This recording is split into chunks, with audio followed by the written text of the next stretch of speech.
Hello, everyone. Thanks for joining us today. Before we start with VCT Americas, we want to take a moment to acknowledge the ongoing wildfires in Southern California. It has been an incredibly difficult time for the LA community. We're very grateful to the firefighters, first responders, and volunteers who are working around the clock to provide aid to all of those who have been and continue to be impacted by these fires. We also want to thank you, the fans, who have been sending us messages of support and asking for ways to get involved. In the coming days, we'll be sharing more details on how you can join Riot in aiding the recovery efforts. In the meantime, if you're looking to support trusted organizations that are providing immediate aid to those on the ground, please consider donating to the California Fire Foundation and the International Medical Corps. Every bit helps. LA is where Riot's story began, and it's where so many of us call home. It's going to take time, but we'll get through this together. Thanks for listening and for your continued support.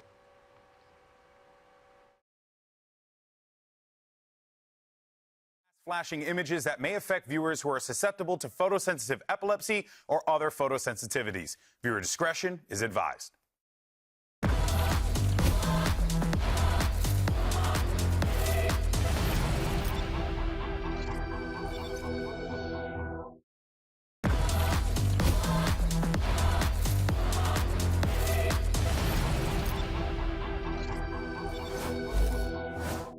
And the wait is over. It's time for the threequel, baby. Hello and welcome to day uno, number one of VCT Americas Kickoff 2025, coming at you from the Riot Games Arena. Where at, folks? Los Angeles, California, an absolutely beautiful city that we all love. And we are back. Hello, everyone. Missed your faces. I went into a little bit of a little coma for like 3 months, just decided to disappear from the internet. How has your guys' break been? Good?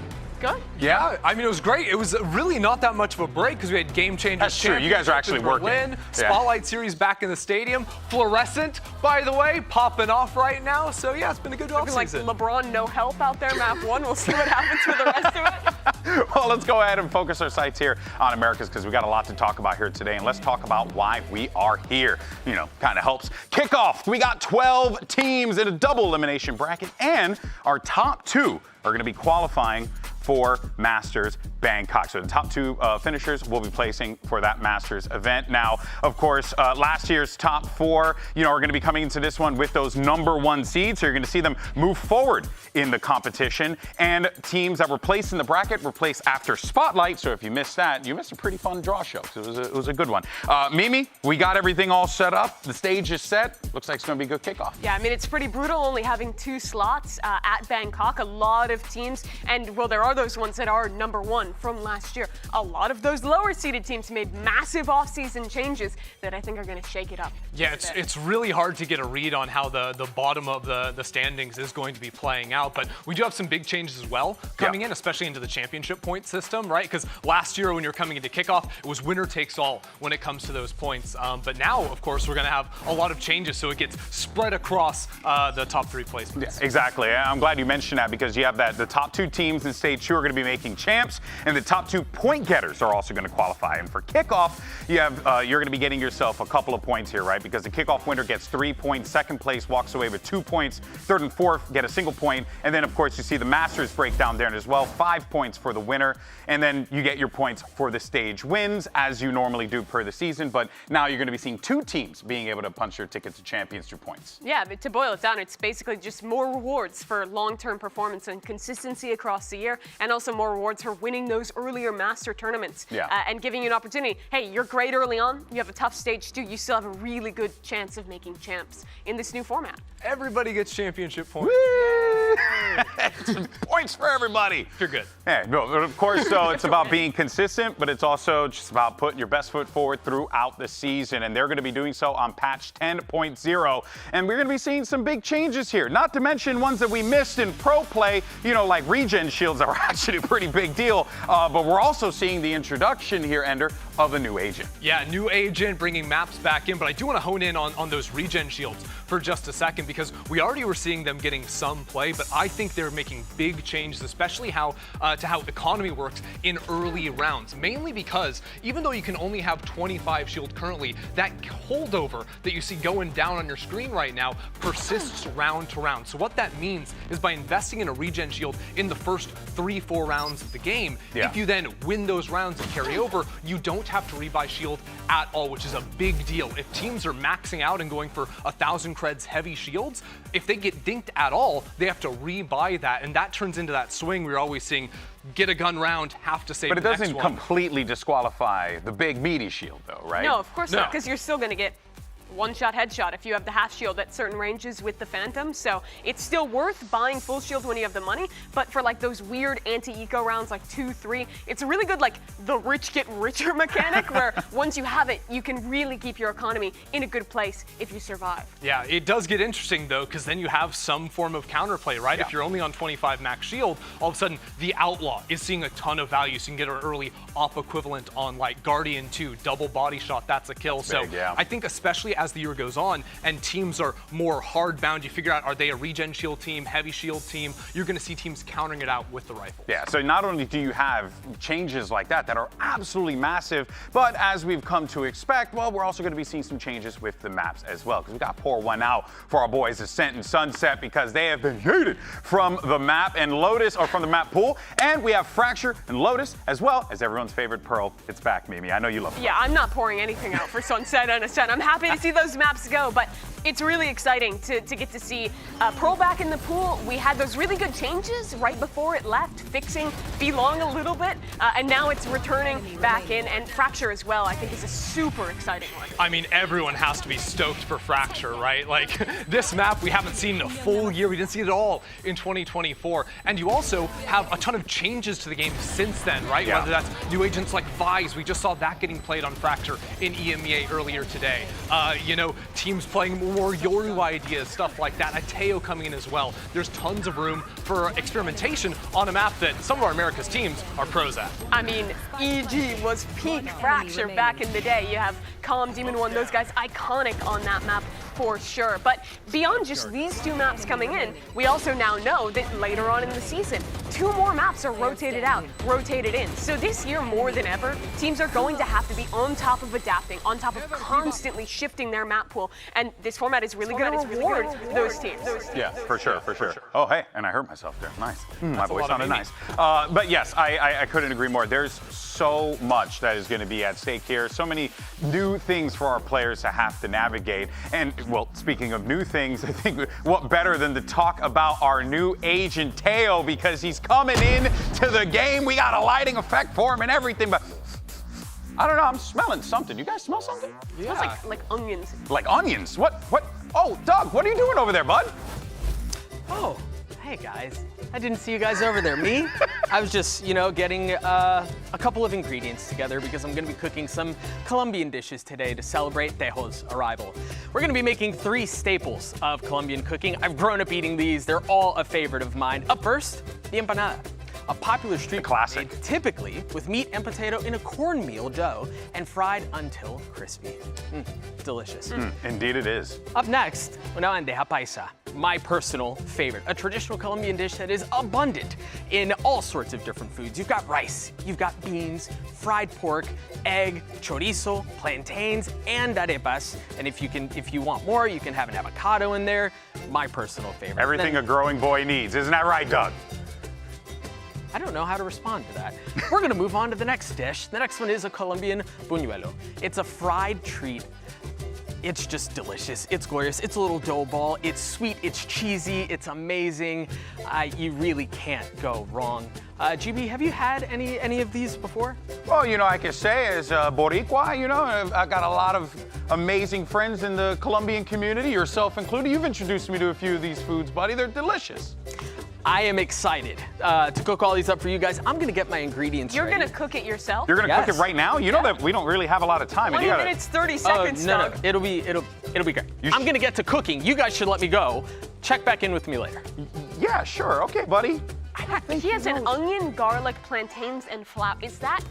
I don't know, but we're gonna have to find out more later. But with the debut of season 2025, the world was introduced to Tejo in this cinematic.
8. El parche está listo.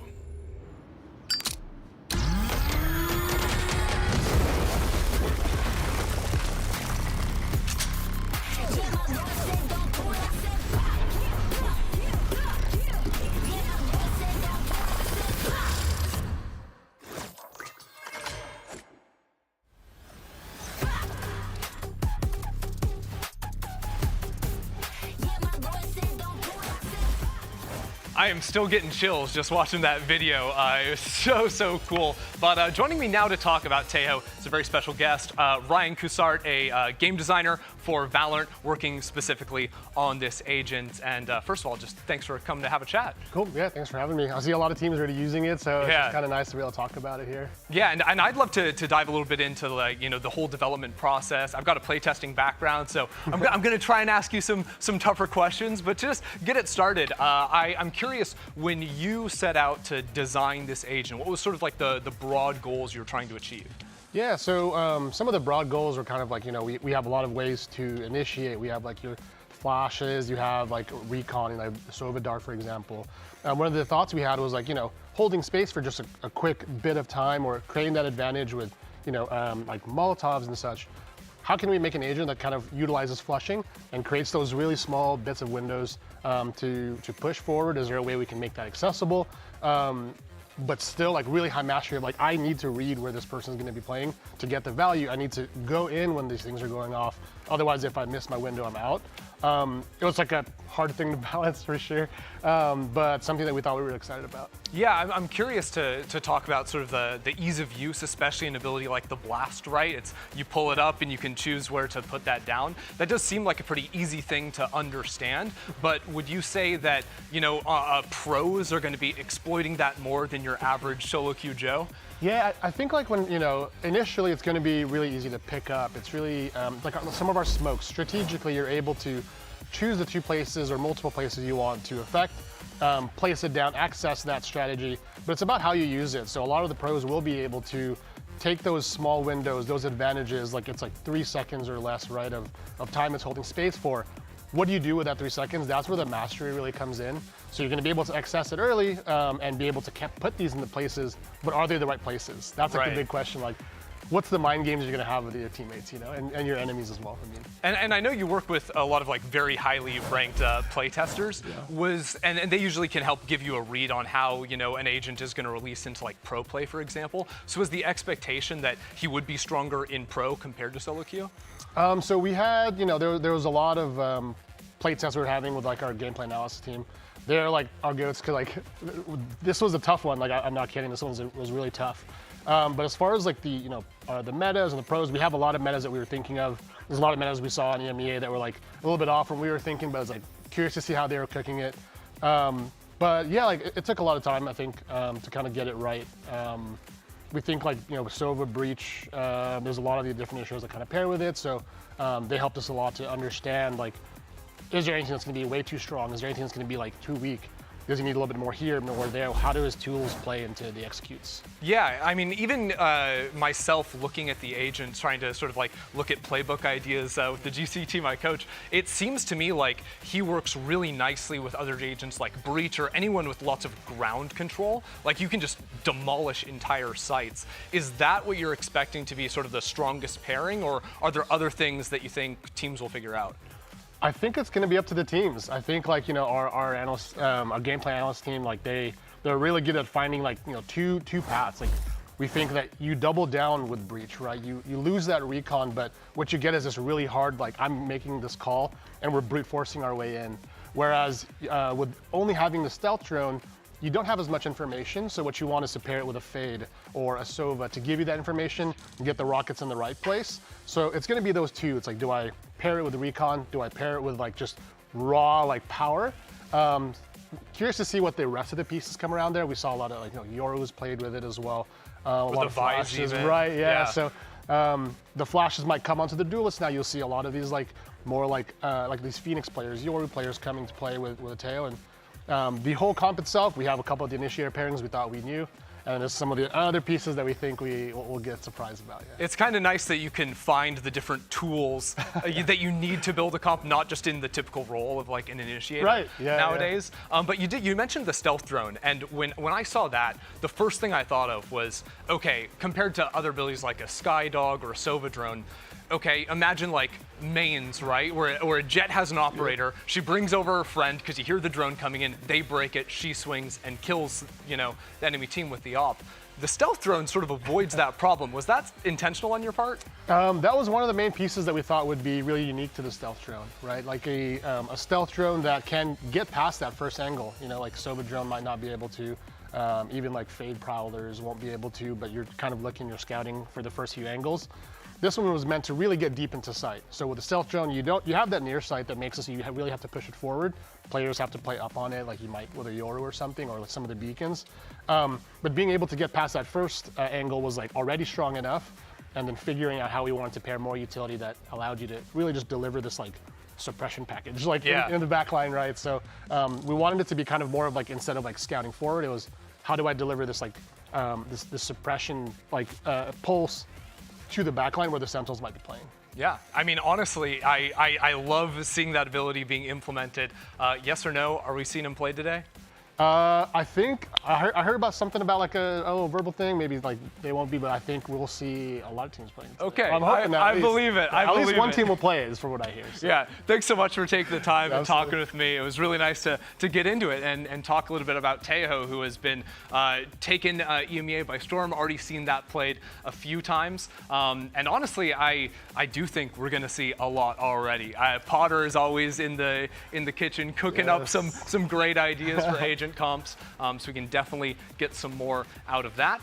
At the end of the day, we've just got a lot of cool stuff, and while there's a chance we're going to see KO in action today, there is something else that we need to talk about, and that is, that's going to be something interesting. It's going to be the return of a VCT legend. Dun dun dun. Dun dun. Dun. In 2022, one man cast a shadow over the VALORANT Champions Tour. He struck fear in the hearts of every player that entered a site. His aim was unmatched. He made the impossible possible. While he went by Ye, everyone knew his real name, El Diablo. 2022 was dominated by VALORANT's new agent. It was the Chamber meta, and Ye, the Master, helping Optic grab the trophy at Masters Reykjavik. At the end of the season, the league's hottest player was a free agent, and everyone was ready to make a deal with the devil. But following an early exit at lock-in, Ye was cut from Cloud9's roster. He struggled to find success in Tier 2 with Disguised Toast, and the world moved forward. Up against Demon now. Oh my God, gone! El Diablo's dead, there's new King of Hell. In 2024, Ye signed with the Pacific's Bleed Esports, but only played 8 official matches. And now, in 2025, one of the players that defined competitive VALORANT returns with a new team. And today, Ye will take the stage in Americas for the very first time. El Diablo is back. I don't know about you guys, but the person who did that voiceover, absolute brilliant job. Now, Ye was the guy in 2022, and it's crazy that today is going to be the first time that we are going to get to see Ye on an America stage, because it's been a while. And it's weird because it's not really crazy because we've been like deprived of how good he was. It's crazy because of how bad his last year was. I mean, this was one of the biggest fall-offs in VALORANT history, right? He is in the Champions Final, loses out on the final, gets signed to Cloud9. They go 1-1. He gets dropped from that team, then is signed by a Tier 2 team. Doesn't win a match, 0-7. He only had 2 matches where he even went positive in KD, and then he gets signed to Bleed and goes 1-7. The guy's only won 2 official matches in the last 2 years, after being, bar none, the best player at the end of 2022 besides Ospas. That's a perspective to put there. I have a couple of bones to pick, pick those statements, because he didn't just join any Tier 2 team, he joined Disguised Toast. And I feel like that to me is prime Ye. I'm looking at him right there. That is that's prime Ye. Prime Ye. I see that guy over there. That's prime Ye. Prime Ye winning Masters Reykjavik. Yeah. That looks more prime than the stick figure drawing, but that's just me personally. No, but honestly, it is crazy that it feels like since C9, which was just kickoff, right? It was playing in Brazil for kickoff, then getting dropped from the roster, that we have just not seen him here in Americas. And like you're saying, like stepping down, being removed from Bleed after just 8 games was a major shock. Yeah. So now coming to 25, everyone knows that Ye is insanely good, but he does have to rebuild that sort of like, I don't know, belief in people that he can be on a top team again. Yeah, there's a lot of work that needs to be done here for Ye, but let's go ahead and hear from the man himself as we jump over to Riv ahead of kickoff. Got some time to hang out in the EG practice room before kickoff starts today, and I am with the one and only Ye. Ye, I gotta ask you, how's it feel to be back in the realm of the Americas? Feels pretty good, excited to be back, in my home country. Just had a spicy chicken deluxe, so if you know where that's from, get the pepper jack cheese. It's very solid. That's game prep right there. I gotta ask, besides the food, besides the prep in that sense, how's the prep been synergizing and kind of integrating with EG and Potter and the team?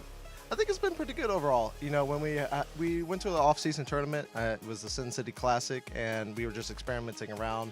Obviously, we also had a different lineup at the time, but ever since then, we had a lot of time to prepare and practice, so excited to showcase it here. All right, excited. Already getting spicy. Started spicy, hope to show spicy. Yay, thanks so much. Welcome back, brother. Good luck in the games. Always a pleasure to hear from Ye, and it's also a pleasure to hear from his coach as well. You heard him talk about it briefly there, Potter, who is the only remaining Champions winner left with the org, but she is back with some familiar faces, though, names that we have seen before on this roster, and I think, and there's a lot of conversation to be had about the new additions here, but you also can't argue the fact that, Potter's a great coach to just kind of like learn under and work with. Maybe this team could build this year. Look, I would love for Potter to coach me, personally. I think, truthfully, the huge loss in this offseason was Jogamo being removed from the team. Absolutely brutal that they no longer have that player with them. And then this journey in the offseason to find who their duelist was going to be to replace him. Because it's not Ye. Ye's playing Sentinel. So they went through Sim, right, who didn't really look that hot in their offseason tournament. And then they've decided to come into this year with Icy, picking up him from G2.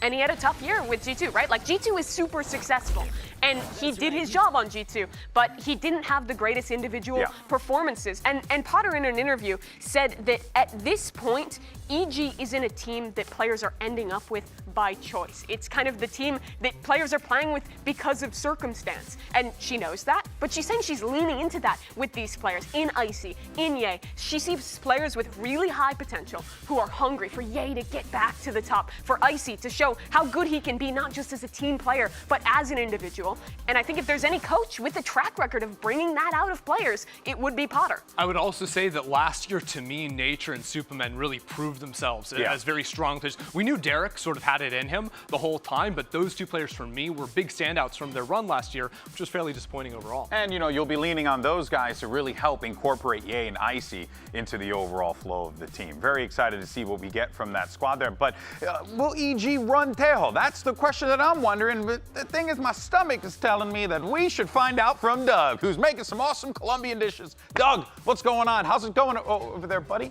It's thank you for asking. It's going great. Do that to the I feel like everything's coming together really nicely. I've got everything set up the way that it's intended to go. Yo, do you need water? No, I have. You're right. You're just whisking flour, dog.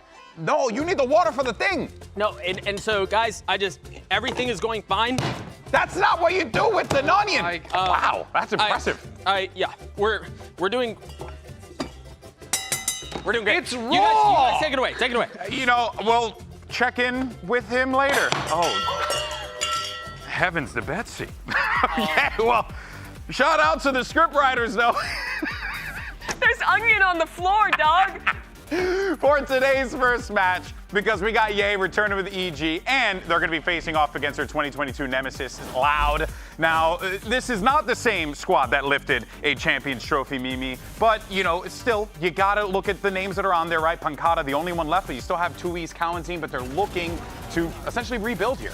Loud has had a tendency to lose top players and have to rebuild in the last few years. Win champs, lose Ospas, have to pick up Tuis and Kalanzin. They've constantly had to rebuild. But it was always with Sadak, right? He was the guy you trusted to bring the talent out of these young Brazilian players and form them into a team. But now Sadak and Les, they're both in Europe, and this is a completely new Loud for the first time ever. And it's so weird, too, because you're used to Loud just being sort of like the pride joy of Brazil coming into Americas here.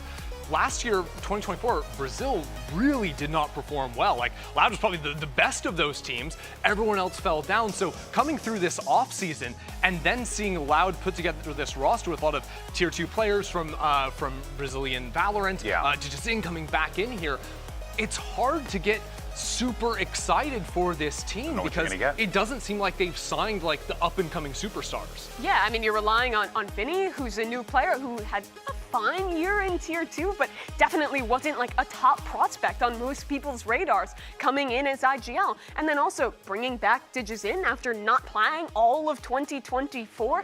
It almost feels like kind of this tendency of like bringing back old players instead of leaning into new talent that a team like MIBR is doing from the very same region. Yeah, you'd think that, you know, if you're signing new players, it's going to be huge like frag stars. And that is not what it seems like to me from this Loud team. I will say a guy like Vinny does seem very flexible. So he plays a ton of different agents. He's going to be playing Flash Initiator for this team primarily if you're looking at the off-season tournaments the Loud was playing in. But he played a ton of like Viper, some Sage, some other initiators, that sort of thing. Tuis as well, swapping over into Sentinel, can play just about anything. So if there was a team that had the flexibility to play a lot of very different styles of comps, that is something Loud can do. But I just don't know if they have the firepower to stack up against the better teams in Americas. You can't think about this team like the Loud of old. They are now a challenger team, right? They're probably towards the bottom of the rankings on paper. They're a squad that has potential, has new players, but you absolutely need them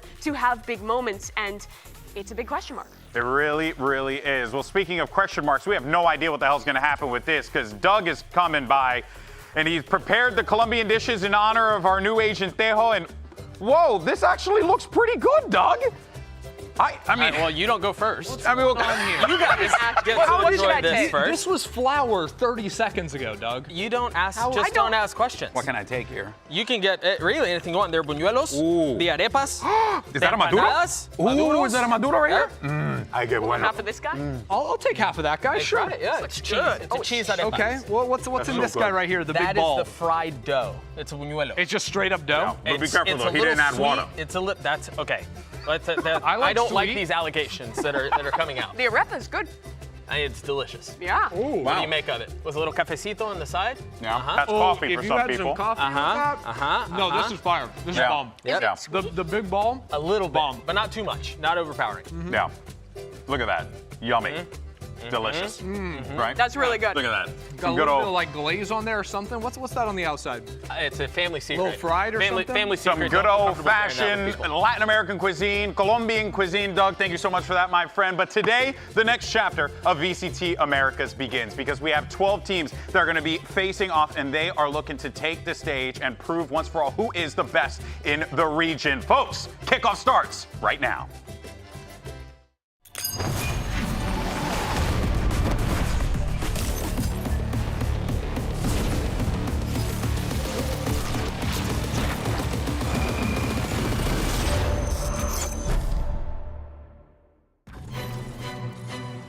Look at me. Who am I?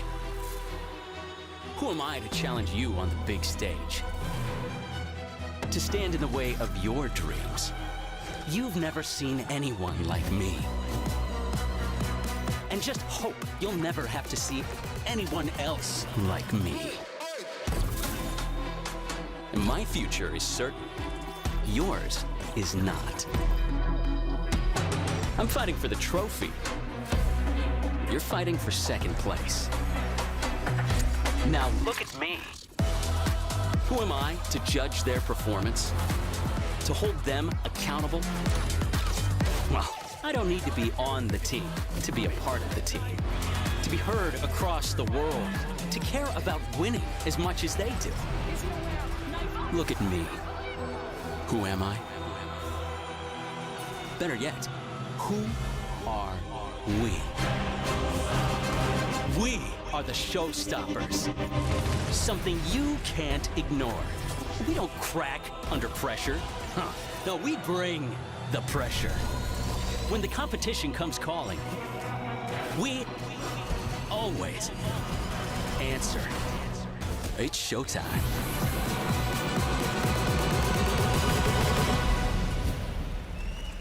There's no turning back now.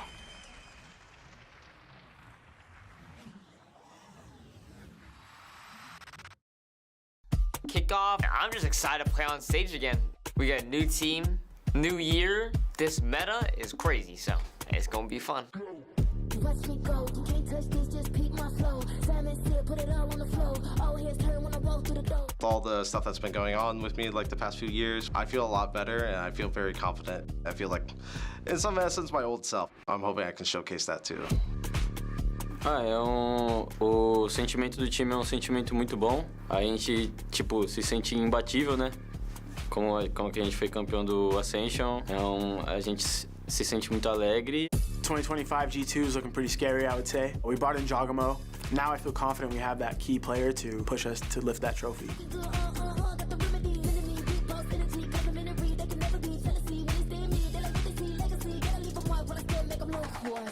Acho que eles têm, tipo, background bem grande, os meninos, tipo, aspas, Sad e o Les. Acho que é uma perda grande, mas pra nós, óbvio que, tipo, é uma perda, tipo, a gente tem que mudar muita coisa, mas eu confio muito nos meninos e eu confio muito no trabalho que a gente tá fazendo. It feels amazing to rejoin C9. We got a bunch of Zoomers running around, so I gotta whip them into shape. For us, it's a blessing to have the rookies that we do because they are so hungry, and that kind of helps with the progress of the entire team.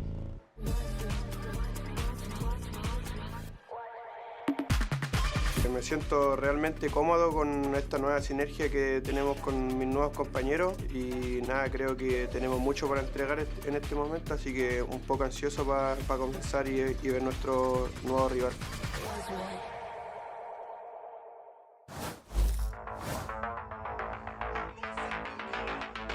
Time mais consistente da história do VALORANT, estreando seu novo elenco aqui no palco do Américas. Make some noise, façam muito barulho pra Loud!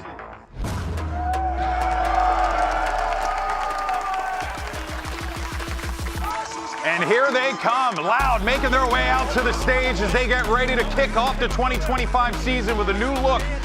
Now, granted, you got some names that you are very familiar with if you are a fan of Loud, but they brought in a bunch of new faces. And this is a team that has been on the rebuild a lot, as we talked about on the pre-show, Mimi. But now is the time where they can potentially really stun the world with a great opening here. Yeah, you got Vinny with his first chance on a Tier 1 team coming up from Challengers Brazil. You have Dujazin returning to this stage after having to play in Challengers last year himself as well. There's a lot of opportunity for redemption on Loud. Last time he was in a Furia jersey, now he's back in green. It's gonna be a tough one here, but Loud versus EG, what a way to start it off. And now, let's bring out their opponents. It's the masterminds from NA, Evil Geniuses! And the Evil Geniuses making their way out to the stage, of course, led by Coach Potter. This squad looking to find the success that the organization has had in the past, but in a similar thing for Loud, another team that has been on, ever since their success, has been on the rebuild. Actually, kind of weird. Organizations kind of going through the same things at different points in time. Yeah, you've got the full org of EG now trying to rebound after losing Jogmo, of course, but also some individuals, right? We talked a lot about Ye in the pre-show, coming back for his first time ever here on the Americas stage in LA. But Icy too, I think, was a big rookie coming in for G2 last year. Had about as much exposure as you could ask for a rookie player, playing multiple international events, playing on that team. But at the end of the day, he was not the choice for G2 moving forward into 2025, and he came into this EG team real late to the season. He showed that he was a good team player on G2. He had some moments, but Potter talked about wanting to let his individual skill show, his mechanics show through more in the server. Let him off the leash a little bit. Now, Icy was one of those players that when Evil Geniuses went on the run and won champions, he was playing on that sister team, right? And we actually heard a lot of hype around him about how he helped Evil Geniuses lift that champions title. Now he is on the #1 team. So really, my challenge for Icy coming into this year is, can he improve substantially compared to what we saw with him in a G2 jersey now that he's back working with Potter on EG? For Ye, he's really hit the lowest of lows with his struggles in Challengers, with his struggles on Bleed. But now he's on a team where Potter is putting a priority on making him comfortable, making him find his form again. He's changing roles, now a Sentinel. And he has to prove that he's not just that Chamber 1 trick that had a crazy year in 2022. Let's not forget, too, that Ye, the last time he was playing for an Americas team, it was with Cloud9, it was in Sao Paulo in that kickoff tournament.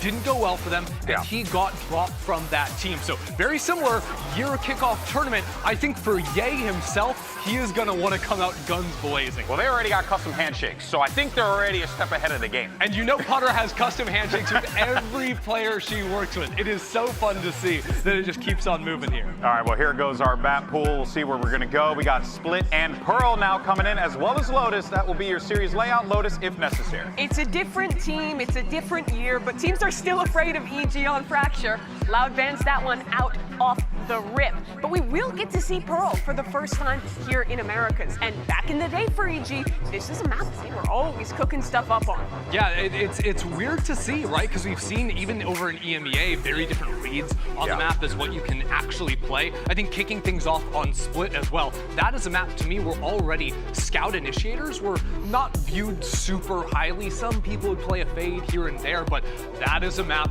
where I know we're going to be seeing Taeho. What you can do with Taeho and Breach paired together completely destroys typical defensive setups. Absolutely. And for two teams like this, right, with potential but not super high up on the power rankings, I think two new maps coming in, a new agent close to the start of the season. This is the chance to innovate, to set your own meta and try to find that gimmick that's going to get you through this tournament. There's a lot of different options, whether it's a Taeho, whether it's Ye going back into a Chamber. Split, again, one of those maps where Chamber was very playable. Okay, and what you're seeing right now is heavy mid-range utility pairing with the Taeho, right? So you have the blast from Breach, you have the native raise, you also have stuns and pulls from Astra, the stun from Breach as well. So all of these abilities combined make it really hard to actually play on sites themselves. And Ye's back on Chamber. I did not expect that one to first map, and he's back on Chamber. How do we feel about this, especially because Chamber was not really played that much last season? I don't care how good Chamber is. I think the #1 priority for EG in this first game is make Ye comfortable. Make him feel like a superstar. And there's no better way than to get to play as Chamber. Don't forget, all other Sentinels are nerfed. Ye is back in prime Chamber form. All right, well, we are all set for the first pistol round, Riot Games Arena, and let's get this show started. We're going to send it over to two of the best in the biz. Here's Uber and Wyatt on the mic. Welcome back, folks, here to the Riot Games Arena. What a way to kick this year off. It's two World Championship organizations with no World Champion players left. Which is crazy. 3 total World Champions that made up these rosters last year are gone. The shoes to fill are enormous. For Loud, it's Sadhak, one of the best IGLs we've ever seen in this game, departing, going over to Charismatic EU. leader. And Les, one of the best Sentinels of all time. And you have Vinny and Digizine coming into this roster to try and fill those enormous holes that were left. And then Jojimo departing from EG. Icy, certainly no slouch last season, but that's another world champion you're replacing that. And it honestly, is mental. That's two players in George and Icy that look so different. Icy so restrained, looked pretty much plugged into the system of G2, whereas Jorg, well, he had some ridiculous moments as he always tends to do. Something Potter must see in Icy and this EG roster. Absolutely, we're already into the action really fast. It's Loud with this Taeho pressing up mid. All of this oppressive utility already headed towards the B site. Great kill from Digizine. Paint shells already get him over to Rafters. Nature struggling, and that was Derek, the last player, sat over on the B site, already extracted. Calentine aware of Icy nipping at the heels, but has happened to take some paint shell damage and finish the job. It's up to Superman as the smoke eventually dissipates. Loud take the pistol with 4, still standing. The utility they've got from the initiators in this comp will be fantastic at taking early round space. They were able to get up mid so fast there on the attack because you can't do anything about those Taeho guided salvos. You just have to get out of the way. And then oftentimes there's going to be a breach stun connecting onto whatever position so you're getting you were forced just into the fault line. into, right? So EG have a lot to be concerned about in the early rounds here. It's tough to be proactive against all of this util. And there are only so many spots you can post up here defensively. Loud are going to read into so many of them. You see them set up those Astra Stars to telegraph mid-control early. Yeah, he does have 4 bullets with the Headhunter ready. And I'm ready to see we are so back. Yay. we are in fact so back. It is just nature here on the site, going to be in trouble. Tentatively now, Digizine into the site. Derek look to lay the flash to get himself in there. A bit of damage and through the wall. Derek's going to be brought down. Nature, though, descends. That's 2 with the classic, and he's far from done. Kalmanzine beaten back and bruised up on that B side, but still ready to roll as Ye gets in there with a Headhunter. Now the 2 versus 2. Icy, okay, sees the guy to salvo fired up, and Pancada has the weapon supremacy, and it's up to Ye. 3 in the chamber with the Headhunter. Kalmanzine on the low ground deals with him. Kalmanzine looking very good early on in this game. It was Pancada who he had seen Loud in a couple of their off-season games, really being the standout for the squad. We've always known him to be a player with exceptional firepower, and he definitely hasn't skipped a beat as of late. So we'll see if he can continue that now actually into this VCT season. The last time Ye won an official, he's won 1 in the last 2 years. 1 VCT game. That was against Detonation Focus Me in Pacific, so he would love to get another one on the board. It's been a little while. Some good damage done, though, still, regardless of the round loss from EG, and the buy from Loud is not particularly great, so certainly an opportunity to stabilize and just some well-timed spray from Nature through that smoke. Still pretty heavy presence over to the B side of the map for Loud there. They are pinging that site pretty aggressively, but it's Kalmanzine to take all the control so far for Loud. Inching up mid. Guiding Light goes off, does get 1 ping over there for Derek. Rejuvenating his career. Wow, Kalmanzine is on point right now. The setup was beautiful, though, by Vinny inside mid. They've got control of the ropes room now. Derek's going to have to move away from that fault line, though, and give up Heaven.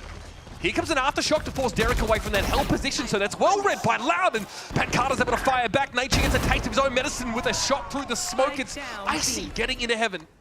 Spike loose here over towards Rafters. Loud have to recover this, and that Astra Star set up here by Pancada. They're hoping to swoop in. They know there'll be a player lying in wait. Yeah, fair bit of time to play with, but you just cannot go up the rope here, surely. 30 seconds left. This is Kalmanzine we're talking about. Ye doubles back. On cooldown. They're taking so much time to look at EG. They're getting concerned about potential flanks right now. He goes for it, okay. Through that nebula, Kalmanzine's able to get the spike, but Superman's waiting for him there from CT. It's up to Pancada now. Knows Icy's up there, and he is dealt with. EG on the board. 2 guns taken into round 4. Absolute nightmare trying to get up the rope there. They really just played to the only out they could possibly have, which was waiting for the cycle utility on the guided salvos to be able to force a player off the position where they could spam the rope. Fair attempt. They played to the only out they really had, but that's not going to be enough. Well played there from EG. Good crossfire between Superman and Icy there. Same setup here. We're yet to really see that ridiculous amount of util brought together here with the Breach and the Taeho. Yeah, speaking of the latter, excited to see the first Armageddon, the ultimate from Taeho, potentially already on round 4 in this game. Very first map of VCT kickoff here in Americas. Cypher Cam of 2 is cleared here on the A side of the map. He's not really been able to draw too much action out there. Kalmanzine holds the line. Okay, somehow Ye's able to get across there. Timing not favoring him.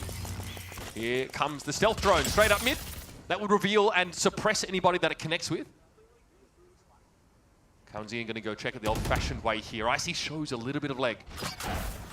It has been quite slow from Loud. Information gain from Derek there. Ye on the swing. He's able to get the 1 and teleport away. Not quite prime Ye, but he gets the job done. Trademark gets him out of the action, though. That's the most important part. EG still with 5 now, able to fall back to Heaven. Loud are surely going to test this now. They've heard the footsteps, but Ye holds his ground. The guy has a throne to reclaim, and that's a good start. That is exactly what you want to see from the once best player in the world, undisputed in 2022. The whole hype package told the tale.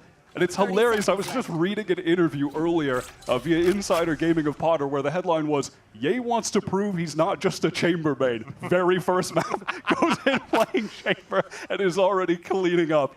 It is just hilarious, but man, does he have a chip on his shoulder coming into this season. This really is do or die for him.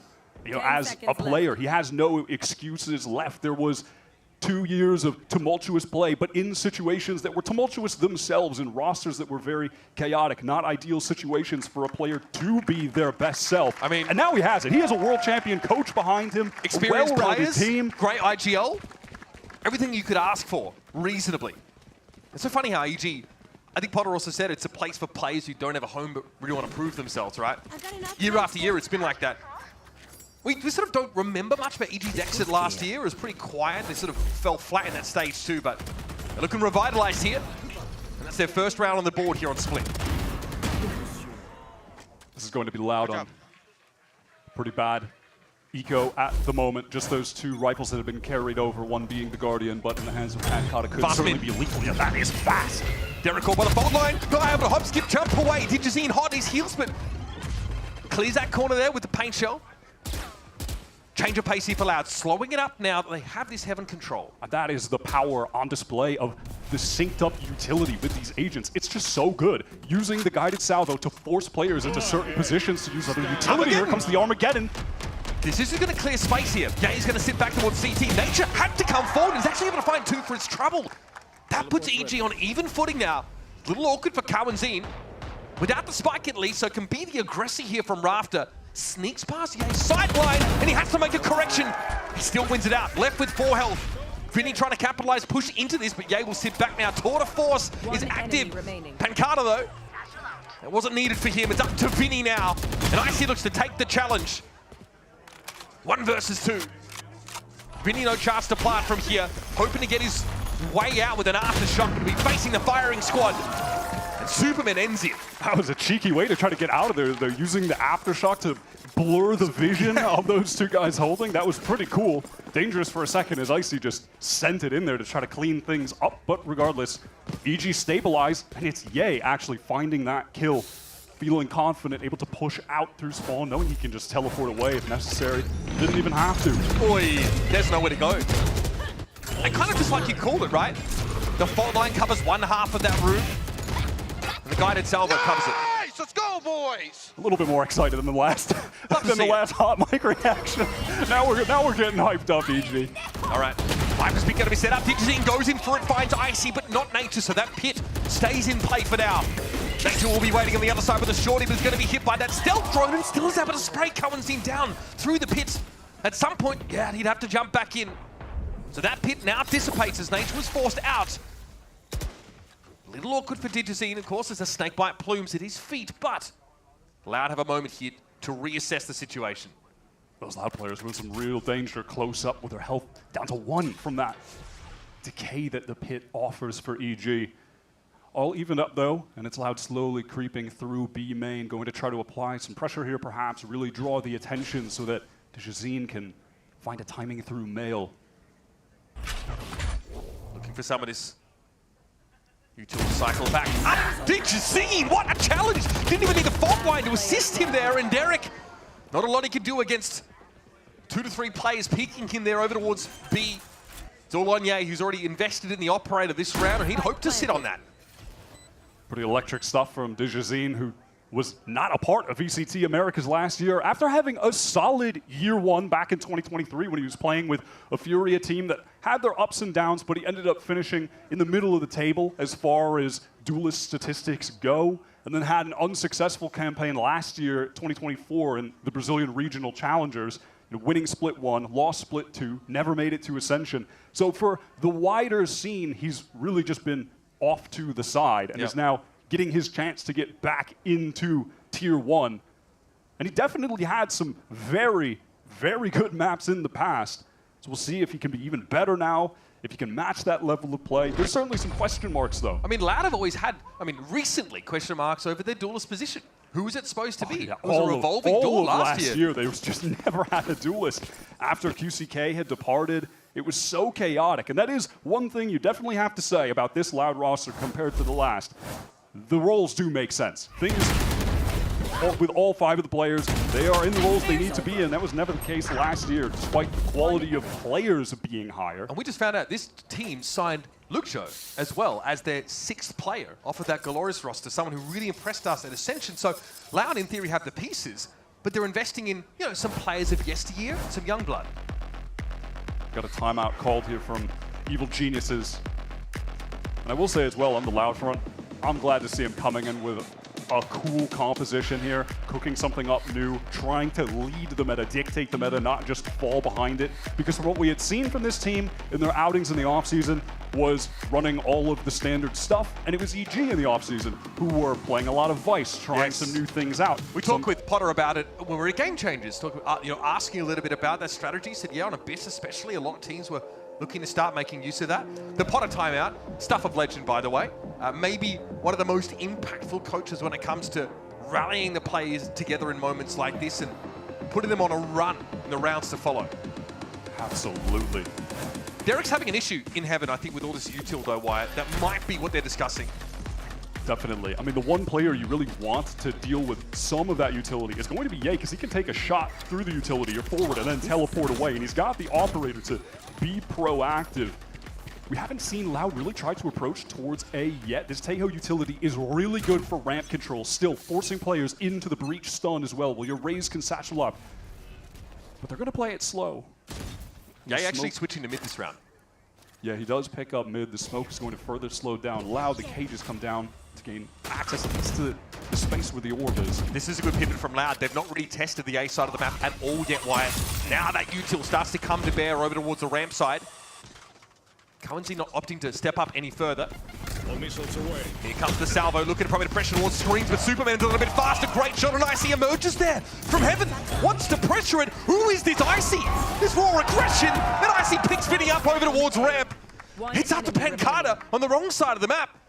System duelist, my rear end. That was a moment of aggression from Icy. And if there's one thing you could certainly say about an influence that Potter has on her players, it is allowing them to just go crazy. She has always done that with her Sentinel mains, especially as well. If you remember last year, Apoth, he was just taking every time, fighting everything all the time. She wants to enable her players to feel confident and free-flowing in their gameplay. And Icy right there, really putting that on display. Fantastic showstopper. I mean, you said Loud haven't hit the A site yet, and well, maybe they shouldn't anymore. That was a good defense. They haven't had to run into the anchor Superman yet. EG are playing ahead of that utility, right? Before the guided salvo comes in, Superman's already swung screens, taking a shot. There's presence over on rafters there from Icy. Like to see that pace change. And we're talking to Potter last year. We talked about like how you work with Jorgamo. She's like, oh, I just put my full trust in him. I say it's on Jaw. And I expect him to go and get the job done. Icy, someone who admits he felt maybe a little bit confined in his role on G2 last year. Was looking for just this kind of opportunity here to play a bit looser, more self-expression in his gameplay. Yeah, absolutely. Definitely feels like he has something to prove there, something that Potter has discussed publicly in interviews as well. Sheesh. Yeah, that salvo's coming in hot. That is a fast shot, and the teleport away, those are the kind of abilities you need to proactively deal with these Taeho site execs. Getting that shot, getting the teleport away. Ye taking a shot, getting the teleport away. It's going to be crucial. And that trademark set up over towards mailroom here to slow that fast hit from Loud. Aggression from Digizin's going to force Ye off the line. He's a little bit bruised up by those Sheriff shots. He has some help from Icy there in mid. Ye's going to fall back towards Heaven, catching Kawanzin on the perfect timing.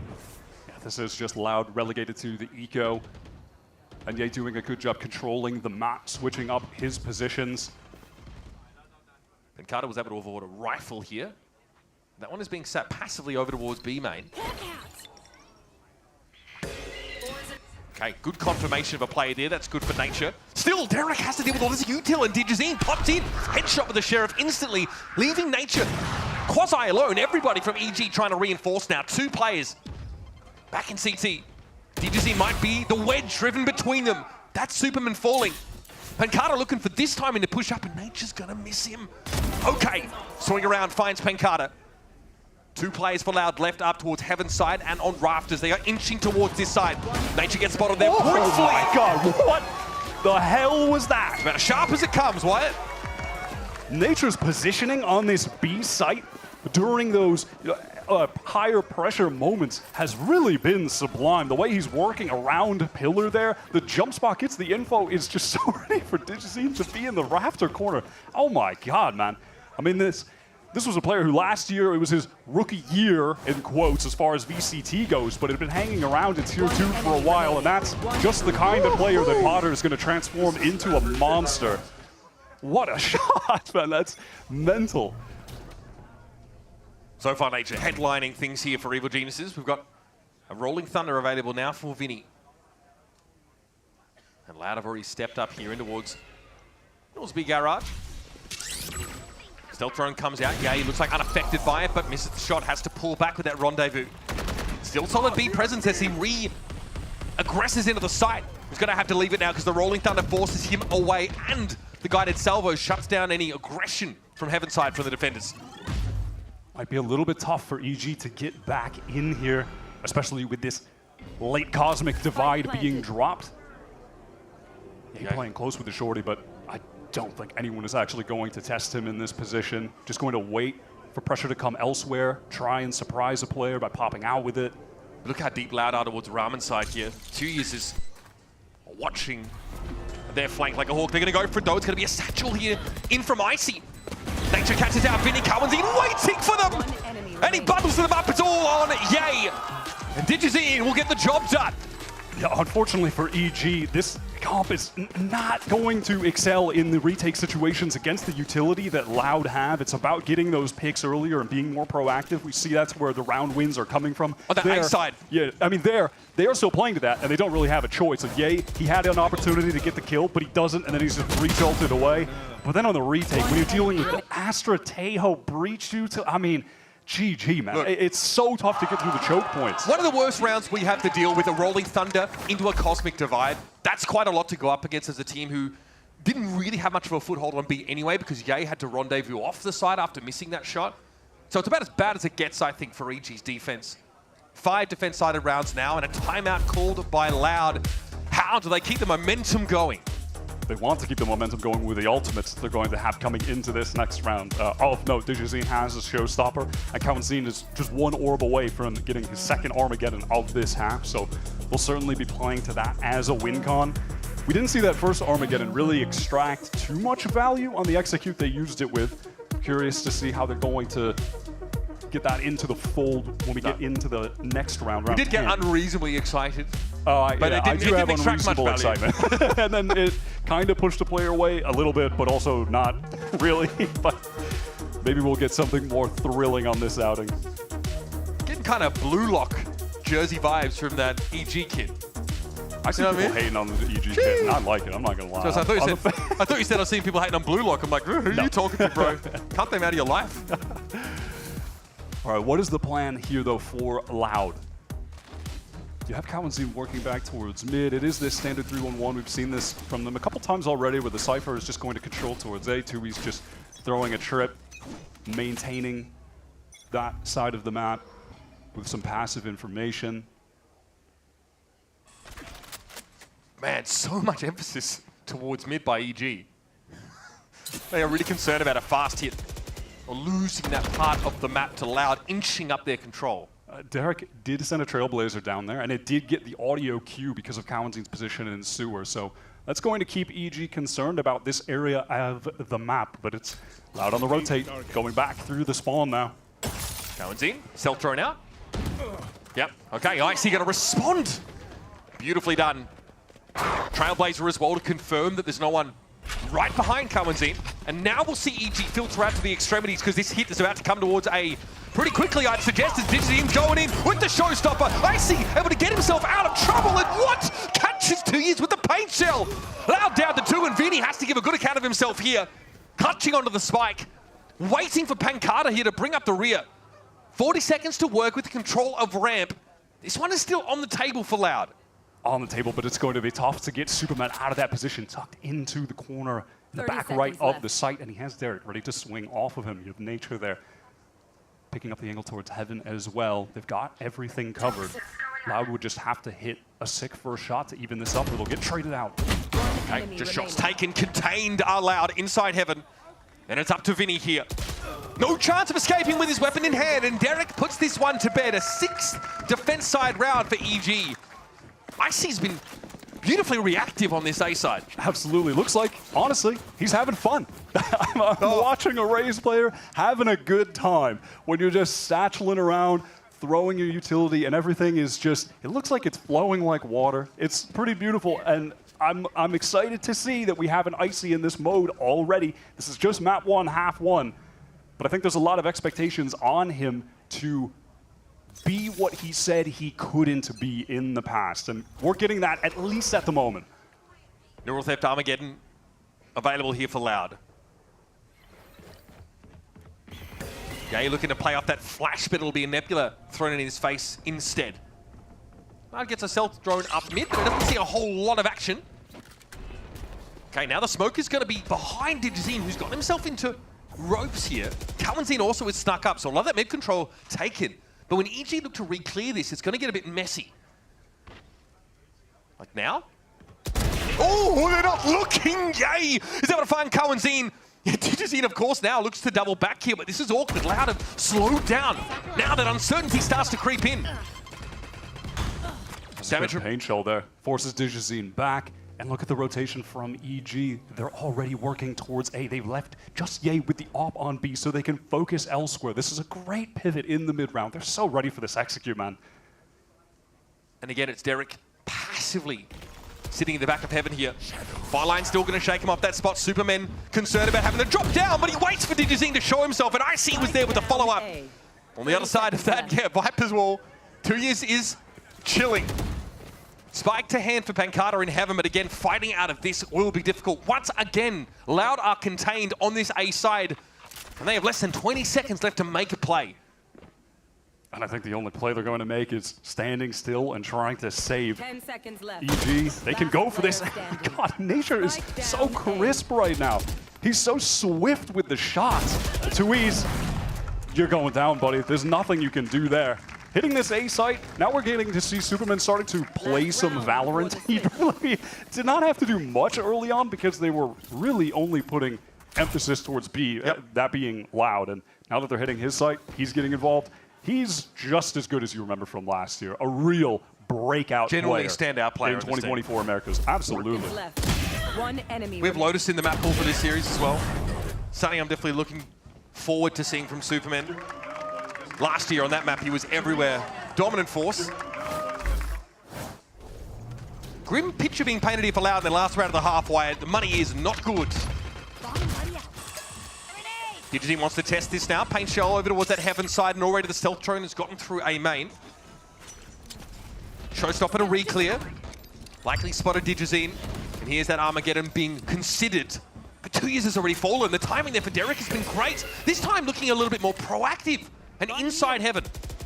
EG are content with just having these 3 players fighting together. The rest of the map is being covered. Derek is just hitting every headshot necessary to lock down ramp. This is beginning to look effortless for Evil Geniuses. And it's beginning to get out of hand a little bit. An 8-round defense half for EG would be excellent. They've just been patient and, like you said, sharp as attack this map. Pancada's going to show his gun barrel first, and the rest of his body follows. And all ends up hitting the ground soon enough. Okay, throw it out, the Armageddon. This will be definitely avoided by Nature, who's trying to avoid the salvos here. Again, you have a window, right? You just tank the damage. Yeah, EG, they are always taking that window timing to fight forward. It is really cool to see. They played around the utility excellently, and I'm so impressed with how much Nature has done to control the map as an individual. They only needed him alone on B to lock things out an entire half. What a performance from this guy. I mean, 14 kills, 6 deaths. I don't remember most of them. They were kind of just happening here and there. I don't remember a Nature kill, but a lot of them occurred, and my God, he was a star for EG in that half. Looking excellent here, EG off to a great start with 8 rounds on the defense side of Split. Much more to come, of course, from this map and series after the break.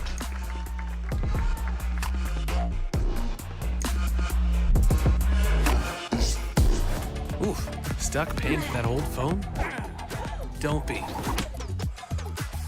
You know, at Verizon, we'll pay off your phone. And you'll get iPhone 16 on us. That's a value of up to $1,600, only on Verizon.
At the beginning of the game, our anticipation for this loud composition was palpable. Breach, Tejo, Raze. It looked to be explosive, but after that pistol was won and the first couple rounds snapped up by the Brazilian squad, the wheels started to fall off the bus. EG had a really high-level understanding of how to play against this Tejo comp. The chamber was getting a lot of value, especially when Ye was picking up the off, taking some of those early engagements, and then able to teleport away while the explosives were going to go off. But we'll see what Loud have cooked up with this on defense if they can turn this thing around. EG have the Viper in their composition here, so this lurk wall over at A can always be utilized to keep some Loud players here. Foul line catching out EG as they try and fall off this, and 2U's trying to compound that by cyber caging to try and express some control of ramp. He's going to do it as well with his weapon. Looking to challenge A, whose Headhunter doesn't quite find the mark. That's another one for 2U's, and these Ghosts are singing for Loud. The Gonzalos as well, just to get 2U's to safety. Negate some of that pressure. Oh my God.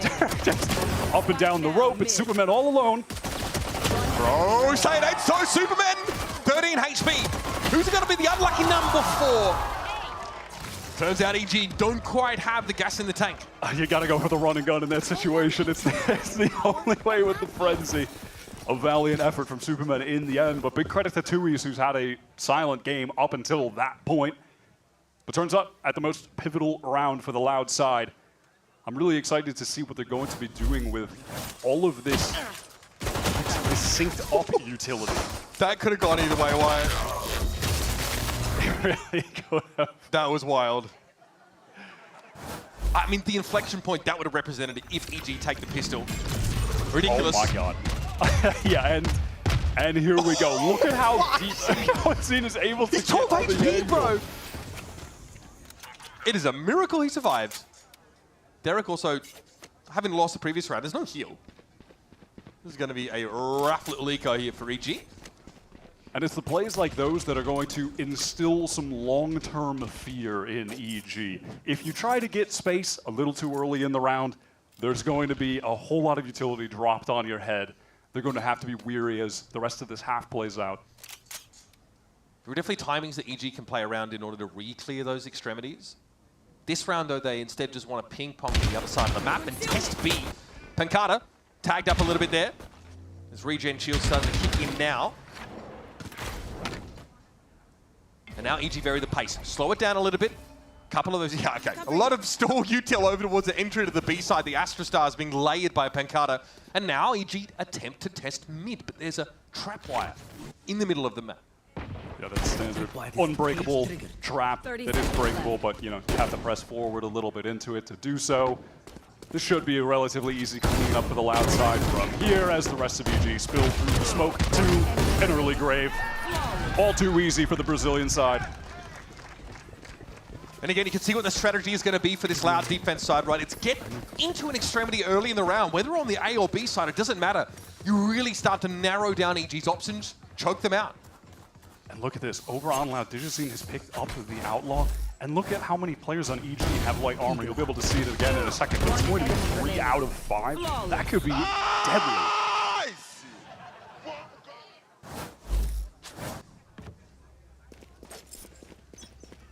He had it last round as well, just never had a chance to make use of it. It was all about Vinny and 2 years. And again, over on that A side of the map, Loud have pressed up so close. The stealth drone going even deeper than Loud attempted to press on the prior round. So they have all this info. Look, Counting is already pressured towards sewer.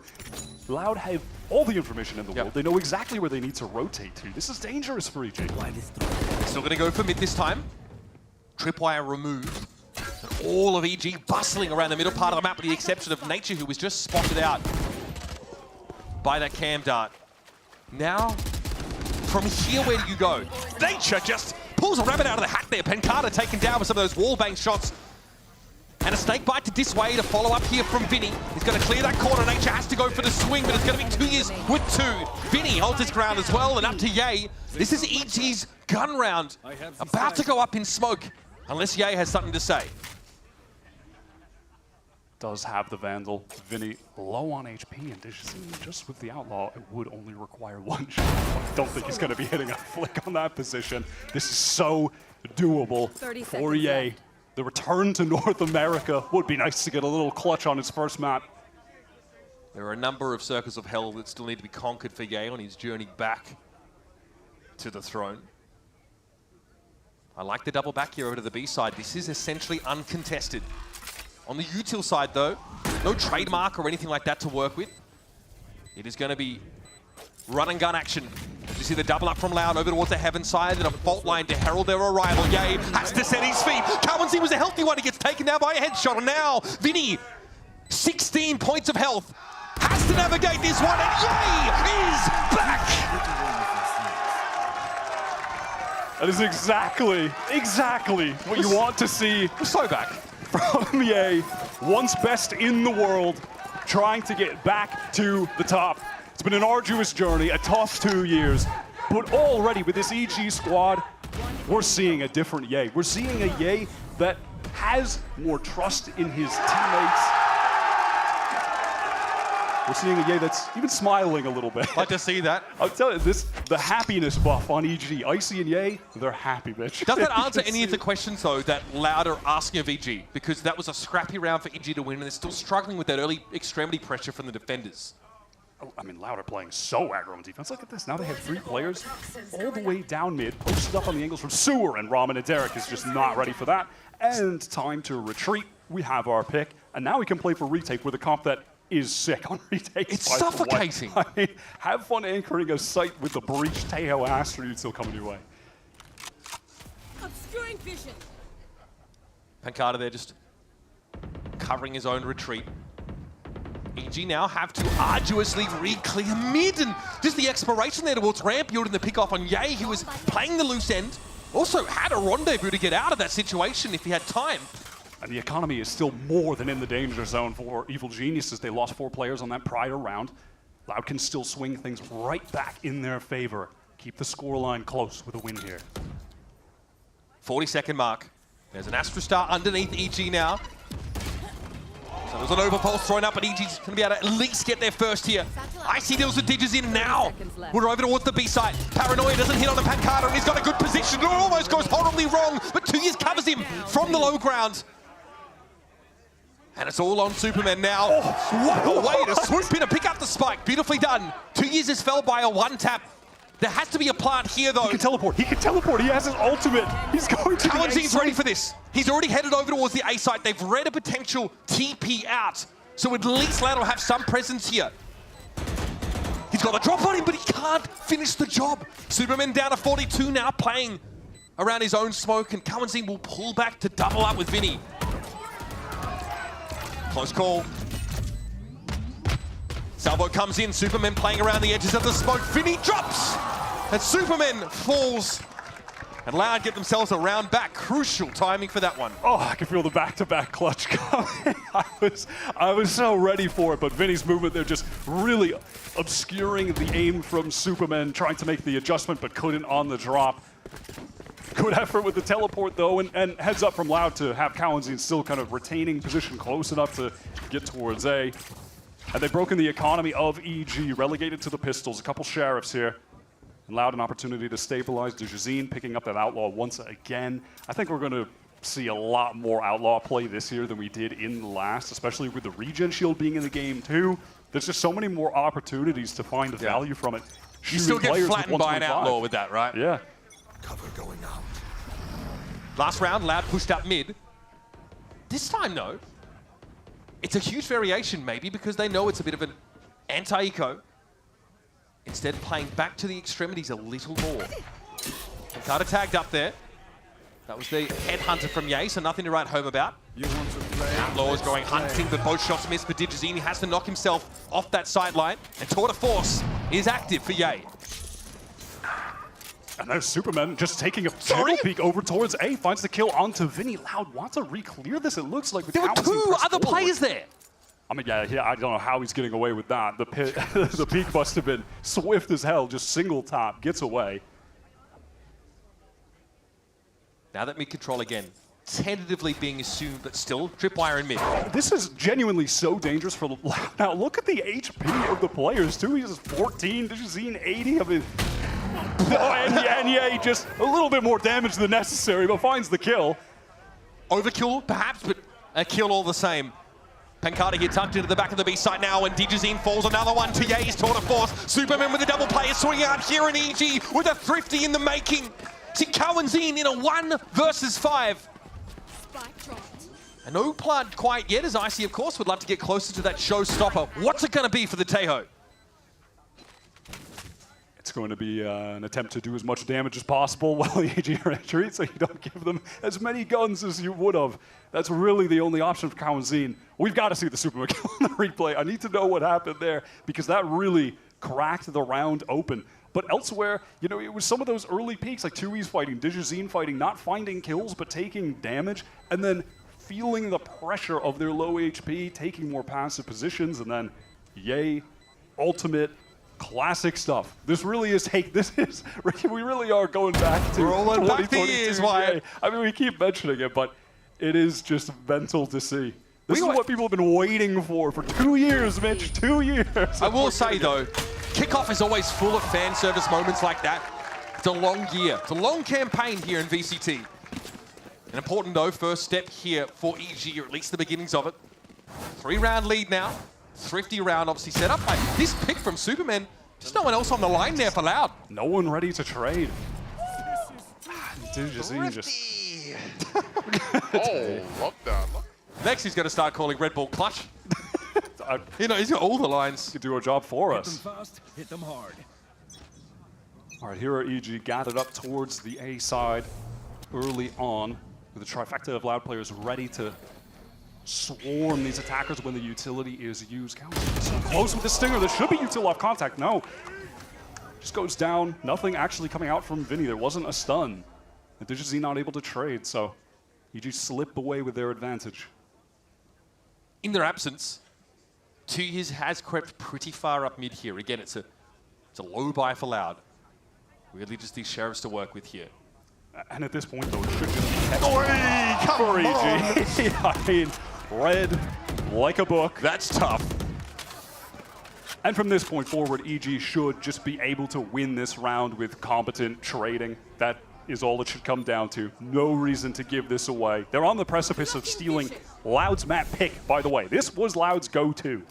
They came in here intending to catch them off guard, running this Tejo breach, explosive damage comp, and it hasn't worked yet.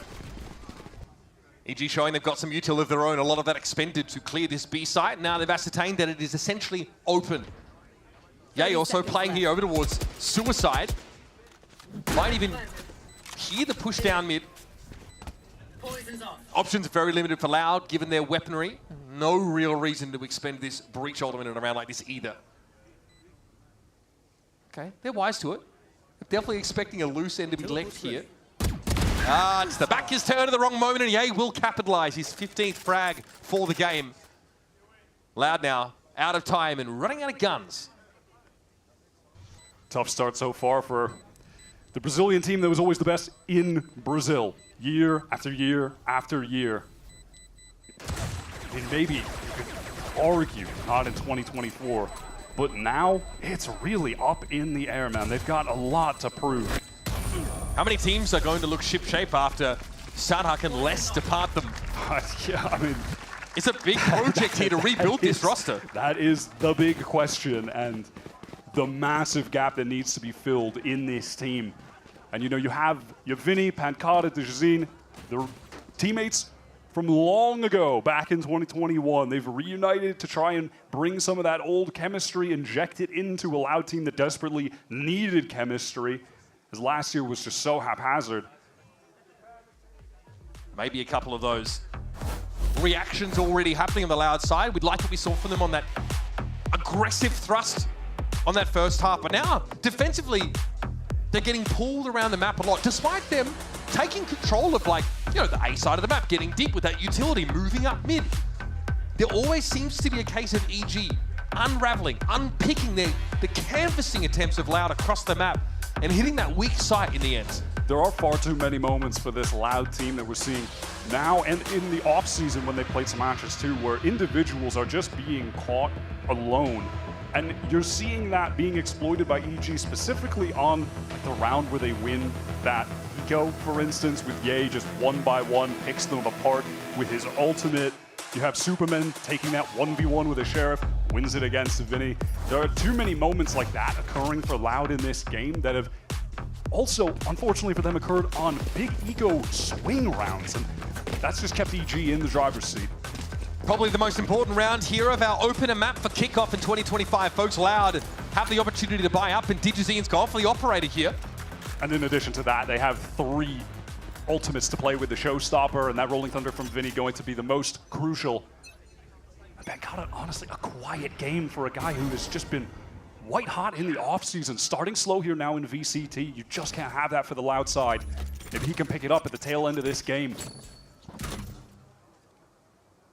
A lot of Cypher util here to take control of this A side. Pings on A itself, but there was, of course, a tripwire set up. None in mid on a round like this. Instead, Loud are trying to play the crossfire here from Ropes and Mailroom, respectively. EG not taking any undue risks early. Ye reveals himself here, happy enough with that result, as he's keeping 3 Loud players' attention on this side of the map. They have really rotated aggressively towards Ye, but they're going to actually end up meeting with the rest of the EG squad. They want to play off the space that Ye's taken for them. 2 tucked into the corner. 2E's going to take contact, and Kawanzine just going to stay tucked, stay hidden. Do they read 2 players here? EG's is going to be awkward. It's a 1-for-1. Kawanzine now could be caught, but the Showstopper finds its mark, and Icy's got his way into heaven. Vinny shuts him down now, and EG very quickly reassembling themselves, taking A via main and getting Superman up into heaven with the TP. Off this tap though, yeah, that Rolling Thunder should be coming out, and the Showstopper in tandem. Superman might have a timing here from the backside, but he's got to be quicker about it. Digizine here with the Showstopper. Superman gets his, but Ye falls. It's up to nature now. Active caller for EG. He's had a great map so far, but time is not on his side. And in a 1 versus 2, this round is all but lost. Tough to fight on both those angles at once. Loud really extracting the most value possible from the ultimates. They played that perfectly. Ready to use the Showstopper and that Rolling Thunder off the spike tap was necessary to get the round win. Played to the win con. Well done from them. Hanging in the game just by a thread. The economy is still not in the ideal spot for them. They can't afford to give up the round here at all.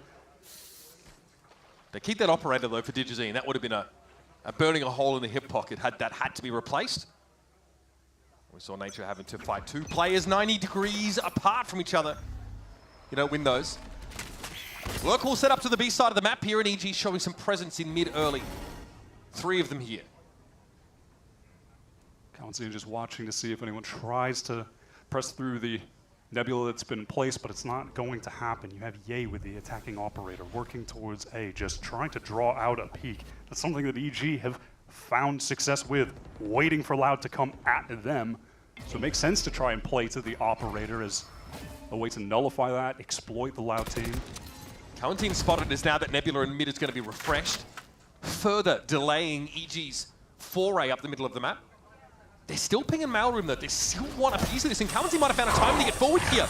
Okay, Trailblazer I don't think spots it out, and they're going to back off behind this salvo here.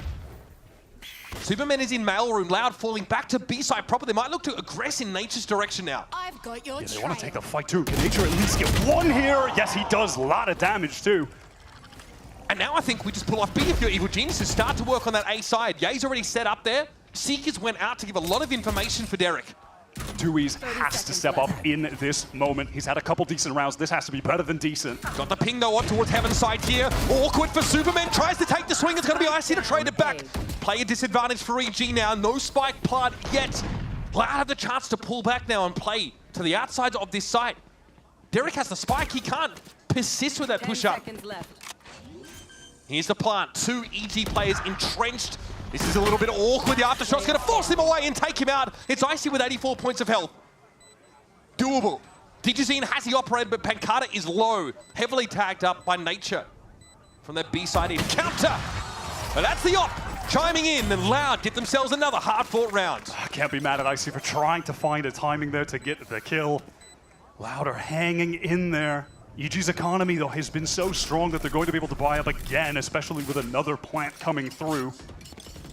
Pancata's going to retain his ultimate for future use. That's well done. And we said that economy for Loud was a little bit shaky, but Scenes kept that operator 2 rounds in a row. That was when Pancata went down to 4, and this aftershock was perfect, did he? I really love the mid-rounding from Loud there. Finding that moment to retake B main. They go 1 for 1, but then control that area of the map, which just shuts down any hope of EG splitting into B. They know they're going to push them towards A. They stack there. Good mid-rounding from Loud. This is how it ends. This time it's going to be an Armageddon here, maybe just to take this space. Towards that A extremity. 2E's wants to follow it up with his presence, and instead it's a Cyber Cage left in his wake. Ye doesn't have the chance to take the kill. Yeah, they tried to combo the Armageddon with the Breach fault line just to get an early pick. It almost worked, but EG able to get out of the way, and they want to get into B quickly. Now the site is vacant. They'll have it for free. Yeah, Superman Omen TPing into the back of the site. This is now ripening with EG players, but Digizine catches Ye. They're always expecting the late player from Sewer. Absolutely, so ready for that well-timed nade onto the spike planter. Going to get some damage through. A lot, actually. Nature is so low. Oh my god, at least Derek has the heal for him, but now you have Carter with that ultimate. Cowan seemed ready. Superman wanted to late rewrap pressure elsewhere, necessary to win in a situation like this, and you can see EG, they still want to fight forward. They're getting into spawn. Loud now can apply this retake pressure from 2 axes. Oh, it's going to get pretty uncomfortable. Derek's down. Viper's Spit still active, but Nature has no armor to work with. He'll play from inside of it now, as you can see slowly Vinny wants to inch his way in. Icy's got an off angle here, and in he goes. Digizine brings the Viper down, and Icy can't get any more. Another one comes up here for Loud, and they're going to make this one close. Playing to retakes with this comp is just going to be so good. All of those spots on split, you get really crammed in, like trying to play back B where Nature was, retreated to after that nade came in. All the spots like that, playing around pillar, you're just going to get a nuke dropped on your head when you're playing against this comp. But also, in addition to that, or even more so in that scenario, it was the awareness from the Loud players here. Cowan Zine, patient, waiting for someone on EG to push out at him, despite them having the spike down, because he's aware that they need to go for some kind of proactive flank play, And similarly to Digizine earlier in the round, catching Ye on that rotate from A, they're really dialed in now. Bit of a force up here for EG, okay. Ye and Superman, not a lot of credits to work with. Just a brief exchange on the A side. Ye's always been trying to tempt a bit of action there. I wonder what the goal is going to be here with Superman with this judge. I mean, you're going to want to teleport forward into a smoke, more than likely close the gap against one of the Loud players on defense. He's done that, but it's a deeper tripwire this time for Loud. 2 years doesn't have it in minutes. Over towards Mailroom. That's cleared now. Cover going out. Superman obviously no more TPs left to go from smoke to smoke. Walks into this one. Loud team playing very safe right now. They're letting the action come to them. The tripwire is set off. Nature goes down, and the rest of EG, they can't really get the space yet. Nature knew he had to apply aggression on that timing, but he didn't clear the util prior. So now EG have only one angle to come from.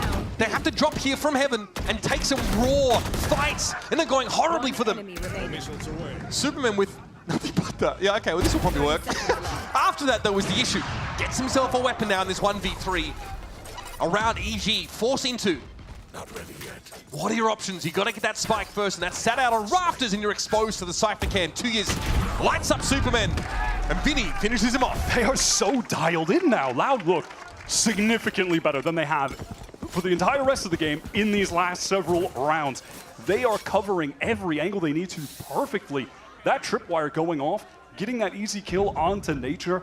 They've, in most of these situations, only been dealing with him in B main, and immediately their attention is now directed to double holding the rafter swing, double holding the pillar swing. It is perfect team play. I mean, Digizine is getting primal at this point of the screen. He's got 20 kills, he's top fragging the server. This team is, all of a sudden, they have risen from the grave. They looked really out of it for a while here. They are right back into it. Is there a good plan here for Evil Geniuses right now? Because it seems like a lot of these pushes, I mean, look at Nature pushing into a tripwire there off a timing, and he was inside like an Astra Star getting sucked, and there was pressure coming there from heaven from EG, but they couldn't link the two sides of that push together. That's really the issue. The players in heaven there from EG, they needed to put their foot heavy on the gas pedal and get into the site, but they did not. They allowed too much time of a window for Loud to position their players there properly and hold angles together. They needed to go significantly faster. They can't slow down, man. EG brought up last round so they can at least get some rifles in this one. I see a sussy little Guardian there for Superman, but we'll let it slide.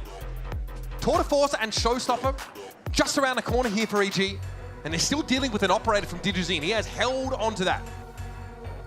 This A site is looking light from the defenders on Loud. It's just 2Es with a very passive tripwire placed, spotting from heaven. They're intending to play this for a retake if necessary, and seems like it's going to be very necessary. Viper William moves over to the A site. In theory, lets you get up towards ramp undetected. Yay still playing within the confines of that rendezvous. And some legs being shown here. 2Years having to get a ping. Yeah, Icy was fishing for that cam. It's really standard. Hold Yay on the angle and does win that duel. What a fight to win. Cowanzine just drawn out, punished. 11-11 round to win a fight like that early is huge now. Rope's going to be cleared. Guiding Light comes in, will force away the presence of Pancada, and Icy digs deeper. He's got into heaven to pincer onto that player. Showstopper here is inescapable. 2 years will succumb.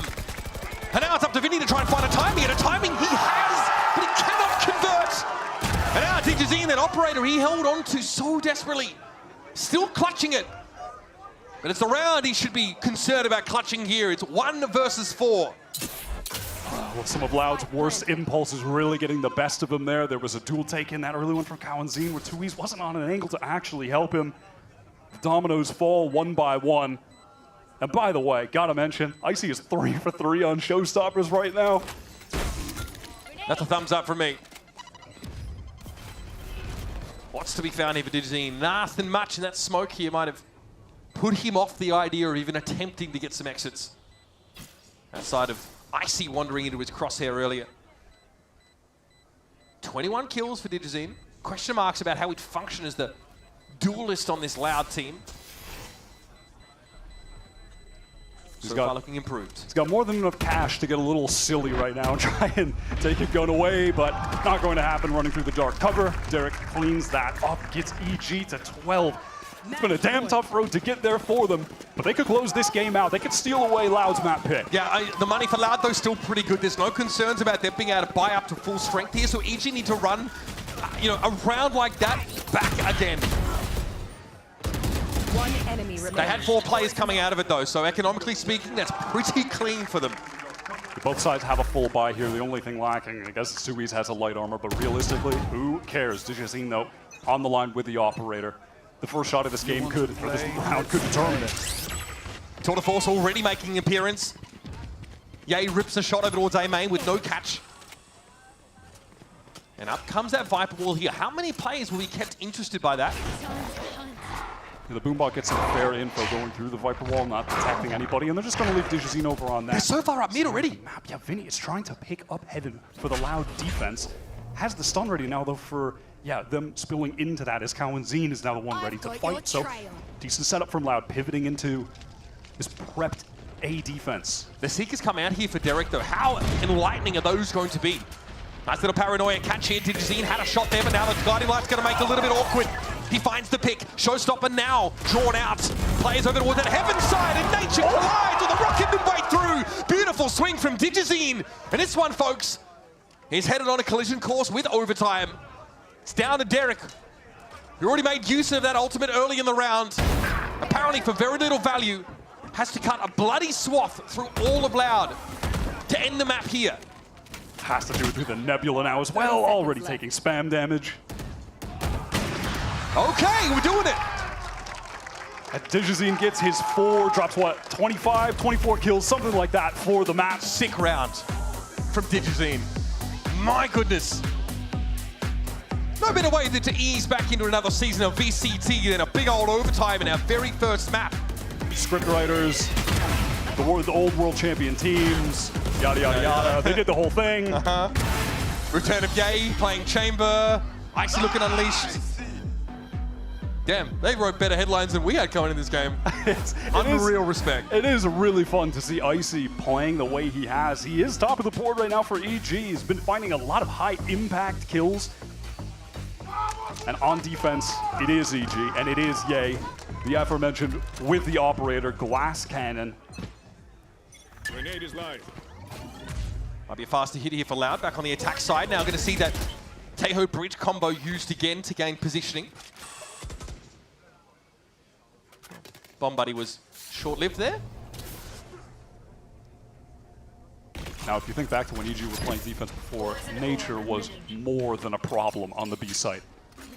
Loud could not deal with him. His play there is phenomenal. He is a one-man brick wall. And he is playing outside of the fault line there, is able to throw a snake bite to strip 20 seconds off the clock, or thereabouts. We just picked this raw. No, okay, just a little jiggle. Sees one, has to move out though from these mollies. Playing tentatively from the extremities, but Cowanzine just bursts into the site with 2. And Digizine knows approximately where Nature's gonna have to stand there. Cowanzine? Okay, no problem. Walks over the trademark, but still finds the frag, and it's up to Ye. So much to do. Oh, fault no. line. Into the Armageddon. You are joking. Hey, at least we got 1 kill with the Armageddon for the Teho VCT Americas. Am I getting the heck out of this round real quick? That's what Ye is saying. That was really simple, but effective from Loud. All of that utility coming in from your initiators, just pivoting Nature back and forth, never had an opportunity to fight. And the other EG players, they wanted to help. They were trying to flood in for him, but Cowanzine and the rest of Loud were posted up on the angles, having found the kills with ease. Got another glass cannon off, by the way. Yep. Digizine. Okay. Honestly, I'm here for it. He's been cracked this game. Map point here for Loud on their choice, and it's a great opener. Gay already falls to the operator, and EG are in utter disarray. Cowanzine wide with the salvo. Actually catches Superman out. That's disastrous. Cowanzine has just decided to take over the game at the final hour before the clock strikes midnight, and we head over to Pearl, which is EG's map pick. I don't want to count them out just yet, though. The Loud have shown a tendency to overplay their hand at points, throw players away. We'll see if they do that in this round. Maybe EG can find an opening if that does end up being the case. But as of right now, it looks like Loud are content to play this safe and play for the win. Oh my God, I mean, what? That wasn't even a headshot, man. Oh, there's a little special delivery follow-up in case anyone was looking to get involved in the fight after the fact. 2 years, audacious swing, gets him the prize. And after the worst year in Loud's history, they bounce back beautifully here in 2025, get this map win of their choice split. At Digizine, right back to the form we remember when he was the best he was on Furia in Americas back in 2023. Debut map, drops a cool 28 on EG's head, heading into map 2. That is madness. Replacing Sodhawk and less Vinny and Digizine. They do their job on the first map. And Loud just throwing EG for a loop, coming in with this comp. they've been cooking in the off-season, and I love to see it. One that maybe didn't excite us after the first 4 rounds on the attack side, but when Loud got to bring that onto the defense side and use it to take that space to split the map diagonally here, it limited EG's options so much, or forced these really lengthy re-clears mid-round. So many showstopper skills as well in this, by the way. I have to give some credit to Icy, how he was playing.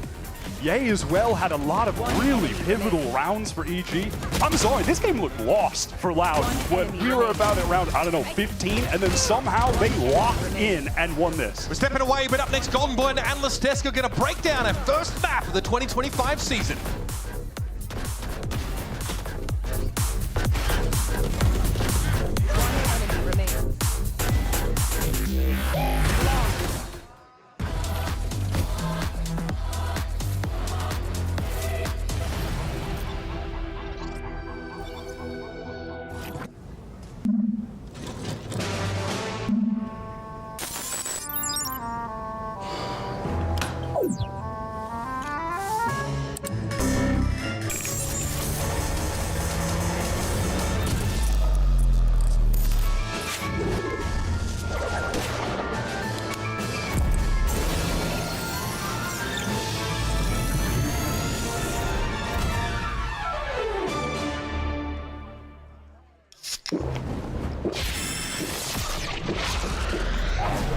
Red Bull gives you wings.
Salve rapaziada, eu sou o Vini e esse aqui é meu time Loud. Primeiro a gente tem o Cauãzinho, a gente chama ele por Zinho, ele é nosso iniciador e ele é o nosso Ronaldinho Gaúcho.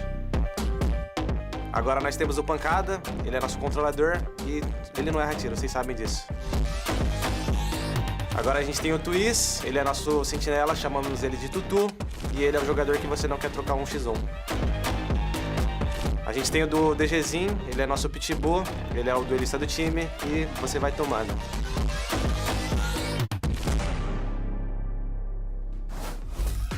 And Loud managed to pull off a wild win at the freaking finish line to go up in the series 1-0. What's going on, everyone? Golden Boy back with Mimi and Ender. And let's just dive into this one here. First map of 2025, and it goes to OT. You love to see it. Yeah, it was an incredible comeback from Loud, and I think a lot of it was built up on EG's struggles on this attacking side, right? They're playing this composition where they only have Skye as their initiator, and I think that really showed. They struggled to take space in the mid-round. They didn't have those same tools to re-clear space like Loud did, and they were so reliant on Ye's lurks, which were just getting shut down round after round. Yeah, Wyatt really wants to take over from you, but we're not going to let him do that. Honestly, I really liked what we saw out of Loud, whether it was those walks down into mid. I think the stealth drones, being able to re-clear space to allow walk-ups like that, were super, super effective. And then when you put all that utility together on a retake, it's just lights out.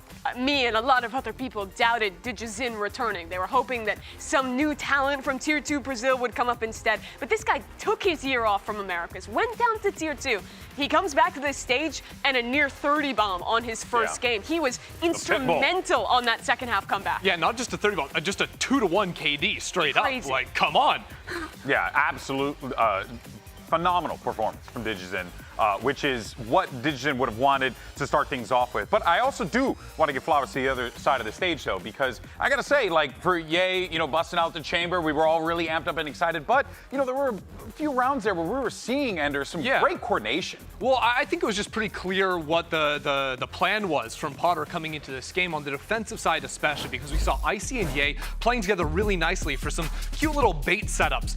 In this round here, you saw the two of them. You see Icy coming down into ramp, sort of pushing those players up into Icy, who's going to then come swing around up into heaven, play with his Sky from behind as well. And I thought that was really nice. And you have other rounds. This idea from EG was always to fly down into mid, this time with a little bait, right? Ye gets in front there, spots up a self throne, it sets up for Icy to swing out and get the kill. But immediately after they get that, they actually moved over into A heaven. It was actually a moment where Icy used his satchel to get out onto that rafter angle because so consistently he was playing rafter, Ye was getting onto ramp, and they were sort of trying to have one player step forward to bait the attention while the other creeps up behind to stab out in the back. It is a little reminiscent of back in the day when Ye was at his peak, and it was all about him and Victor and how the two played off each other, how Victor made space for Ye. You saw some of that there, but it really fell apart in that second half for EG. Yeah, now, I think the question on everyone's mind is, right, like, what does EG do as we get ready for Pearl? This was one of those that we had talked to, and correct me if I'm wrong before, but there is a decent amount of history between these two teams because I believe this is the map, organization-wise, that allowed no round one EG on, 13 right? on them, yeah, and then EG went on their revenge arc. They made it just barely. Different players, different circumstances, but just history always has a tendency to maybe repeat itself. Yeah, and I mean, even if we're just comparing the history of this last map to projecting into map 2 here with very different rosters, of course, what I saw from EG that was working, that I'd like to get them back into on the defensive side, was how they were sort of abusing these hard to clear angles on split, whether it was out on Rafter, tucked all the way into the back corner of that A site, tucked in hell over on B. They were constantly finding themselves in these positions where they were dodging away from the overwhelming Taeho utility and finding consistent multi-frags on their players. That is what was working, and I wonder if on their map pick they even have more of those types of ideas. I think that was also true with the chamber, right? He's a really good counter. You can play on that site, teleport out despite all the util coming at you. Yeah, well, even though it was an L for EG and Potter, we're going to hear from them to see how they get ready for map number 2. Thank you, GB. Yes, I am joined by Potter after their first map. Split very much in your hand in the beginning, and then Loud comes screaming back. Potter, what from your end could you see was kind of plaguing the team, or maybe even divulge what was going on in that last time out? Maybe a little bit of first match jitters for sure. We weren't being quite as decisive as we are in the scrims, but honestly, Loud played a good game. The Taeho is a curveball for us right now. We're still getting kind of used to the groove of the Taeho utility, and it's just so explosive when they want to fight. So Loud definitely had the upper hand on us on a couple of those rounds, but we were just talking about it. I feel like we should have definitely closed out that split. So refocusing for map 2 here. Yeah, how are you feeling about Pearl? Is that just you're going in, not even worried about map 1? Yeah, for sure. Pearl has always been one of our favorite maps since the beginning. So we have a surprise on Pearl. I hope everyone enjoys it. But yeah, we just really want to play our game here in map 2. All right, best of luck. Let's get back to you guys. So I want to see those surprises. Well, I'm okay with that. A little surprise, get the mind spinning a little bit. Yeah, what do we want to play some bets on what the surprise is? I don't know. I think there's so much that's viable on Pro right now. I think Taeho is viable, obviously, for a new agent. I think Phoenix with the buffs is actually really good on this map. Like, you can form farm a lot. I think you can get away with giving up the dive, and, like, he's super powerful. There are ideas with Yoru, which EG has ran in the past as well. Can I give you a different one? Sure. I think Vise. Okay. I think Vi's very slept on at the moment, especially as well as getting some extra flashes into the kit. But I think the stall potential that agent has is pretty insane. And with the sort of mass nerfs to all the other true info sentinels, I think we should be seeing a lot more Vi's. And even EMEA might be cooking a bit with the Sage picks. I'm not gonna lie. I did want to ask. Okay. This is the first time we haven't seen Pro in a while, right? It's been a minute since we've seen this map in Pro play. So I would like to kind of get people to up to speed. We're we're going to talk more about Pearl and all that's going to come in a little bit. But for now, though, we're going to take a quick break. And then when we come back, we're going to be diving into map 2, and then we're going to see how this all plays out. Don't go anywhere. We'll be right back.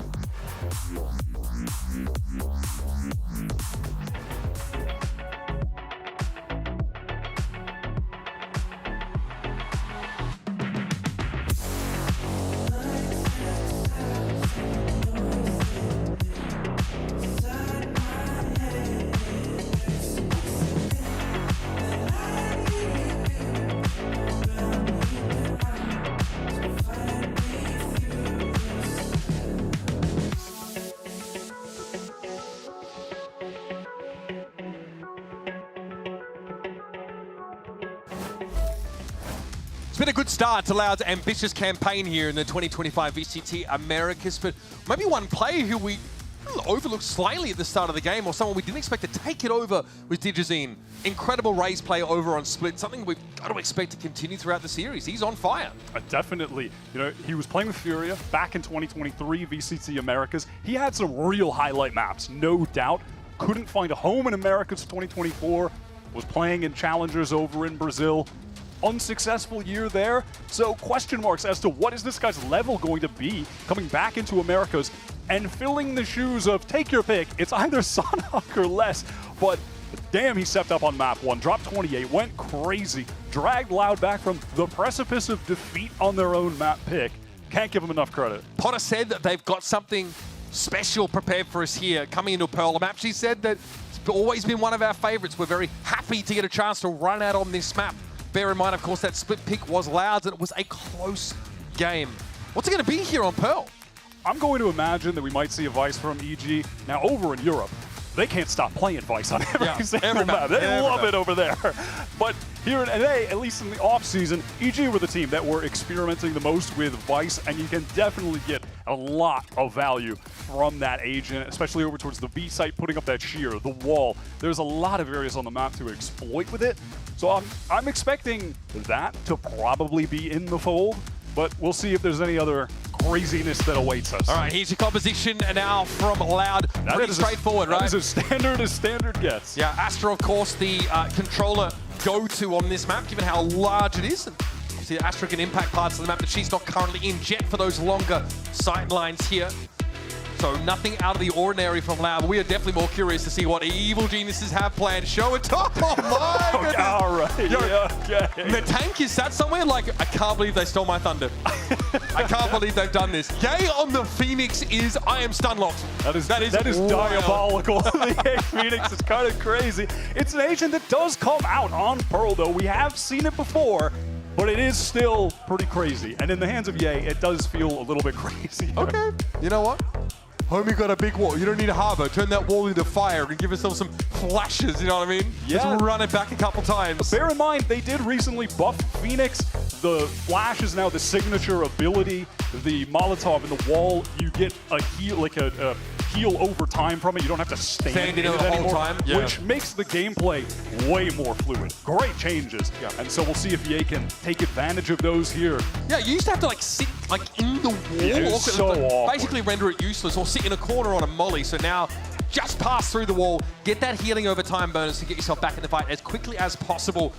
Folks, EG are going to be starting on the defense side here. If you missed the first map, it was a barn burner. That one went to overtime. Loud took it in a 14-12. Let's get into the pistol here on Pearl. This has historically been a map where EG, they always wanted to experiment. Even back to their champions winning roster in 2023, Potter loves to cook up crazy things on this map.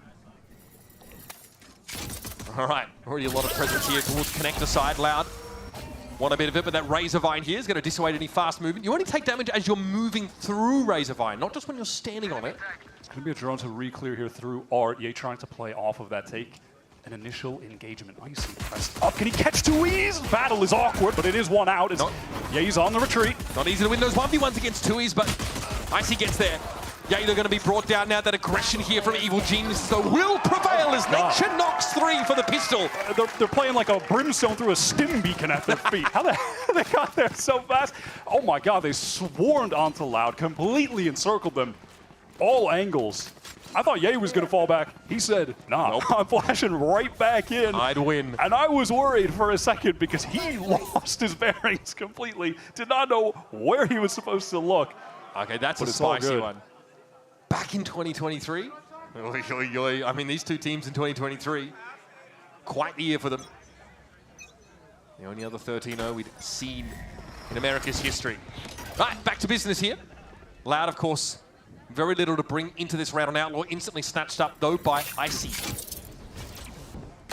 Flash over the top. Digizine trying to peek off of it. Not able to connect the headshot, though. Not even really able to find any suitable target. Loud want to push out of Arc here. Superman's going to have to be quick about it. Not a spray down with the Spectre, though, gets the job done and leaves Loud with only one player now left. Blink and you'll miss it, folks. EG snatch up the bonus. I'm never not going to be excited to watch a Superman game. We mentioned it a bit on map 1, but he really didn't have opportunity to do much. The site he was anchoring was never really hit. Yep. But again, massive breakout player for me from 2024, which feels silly to say because he has been competing on pretty high-level teams since the VALORANT beta.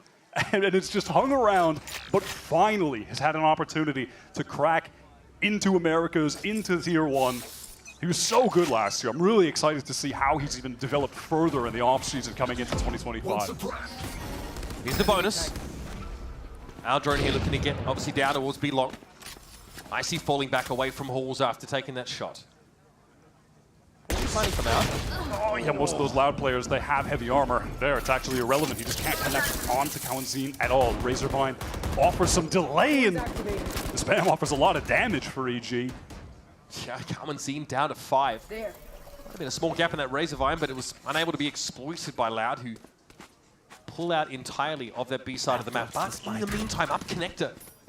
Superman has snuck pretty far forward, and the same is happening here for Derek. Getting up on that A extremity, at least with an owl drone to clear. Twiz does have that cam in mid, was procking it here and there. Superman's getting that audio cue. Still with eyes on door, but wants to fall back.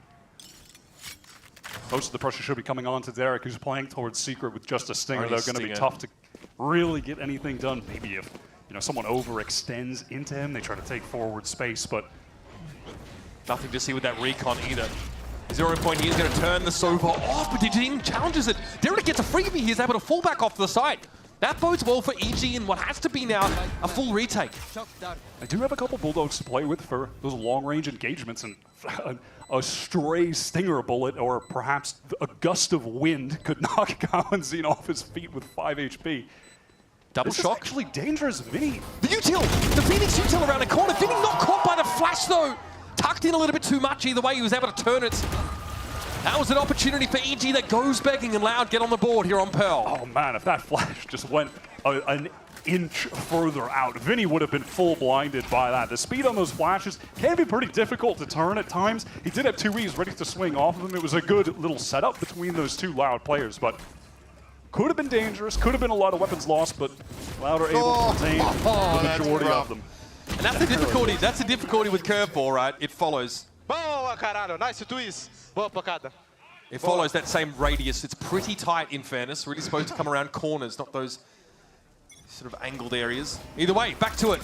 All right, and there's a little simple utility combo to take control over towards main. Maybe Vinny throwing one flash too many. The second, it's a lot. Really only got his teammates, but the initial one, you get that flash with the recon. Digizine pressing forward with the dash, so if anyone is in A main, they are cooked. But oh, Derek, great first kill again. This A anchoring looking good. This time it's not even served up to him. He just holds the line, falls off of it. Loud tried to make a fast play with that gravity well to catch someone who had pushed up, but Derek has not been playing that way. And that's Icy on the B side. He crept all the way up B-Long. Once you get that operator online on defense, Pearl, you can really control the map with ease. So obnoxious to force that jet off of the sight lines. So long range. Okay, we're just going to contact right back into the A site. Derek feels content to keep holding it. Netted him the first kill, but goes down the second time. It is tentatively now the peaks in. Pretty darn nice clearing here towards the A-Link side. Loud now basically have the option to get on out of here, head over to this B side of the map, or want to commit instead. Tailwind for Digizine, gets on in there. Despite being suppressed, Icy still wants to creep up and look for a shot here. Razorvine on the site itself. Won't damage unless the player's moving. And Icy gets on in there. Now we've got a bona fide 2 versus 2. It's going to be Vinny and 2 years stacked up here. And Nature falls. Icy not able to find connection there and make it this 1 versus 1. Now, he's got to find his way to extricate this situation. 2 years just giving him a little bit too little. And Vinny swings around behind. Loud are playing with some major confidence in those little two-man situations with Vinny and Digizine, teammates from long ago, that old synergy coming back. They're just running around the map together, taking duels together, and Digizine is finding kills. It's just dry swings. There's no util. Vinny just threw both of his flashes 4 seconds into the round. They're just two-man swinging everything and finding every kill. That is just pure confidence. That's Digizine being in form, and at least right now, Vinny's stepping it up early. Getting the A-Link control there was huge, able to turn around on EG as they attempted to reinforce from there. Okay. The hot hands used there by Ye. Ooh, Digizine's seen better days. 7 points of health left. Nice little trap play there. Yeah, you throw the wall at him. You might kill him. Just send the wall, hit his location. If they had the drone ping him and he got him with the wall, that would have been an all-timer play, I'm gonna be honest. Yeah, he's asking for more. Oh my, there's the damage on Vinny down to 2. Very efficient round so far for the Phoenix. Probably a little audacious to ask for any more than that, but still, it's a pretty battered, Loud contingent trying to make their way towards this A side, but perhaps they've seen enough here. Loud have wasted a whole lot of time in this round just trying to retain this A main control, but in the meantime, it has been 2 that has worked all the way up towards B, trying to offer opportunity for the rest of the team to hit it, but he's just taking these duels. He's open to so many angles. 2 please be a little bit more careful. He doesn't care. Begging and pleading. He's open to 17 different angles. I mean, Nature and Superman, they don't have the weaponry to punish Wyatt. That's the issue. They've got nothing but sheriffs to work with, so don't try that at home, I would say. 2 getting away with a heck of a lot there, and it's all down to Icy. Rifle to hand here, and he will be on the other side of the map, chilling by Flowers. Loud, have eyes on this in 2 What a round from him. That was brazen play. He had me sweating there for a second. At any moment, he could have gotten swung on and taken down, but he's putting the schmooves on him, bro. Don't worry about it. Oh, good. Don't worry about it. Heading into this next one, though, with the full buys, it should be explosive. There are like 8 ultimates in play at this point. Buttery smooth, brother. All right. Yeah, so I overcounted, but 6 ults, we'll take it. And we're close to 8. A whole lot of orbs between both of these teams. And Loud have the ultimates required to just get an easy site take. They have that Cosmic Divide. They have the Null command as well. Hunter's Fury comes in. Icy was pinged. He had to get off the line, tried to reassume it, but Derek's the one that actually gets caught by the Hunter's Fury here. Icy knows he's got a lot of work to do. Digizine did take a hit, potentially through some of the metal work there. Superman made a really nice play in the meantime over towards that B link. Used one of his nebulas to give him an opportunity to get inside, reposition, and caught off 2 who would have been that lurk, that second part of the split onto B, and it throws a wrench in Loud's plans. They're headed towards A now. They'll have Ye to contend with. Ye with an ult, by the way. Could try to send it on them. That early to mid-round push-up from Superman's been instrumental. Carter here navigating a lot of this Vice utility. Delicately. Definitely aware of a potential backstab coming his way, but it's going to be Ye. He just bullies himself onto the site with that run it back. Found no connection there. Now suppressed by the Null command as Loud find a burst of speed of their own. Getting into the site, plunked down. EG had to work with 2 now. Enemy remaining. Loud are just content to take these duels and fight forward, crush the economy of EG. It's Nature alone, the 1 rifle left, 0 credits in the bank, and Loud swimming in cash. Cowanzine extracted here, but Pancada will emerge to take their last gun out of the hands of evil geniuses now. And still EG struggling with the pace. In the previous map, it was definitely from Loud's defense side, but now just get caught out by that Null command. Hard commit onto that A site. Loud are finding so many kills with pure contact play. Just walking forward together. Some of these situations, frankly, just alone.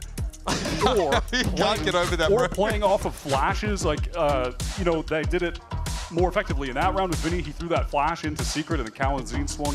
There was the kill onto Ye, and then he got a second one onto Icy as well. Like, they're getting really active right now. I'd love to see it. Icy's found a couple of openings, right? Pushing up on their B side of the map on occasion, or around like that one, holding back with an operator. The Hunter's Fury from Kalanzine a couple of rounds ago that kind of derailed EG, but as it stands, 4 rounds in a row for Loud. EG, don't get excited about their economy coming into this one, folks. They've got 4 ultimates, yes, but might be a Stingers and Sheriff job for them. We haven't really seen a situation yet where Loud have run into the Vice util and it has stopped them or cut off one of their players with the wall on the attack while the rest of them are stuck behind it. The flash setup is so clean. Loud are really just trying to exploit different areas of the map, fighting together and avoiding going for an execute where they could run into all this Vice util at once. It can be so annoying to deal with. Yep. This is EG on the eco. They have a ton of ults when we get into the actual buy round though, and we'll see what Potter has in store for them here. The Steel Garden could even the weaponry situation in a pinch for Nature. And Icy's already gone for that Blade Storm. Well, we'll put those away for now. Oh dear. Okay. Shock Dart's going to force Icy back into halls here off that corner. Razorvine to slow them down. Kalanzine tests it and thinks better of it. Loud are really making this big push up here by EG. Vice util, look. Wants to swing, but then immediately, no, Tui's gets around the corner. He wants to push out. Superman wants to push out. Nature, they don't want to push out. They want to fight, but it's just not going to result in anything positive for them. Icy did slow things down over the B side. Nature! That is a massive 2-piece. Can he convert off of this? It's going to be a B plant for sure now.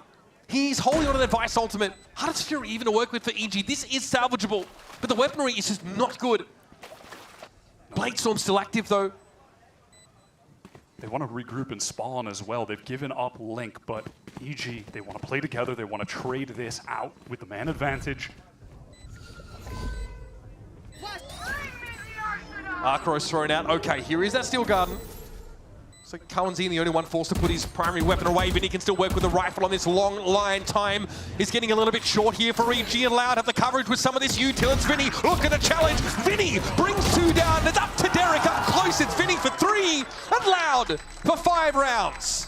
Just gunning them down. They have to push forward. Unfortunately, it was really all on Icy to find that kill. If they couldn't get Vinny in that moment, they probably weren't going to get him at all. He even found that great timing to jump with that molly, throw it down, and force EG to just have to hold W at him. And when he's playing around the pillar, he can choose to peek when he wants. It's way too easy for him to clean that up.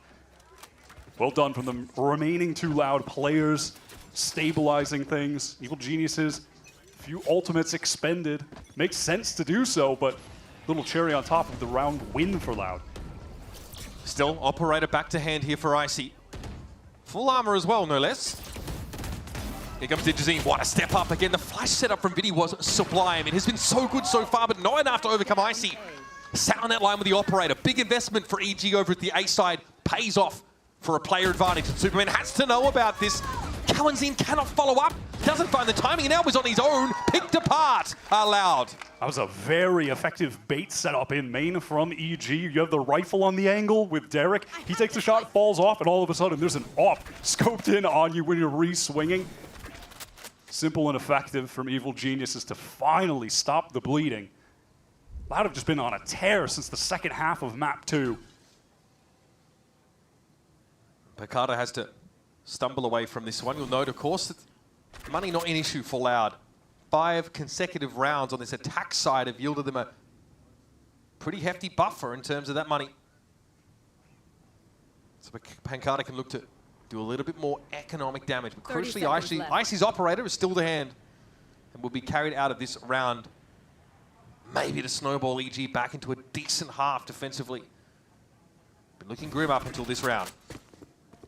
There's not a lot of time, so it shouldn't really be possible for Pancada to do too much damage, since he has to stick the spike at some point here.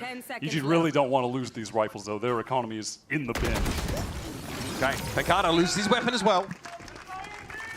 Solid showing from EG, still with that Hunter's Fury in the back pocket. I'm looking to see what the variation will be with this op, where they're going to position it in the future. A lot of value that time over towards the A site. Icy top of the board for his team at the moment. Was the case on map 1-2. The orb is guaranteed here for Loud White, so it could be an L command round if they use this heavy util on the A side of the map again. Yeah, and there was that moment when Icy picks up the angle when Derek falls off of it. Baits a Loud player into the swing, into their death. And here's the fight for the orb. Talking about EG, they want to be active with this again, with the recon, with that molly from Ye. Oh, man. Would slow them down, and if they were there, get them into the grav well with the molly. That would have been nice, but... So far from guaranteed was that orb. EG really invested util to control that side of the map, and now they're creeping up there as well. Superman doesn't go aggressive. As aggressive, at least, to connect this time, but here it is. Nova Pulse could give him a window.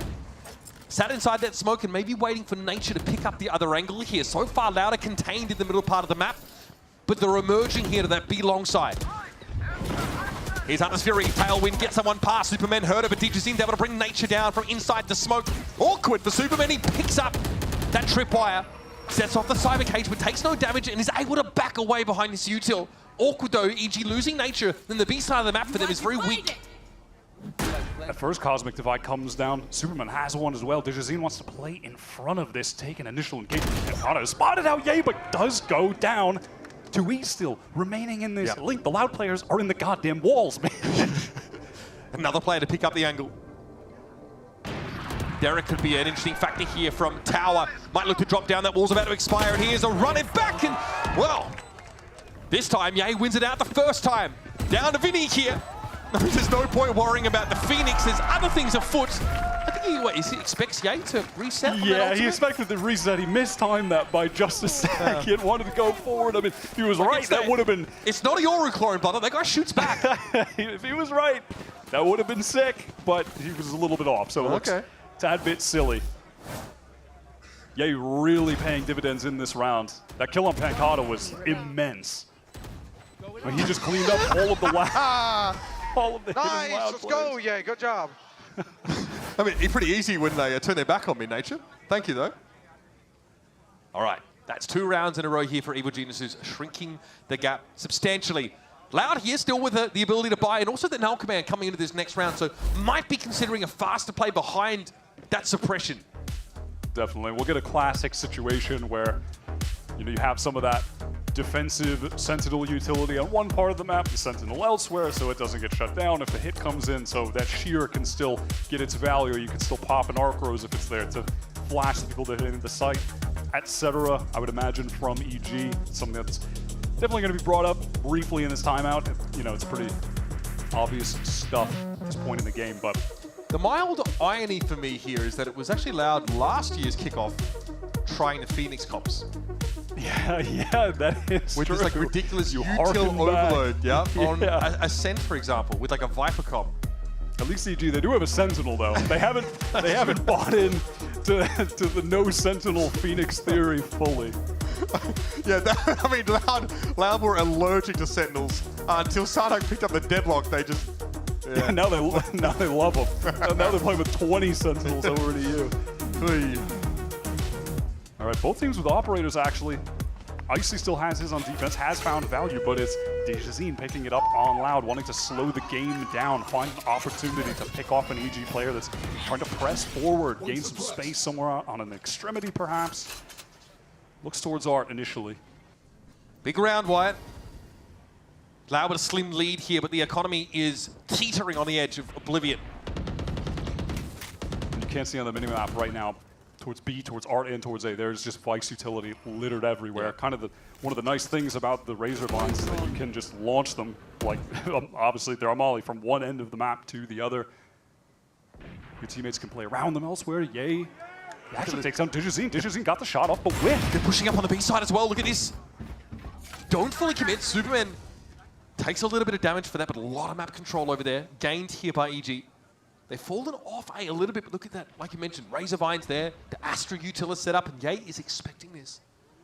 Oh, he read it like a book. And there's no way that 2 years he's going to dare follow up that. Some great map control from EG, but more so containment than map control. crossing the T's, dotting their I's. They've offered up the A site. Sure, Loud, you can come on in, but we're going to retake this with ease in the 5-on-3. Yeah. Derek instantly re-clears that. Knows there's a Razor Vine in play. Wants to see if it's maybe caught someone out. Get a free ping there. Malcolm still being held by Vinny. Does he opt for it in a 3 versus 5? Now it seems unlikely. 2 is down. Vinny gets on the board again, though. His position very well known. Hoping to exit this round with 2 smoking barrels and a lot of dead foes. It'll be Icy, though, that finds the shorty purchase. And Picard is going to go huge here. 1 versus 3, surrounded on all sides. Nate's is the one that drags him down. Took a moment for him to go down for a second. Was a little lost there, but EG stabilized. They played that round wonderfully, to be honest. You have to give big credit to Ye for finding that opening. Want to see what that looked like on the replay. I heard Dijazine got the shot off, so it must have just been a whiff into Ye connecting the headshot. And then from there, they contained the map with passive positions, are watching all the proper angles, play to the main advantage, which means playing for the retake. Simple stuff from EG, textbook. Starting to look good here. I think Ye at this point had fallen back behind a sheer wall. So kind of had confirmation that Loud had pushed up pretty far through to the middle part of the map. Oh my God, I jumped up. I was like, what's happening? That clarifies things for me. I want to know what was happening too. Like, Picard is still alive? Hello, fellas. But all good. All good. It's a tied game now, heading into the 11th round. Icy still with an op to hand, doesn't quite find the window on Dijazine, and he will creep up. It's going to be Malcolm. God, yeah, he's on point. Used over on the B side, though. Icy can't get away. Still has that tailwind, but can't make use of it now. It needs to be a raw op shot through so much of this util. Louder encroaching rapidly on the B. Dijazine already wraps around, and Icy has to make a flick happen. He's sprayed down through the kiosk, and Nature's also fallen. But he's got his ult. He's going to run it back out into the fight. It's going to be Superman getting involved as well. And that's a spike loose in Halls. Dijazine is trapped here. And Ye finds his 3rd. Really shining on the Phoenix. Oh my God, get Chamber out of here. Give me more of the Ye Phoenix. Hey, now Potter's quote makes a little more sense, I think, coming into this game. Yeah, he's trying to prove he's a Phoenix, mate. Oh my God. He went from bottom of the board to now he's at 10 kills. The past few rounds is going crazy. Got that ult to press forward. EG are playing with some ruthlessness in a situation like that where Loud have a lot of site control. They forced Icy into that really awkward position behind screen. It's spammable as well. You see Nature, he swings in, he wants to help. And it's like, and when he goes down, it feels like, oh, this round is lost. But they just keep coming. They just keep fighting together. And every round, Ye has that ultimate. He gets to break psychological conditioning by breaking the rules and just pushing. Yeah. Where otherwise most players would get off the angle, hold it passively. He bullies into the map. Icy still with the op towards B long. Rattles off 1 shot through the cloudburst. Doesn't connect 2Es with that high up camera. Just to spot out if someone's going to peek through doors. Dijazine earns a Blade Storm from an orb pickup and pops it instantly. Last round of the half, so Loud may as well make use of what they have. And that is a Hunter's Fury as well as that Jet ultimate. And Loud again hearing that op shot. They want nothing to do with that. Let's go hit A instead. EG they wanted to take some space, it looks like, towards main, but now they are disconnected. They got full A-Link control, though. Loud have managed to filter their way now onto the side, and Cowanzine is trying to pave the way with his Hunter's Fury. Dijazine, though, is down. That's Derek chiming in first, and that connector presence is starting to be neutralized now. The Blade Storm active here for Icy as well, should it be needed. Derek stuck in the corner with a shorty, 20 health, and he swings for it. Patience. Lobotomized there by Icy in a pinch, and it's up to Cowanzine. Young Gun able to bring 3 players down. Now Icy will be lingering on the other side with the knives. What a round to win back. A huge thrifty for Loud. Evening up the game at the half. That is ridiculous from Cowanzine. A player that a lot feel was really underrated during Loud's reign at the top when they were a perennial top 4 international team. And now on a Loud that feels, at least in terms of pure roster, the weakest that we've seen. And today, he has stepped up. Some of those tail rounds on map 1 were phenomenal. And I mean, what is that? What is that shot onto Icy at the end? 4 bullets in the chamber. Quieter map for him, but Cowanzine gets really active in that round 12 to even up this game. Pearl is 6 apiece, folks. We'll head to a break. We'll be right back with the second half of this second map.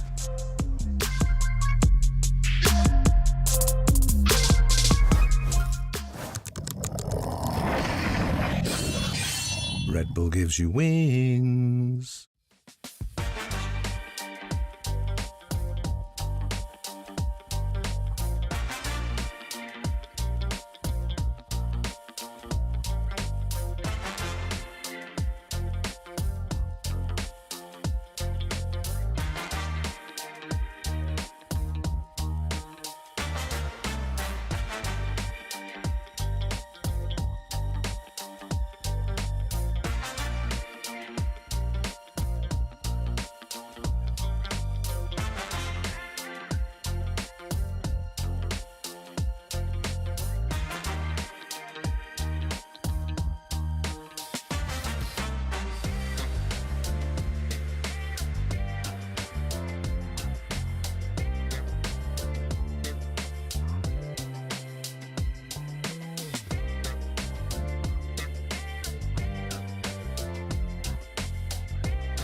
promised us a surprise, and a surprise we got, folks. Not only Phoenix on the map, but Phoenix in the hands of Ye. And I tell you what, those last couple of rounds looked absolutely stunning. It was EG fighting back after losing 5 rounds in a row until young gun Cowan-Zine, Kid Wonder, shuts them down with a 4K in round 12. This game has been pretty explosive so far, and you have to give a lot of credit to Ye for halfway through that half being at the bottom of the scoreboard and then shooting right up to the top in the last several rounds. Multi-kills galore for El Diablo. Immediate fight into mid. It's Icy who finds the opening. Cowan-Zine, what a stunning shot. I mean, this is sick with the Ghost. We are running it down at the moment. Superman, at least the last one standing as the smoke clears, catches sight of Pancada slinking away. 2 years. Also trying to hinder. That's 3 for Pancada on the round here, and Superman has to go Super Saiyan. It's a 1 versus 1, approximately equal health. Time to throw down. Controller versus controller, Pancada, world champion. Oh, he's a big brain. I like this from Superman. Oh, he's so good! AG, what a crucial pistol to win! So patient, so controlled. Well done from Superman. A man who is always pretty stoic. Never really seems to have a bad game. No, he's always a presence. He's always a force. He's always going to find those impact kills when necessary, when his sight's being hit. He's going to anchor. And it was in that moment disgusting angle. Yeah. In that moment, finding the kill into 2 is crucial. Yeah, it's that spike dropped, of course. But he's playing around. Nicely done. Okay, Loud. Slinking on up to this B side of the map, which will be passively watched by Superman and his Guardian.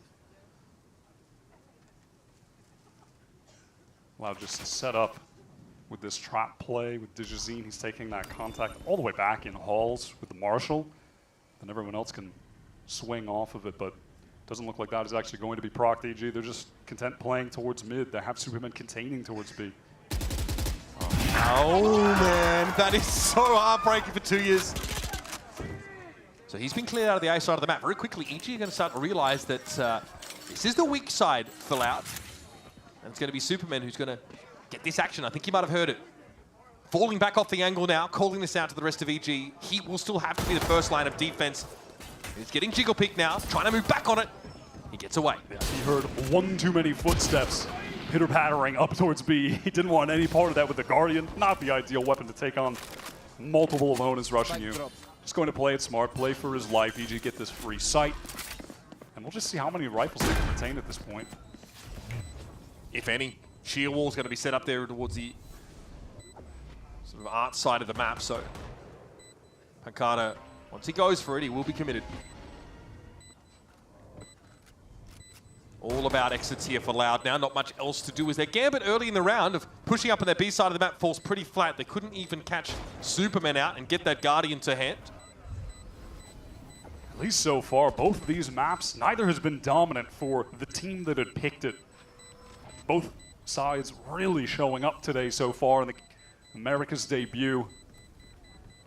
Players with a lot of expectations on their shoulders. We talked about the shoes that they have to fill. The world champions that have departed both rosters in the offseason. Okay, yeah, fair enough.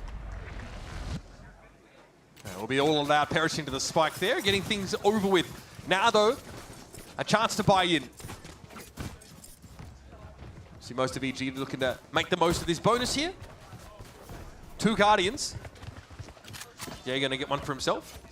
Wanted to see if anyone was going to try to get the Outlaw in their hands for this round. Not going to be the case, though, even though there are some light armors across the board for players on both teams. Not going to see that just yet. What do EG have in store for us, though, with the Phoenix on attack? Those flashes can get a lot of value fighting towards Link. Fighting towards Art as well, but it's Art where Louder pushed out.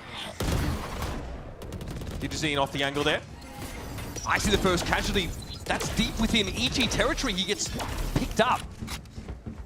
They're still going to go for it with 4. Of course, this Aldrone, they might try and get ahead of it now. A little bit of wall bang damage, but Digizine is ahead of it. This guy, by the way, very low sensitivity.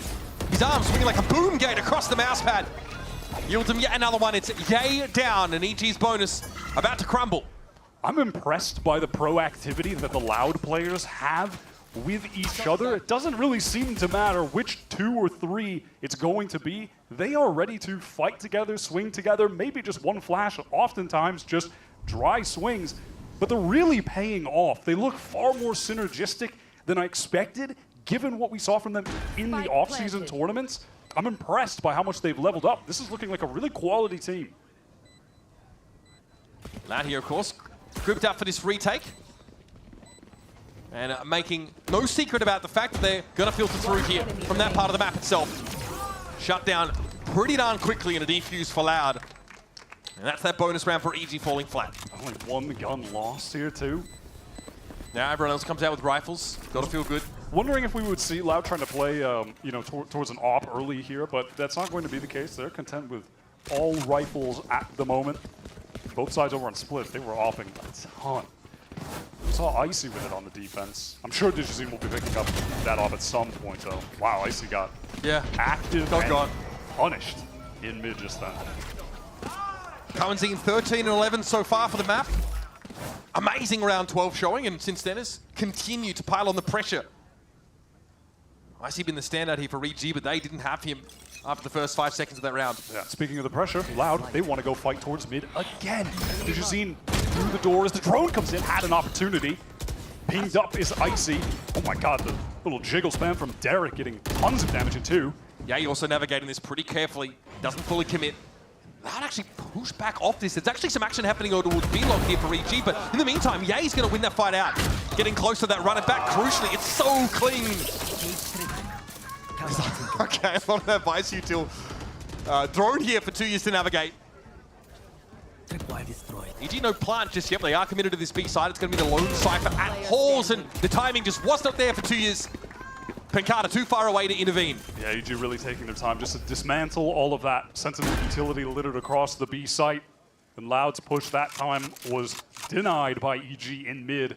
A lot of damage coming through from Derek, and then Vinny really overstaying his welcome there. Yeah, he picked it apart. Yeah, being punished unnecessarily, could have backed off. I thought playing that corner, he would have someone to swing off of him at the very least, but didn't. The setup from Loud really devolved into a mess. And you just spent that previous round also talking up how effective Loud are in 2s and 3s when it comes to swinging and holding each other. Never mind. Never mind. Yeah, that was a little bit messy. He did really punish them for that. Pancada wants to save this rifle. Okay, well, he may well just get away with it. Ooh, he can't help himself. He's got to fight. There's curveball. Pancada going low here. And he won't be getting out with the gun. I hope he's happy. And unfortunately, he was the only guy with no cash coming into that round. Brother. Yeah, hate to see that. So everyone else is going to be able to buy up but him. Yeah, this situation was, I guess, not ideal. No, you're overestimating that tuck, I think, if you're Vinny there. Definitely. Or yeah, you're getting a couple freebies this map. I think Vinny turned his back on him as well during the Phoenix Ultimate in the first half. We'll see now, though. One of the staples of the Phoenix play as a team is feeding that man ult orbs left, right, and center. Ye is just one away, but at the moment it's fighting towards mid, and again, Loud just pushed out of mid 3 rounds in a row, and they find the kill. We're going back to the well. Yeah, pulling back away from it now. Loud, of course, here, only Pancada without a rifle, so they're still well equipped to deal with a round like this. And I mean, I know Ye is just saying, muttering to himself, bro, they did that again. Like, yeah, they push out again. I mean, in fairness, EG tried a similar approach. It was smothering, but less full commitment from Superman. He was constantly up at that connector door. Kind of like that, really. That is a tough duel to lose. Superman is so favored in that situation. And now Cowanzine is pressed so deep into mid. Do they read this? Oh man, he's getting everything! Derek at least is able to shut him down, but 4 strong are Loud still. And just as EG were threatening to run away with it, just as they were threatening to break the economy of Loud, the Brazilian side comes up for air and finds a really important stop here in round 17. Seemingly there is just no stopping point for this early round aggression from Loud in mid. They're just going to keep brute forcing into that section of the map. They did it on split too, right? Yeah, they look differently around this. That's util. They had a breach and a Teo and all that, so it was a different look. But yes, it is the same proactivity early round from Loud that we're seeing across both maps at this point, for sure. See that run back? I mean, we are just, man, reckless abandon. Digizine catapulted into mid. And Icy was prepped for that angle with Kalanzine as well, tucked into the corner with the flower pots, but Kalanzine is just sharp right now. I think he's gone from 6 to 15 frags in about 5 rounds, so. Top in the server. Very solid. Here comes round 18. It's 1 round in it, but Loud have saved themselves from economic disaster. 0 Point only spots out the Astra here, so it's unclear how much Vinny's expecting in terms of B-side action. He can't see this filter out. He's about to have his hands pretty full, though, now as Yay goes down inside that Phoenix ult. Turn the flash and back away. Buy some time for Loud to reinforce his B-side. Yeah, those shots really going awry. Vinny trying his best to reposition and delay these attackers as well with the utility. Is able to do so, and now EG, they want to scale with the wall coming down, with the flash going into the smoke. Yeah, wall's going to cut off Link, and they're going to go for it now. Cosmic Divide also deployed here for Loud to try and set things up defensively. It's a line that EG have to cross, and they go for it. Yay gets one. Still 4 strong for Loud, though, as they look to fight doggedly for Halls, but it's Icy that comes out on top. Loud force-fed a case of cryogenesis now, down to 2. And that spike is being held back on this B-side in Halls. Cosmic Divide about to evaporate. And 2 is heard by Derek now, but look at this great little damage through the corner. EG with the player advantage, but Icy and Derek looking ragged here. But Carter's got the patience. Double swing, though, gets EG out into the fight, and now the numbers are even. 30 seconds left. Spike might be headed over towards A, but Pancata might have something to say about it. It's going to be Icy going down to Nature. Salvages it now. The bona fide USDA Prime 1v1. He's going to get the ultimate as well. The Steel Garden is going to be active. So he'll have an opportunity for sure to get the gun out of 2E's hands on this retake, force him to play it with a classic. Oh, I like that. Going to fall back off towards Secret is Nature. The radius on this Steel Garden is quite immense. Nature can deploy it pretty safely and guarantee 2E's will be disarmed. 2E's has to know that he's going to be playing around that. He might just take a real fight here. Oh, real! Nature's got no chance to set up. 2E's sniffs him out and digs him out of Secret. It's an even game, folks. That is a mental headshot. Vinny is playing really well, by the way, over on that B side. On this map, generally, big credit to him. 2E's has not had a barn burner of a series, but when they needed him in the 1v1, man. When they needed him most. And Nature in that position just didn't feel comfortable to ever use that ult really until maybe there was a tap on the spike. He was on the right angle, though. He was holding it properly. And it's 2E's winning that duel against Derek, too. What a round. What a round from him. I'm glad you highlighted Vinny. Started that round because he doesn't realize there are 3 or 4 EG players pushing through that Astra smoke at him. He gets out alive. He gets rid of the run it back clone as well. A big momentum slower. You have that clash towards A, but EG pivot is taking mid as Ye falls back from that orb from Ben. And in the meanwhile, I do want to point attention that there is an operator in the hands of Digizine towards B. That's going to be a factor for EG moving forward. Okay, here's that Vice ultimate now. So big weapons taken out of the hands of Loud here. They're already looking to take a fight, but they've got no choices. Here come EG descending upon that A side of the map. It's Nature claiming his first with the Stinger. Awkward for Yay. Caught with Util in hand. Numbers game is evened up. Icy's the one with the key weapon here. And 2E's is trying to fall back further behind this Util. Kalanzine getting involved now with that Hunter's Fury as EG get locked in a box. It's Derek and Superman, last 2 to work with it. Superman's in a flanking angle but has terrible weaponry. And the neural theft comes through. Perfect timing for 2E's. I feel a changing in the winds here, Wyatt. I like the idea from EG that Steel Garden caught the 2 players that pushed into A main, and in the meantime, EG flooded this site. But when it was all said and done, EG were caught. There were 2 players pinching in on them from either side of the site, from spawn and from main. And they weren't able to, as a team, fight all together at one side. Superman was in no man's land at this point. Vinny with a great timing there. It was a great setup. I like the idea, but it fell to pieces in those engagements there. They just didn't have the numbers to all fight one side together. It's tough. You're left with a frenzy and a classic on your last 2 players, and you get pinged out. Bear in mind, that was an eco, by the way. Yes. They sent it on the eco round. It made it damn scary, despite only getting, what, 1 kill? But it really could have swung in their favor. This is going to be their actual buy round now coming up. Regardless, that's 3 in a row for Loud. EG's last timeout for the map being expended. And they're going to have to hope this is a game plan that sticks. Need to convert on this round. They're going to be running up against the Digizine operator, probably on the B side of the map. There's also a null command in hand for Vinny, who's definitely been a big factor in the second half. Certainly. A great debut series for him, especially this second map. EG, they've got one ultimate to play with. It's the Cosmic Divide in the hands of Superman. Like you said, contending with that operator, contending with that null command, a lot stacked against them, and a must-win round. Economy hangs in the balance for EG. This round could mean 2 for Loud. It could get them to 12, get them to map, I mean, not just map point, series point. This could be it. Loud could send EG to the lower bracket straight away in the first match of America's Kickoff. We're going to be fighting here again in A main. Pressed up against the barriers are both sides here. Here we go, Icy comes forward now. Oh, and that util, and Vinny's able to bring him down first. Catches him out through the box. Calvin's in ready for any follow-up. It just doesn't come. It's EG down a player. Carter ready to swing. This is oh, that is audacious. Oh, he gets the first. Does he find the timing? No, he should get this free. He does. Trains back and forth, leaves Loud advantaged here. Spike, though, still to hand for EG, still heading in that A direction, but there's some of that Cypher util waiting for them. EG are going to reveal themselves if they want to commit to this site. Superman could be the difference maker now, all the way into water. Wrapped all the way around and won't see anything here in Flowers. Digizine's making so much sound. Oh my God. No He doesn't know. Oh, there's no way you check that. Unreal. Superman's able to win it out, though, and even the score for these teams. 45 in the round and a plant here to A. It's time for EG to make their case for the map.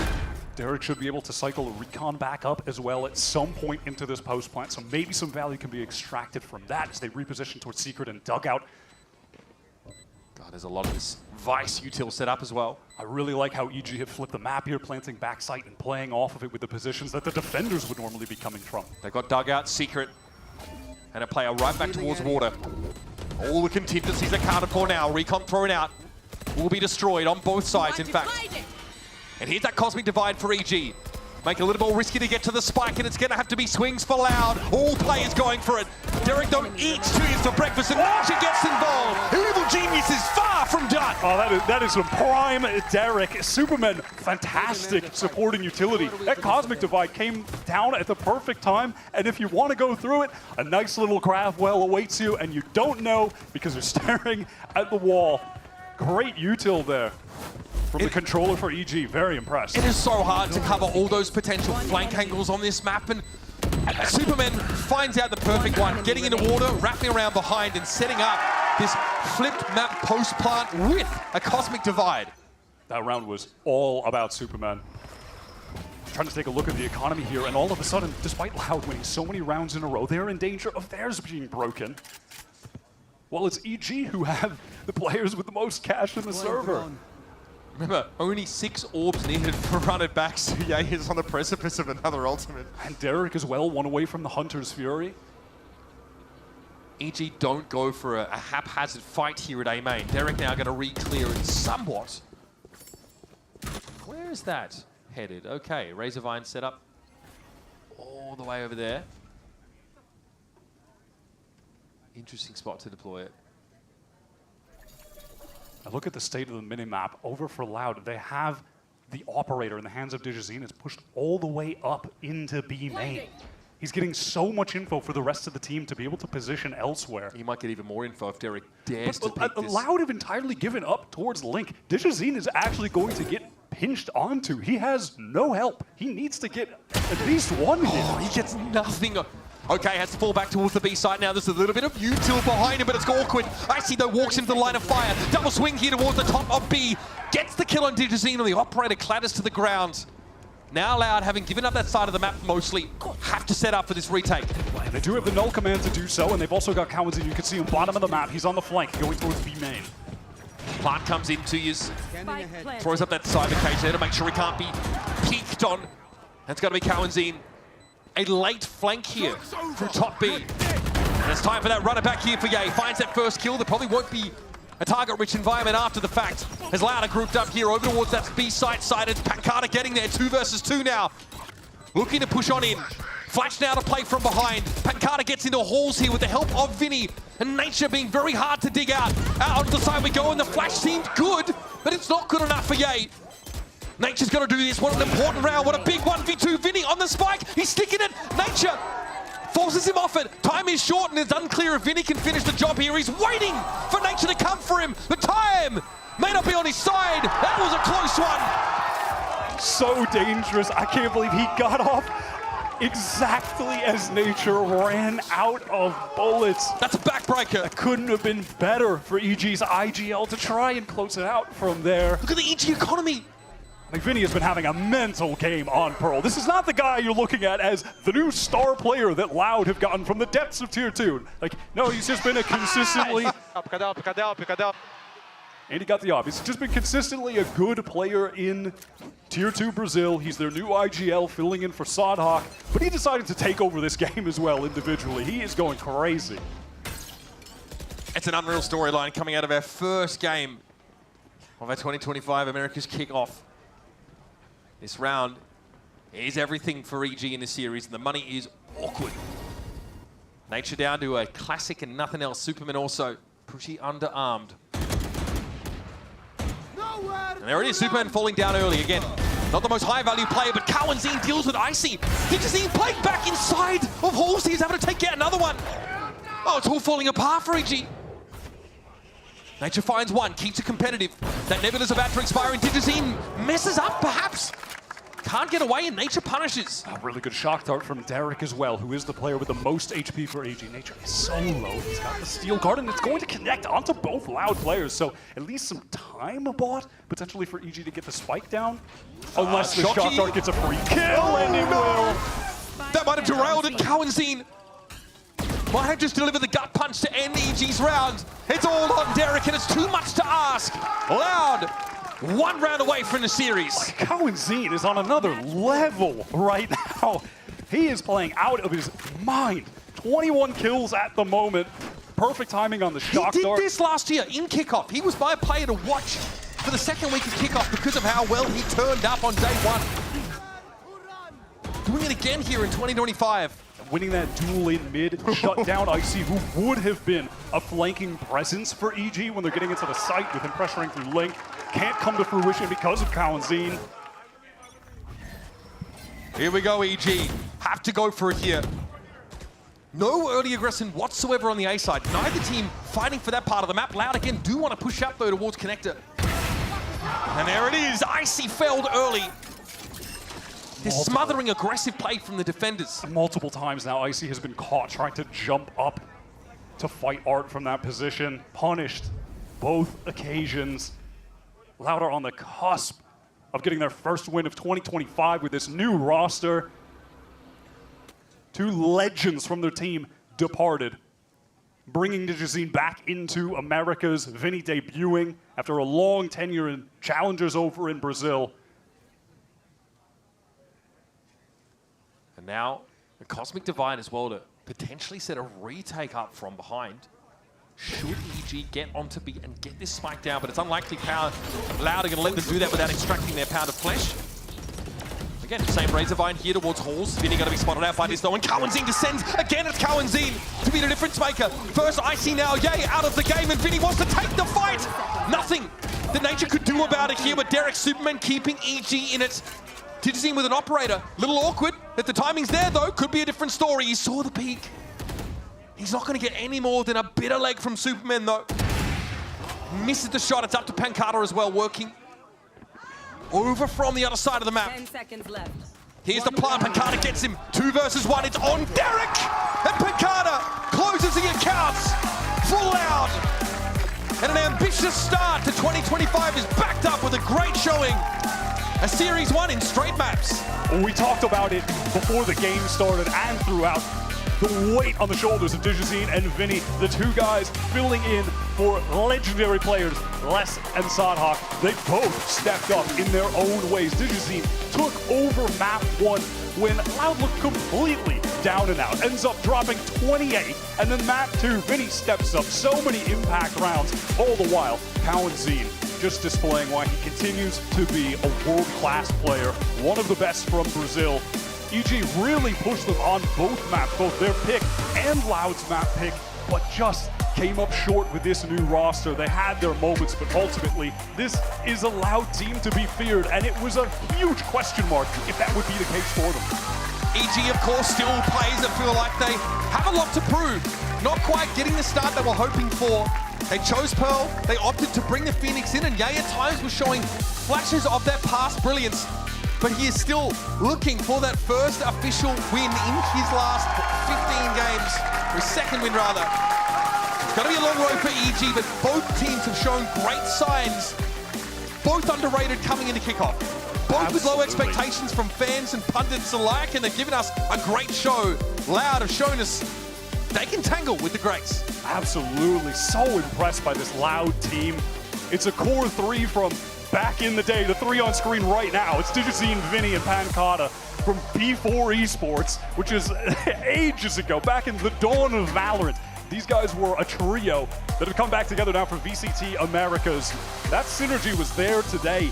You know, if you were really locked in and watching a lot of the off-season games, I think you would come away with worries about this Loud squad.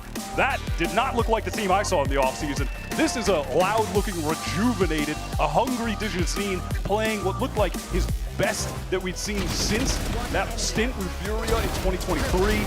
A lot to walk away with, to be really excited about. It was an exciting split showing from Loud here, showing us that beautiful breach Taeho set up, and then we saw them walk onto Pearl here, expecting EG to be the instigators, but this smothering defensive approach across both maps for Loud got them so many rounds, so many early pickoffs on Ye, on Icy.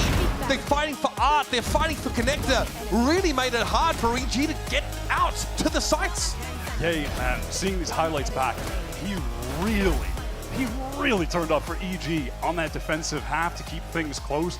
Ultimately, it didn't end up being enough. He had his moments, like you said, on the chamber, on map 1 as well.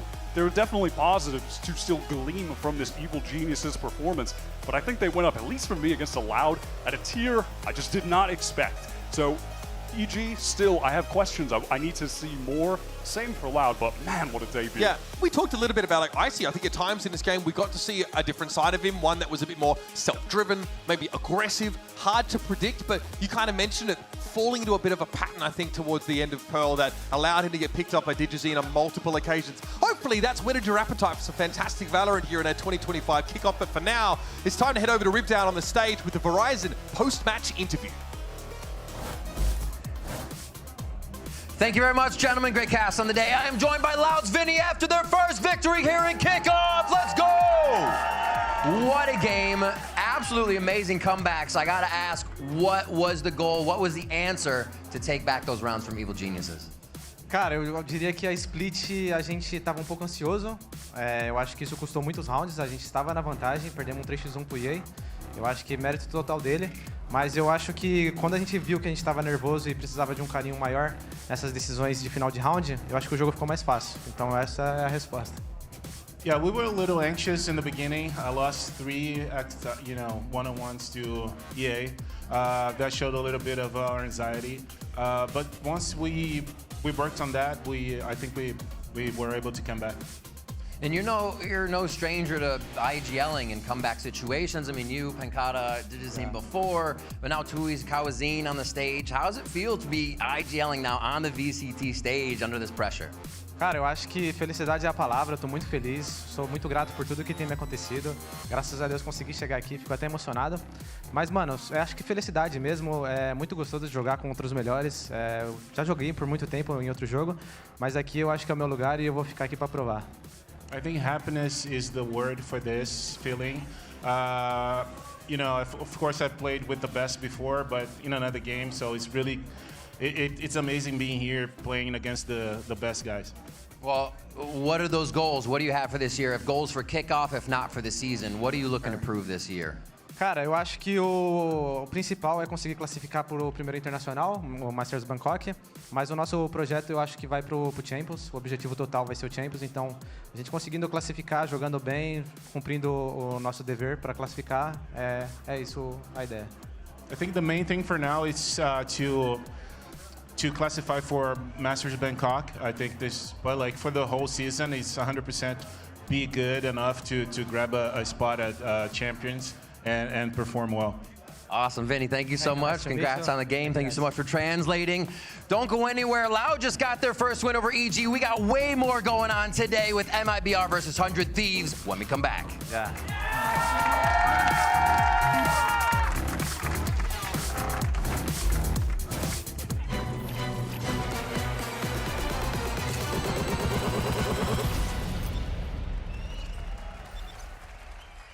I've got a bunch of different mice. When you find the one, you know it's the one. 저는 이게 제일 좋은 것 같아요. Look at this. Isn't this perfect? 누가 만들었는지 알려주는 것도 같이 들어있고. This mouse is ready for a fashion show. It's Pulsar by me. It's by me. It's Pulsar by you.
And welcome back, everyone, to VCT Americas Kickoff 2025. The voice you're hearing right now is me. I'm Golden Boy. Alongside me, we also have Ender as well to talk about everything that's going to be coming up in this matchup, because our second match of the day is going to be 100 Thieves taking on a newly reinvigorated MIBR. Could Brazil be on top to kick off Americas today? They could go 2-0 if MIBR pick up a dub here today, Mimi. If you told me at the end of last year that the worst ranked team in America's number 11 would secure Aspas in the offseason, I would not believe you. But from the 11th place team, MIBR have taken this offseason and produced a roster that I think is going to be vying for like a top 4 spot in America. Yeah, no, this roster looks absolutely sick. They went out in this offseason, picked up Aspas, of course, but also two of the hottest controller prospects in the Brazilian scene. Have Cortesia switching over to Sentinel for the squad, but this team can shoot, and they were looking real hot in their offseason games too. They only played a few of them.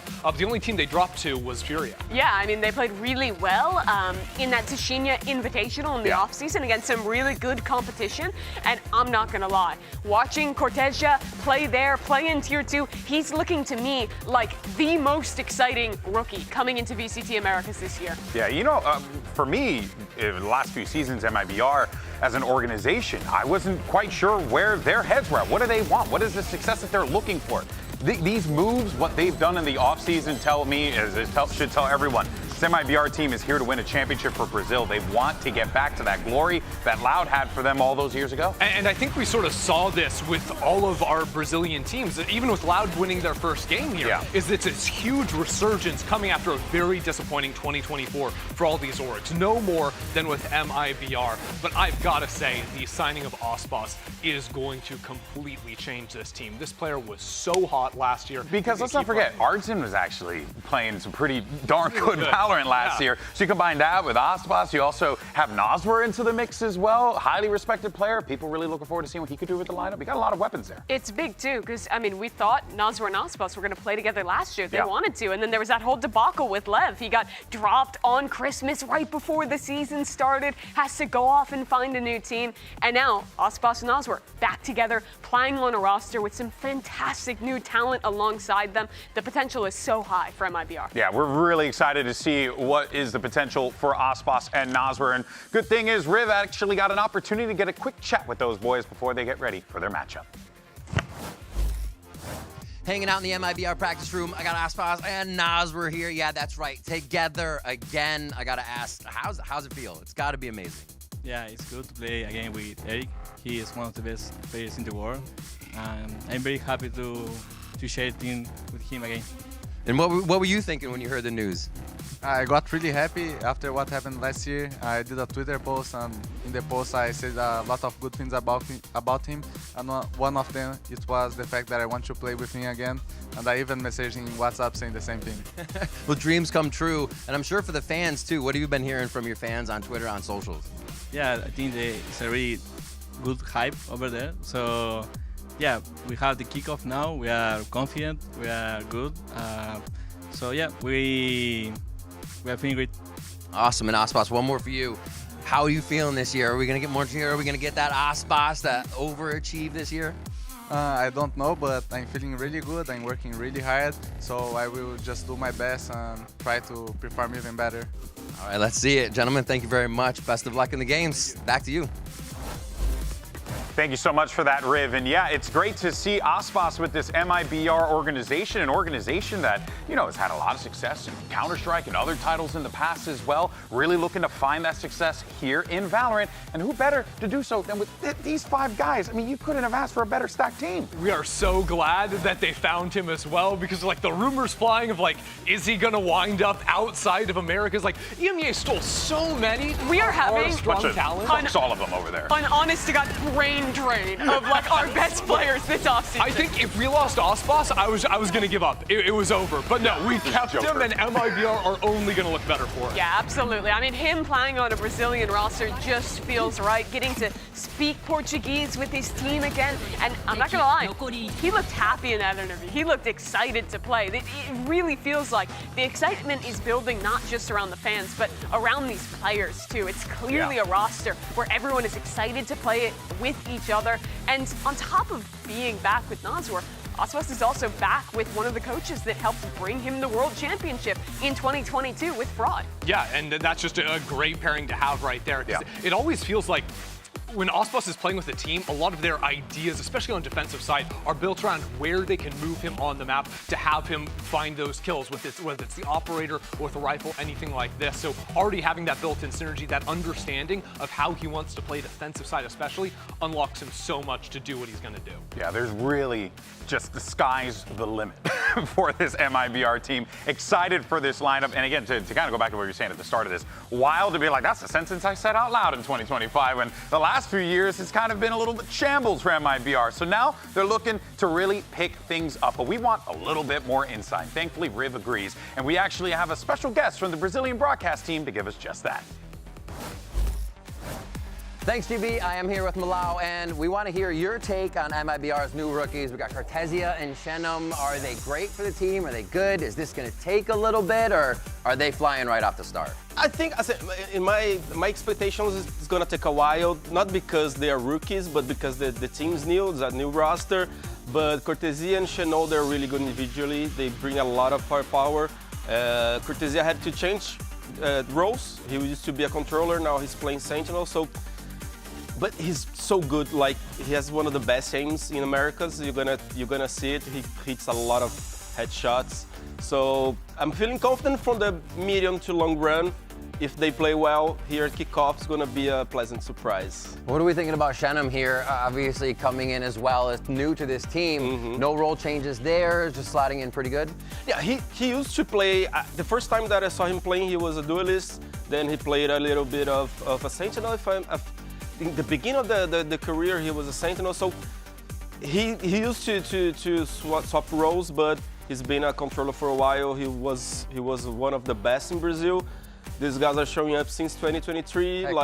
They finally get a shot, so I'm looking forward to see them play. Right on. So, and they're joining Osmos, Artisan, Naswer. How much do you think these two players can level up throughout the season? Are they kind of have their own form already, or are they molded? I think they're like I said, individually they're really good. Like maybe almost on the what we expect to see Aspas playing. They have a lot of firepower. But I think that in experience-wise, like to get to get used to the stage, to get used to what the other teams punishes your mistakes that didn't happen in Brazil, back in Brazil. So it's gonna. I hope it's gonna be like instant, but they didn't have a lot of time to practice. With the travels back in Brazil, they didn't get a lot of screens, but they play an off-season tournament. They came like a runner-up, so I think they're on the path. All right, Malau, thank you so much for the insight into MIB's new starting lineup. We are going to send it back to the desk. There's more for the day. Thank you so much, Malau, for that, as well as Riv breaking down what we can expect from this MIBR team. And it just sounds like overall, stocks are high. People feel good. They're feeling themselves. They like this.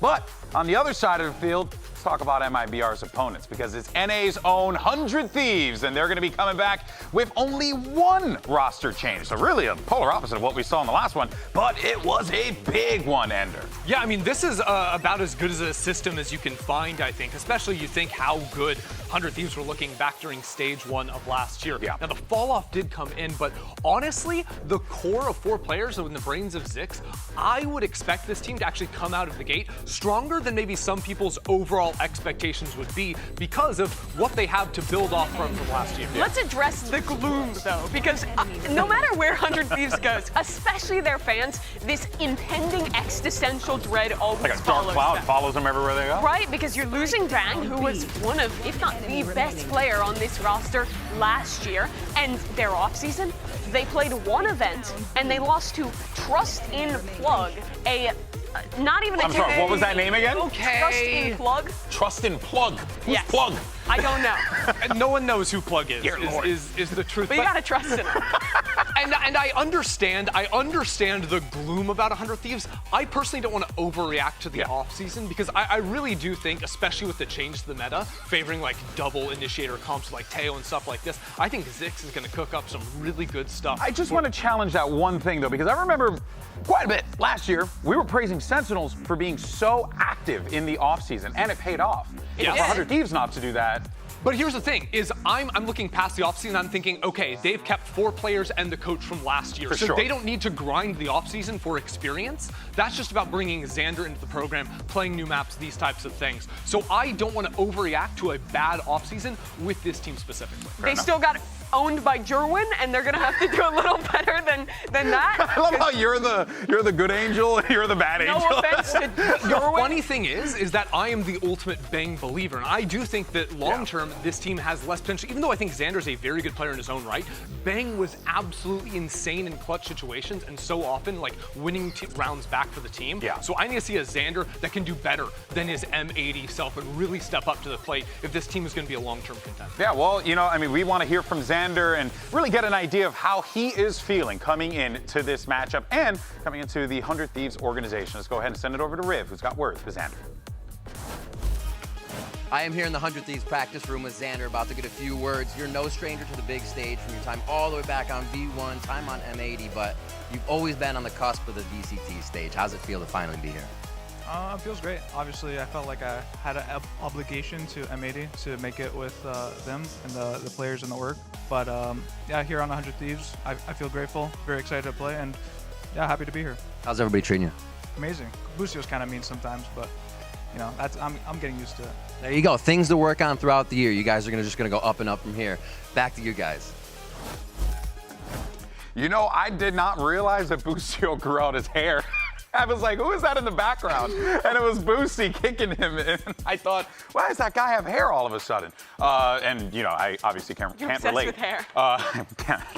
What can I say? Well, speaking of someone with good hair, Ender, go ahead. Take us away from here. But no, talking about? Seriously, Xander, though, really, he does have big shoes to fill. We were talking about this with Bang. This is going to be difficult.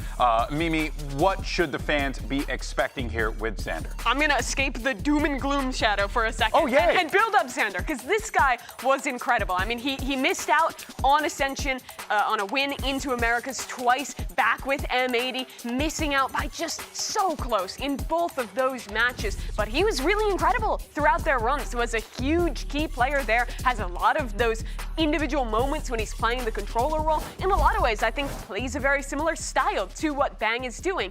But he was doing it at the Tier 2 level, and Bang has been one of the best players on 100 Thieves at the Tier 1 level for a very long time, so it's still a big jump for Xander to make. Yeah, I think he's deserved the shot at America's stage for a while now after the runs with M80, and I also expect him to slot in almost perfectly to sort of the team culture here with 100 Thieves. I think that this team does have the chance to work very well together, but that's kind of always been the thing about 100 Thieves. It's not just like one player shining above the rest, it really is this sort of joint effort, playing some pretty creative comps, especially during their solid run last year. He's also going to get to play with his former teammate in EU, who for me was one of the top rookies in Americas last year. He came out, and 100 Thieves were really, remember, innovators. They were playing the Fade Gecko stuff before anyone else. They defined the meta on Bind. So I think coming into a new patch here now, 100 Thieves is actually in a really good position to come up with some creative stuff, as Zix did last year. Yeah, they were the kings of those mid-range double initiator comps, right? Where it's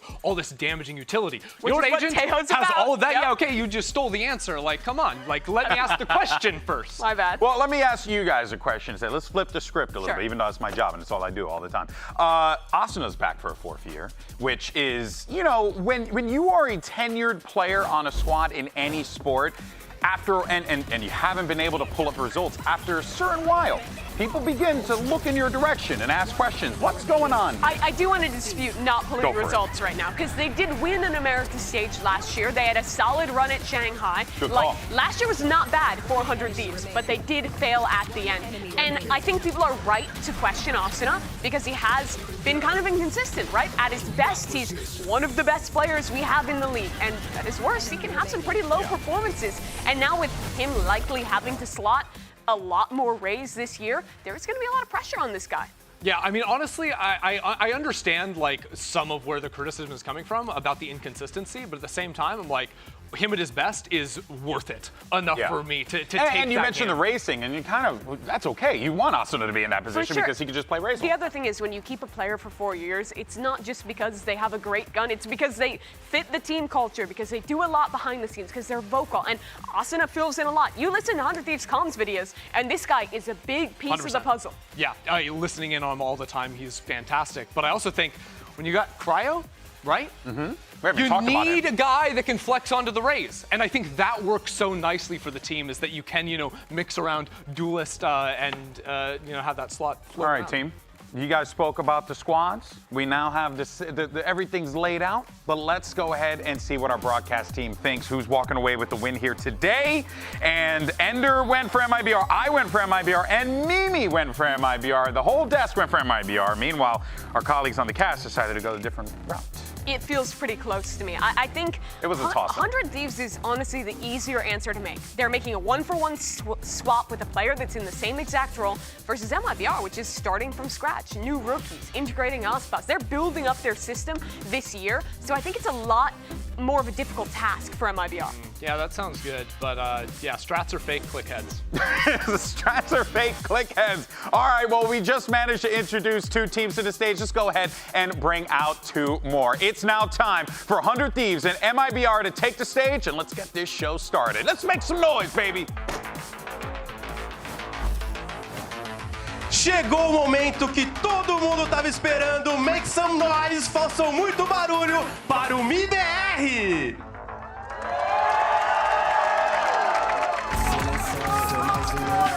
Made in Brazil, led by, well, one of the greatest players to ever grace the stage in Valorant's history with Ospas, coached by, a legendary individual in Counter-Strike as well as Valorant, a world champion. You have so many tools across the board for this MIBR team, Mimi. It really feels like the stage is set for this to be an MIBR year. MIBR right now is feeling like Loud did in 2022, 2023. They have one of the best players in the world with some of the most highly anticipated players from Tier 2 in Brazil. The sky's the limit for this team, but the question is, what can they put together right now for kickoff? They have the prospects, but this is the first real test on the big stage. Yeah, and it's a really difficult one as well.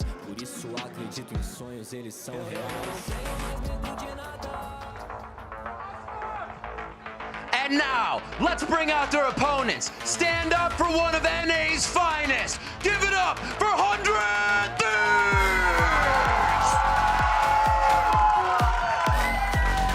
And 100 Thieves make their way to the stage, no doubt about it. They will be fan favorites here in NA as they're playing at the Riot Games Arena in Los Angeles. But, we mentioned the pressure. Everything is laying on these young men's shoulders here because this 100 Thieves organization, they're looking for a lot of success in 2025. Now, correct me if I'm wrong, Golden Boy, but I only see 6 Thieves on the stage right now. This is true. Nate Shot's got the other 94 tucked away.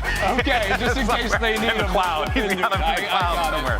No, I'm excited to see what Xander has on the big stage after being denied twice in a row. Like, this is a chance for a guy to really prove his worth. Yeah, this is a team that really defined the meta in terms of initiators last year. Now with Tejo in the mix, already showing his potential in EMEA. Really excited to see what ideas Zix and the boys have cooked up. We're going to be getting these maps in a moment here, so we'll see where we're going for this battle between 100 Thieves and MIBR. If you're just joining us, though, you missed quite a doozy with that Loud EG matchup. Definitely one to go back and check out the VODs for. Wild stuff there. Brazil picks up the win. They're looking to go 2-0 today if MIBR could pick up the dub against 100 Thieves. But as we had talked about extensively, this 100 Thieves roster comes in with a lot of familiarity. Not a lot of new, unique tools added, and they could potentially be a force. Absolutely. I just think it's so fun that day one of Americas here, it's 2 matchups that's a Brazilian team versus, an American team. Yeah, I love it. Right? I love it. And especially after how disappointing last year was for a bunch of our Brazilian squads, if MIBR is able to live up to the expectations and do it here, that's a great Beautiful day for kick Brazil. off the year. Absolutely would be, especially for Ospas getting to, because remember, when he was playing with Leviathan, that was his first time as a competitor, speaking English with his team, integrating into kind of a multinational roster. Now he's back to basics on a roster named Made in Brazil, trying to make his mark yet again. As we see the map veto here, we're starting off with 100 Thieves going back to their classic from last year, that Bind. I'm not gonna lie, I'm mad. both of our teams, like Loud and MIBR, both banned Fracture first. Shake hands. What's up? No new maps. We've gone, what, 15 months without Fracture? Give me Fracture. Well, get ready to go for at least another day. It's so painful. It's all right. It is, We'll but get over it. it is going to be fascinating to see whether or not, I mean, could this end in a 2-0?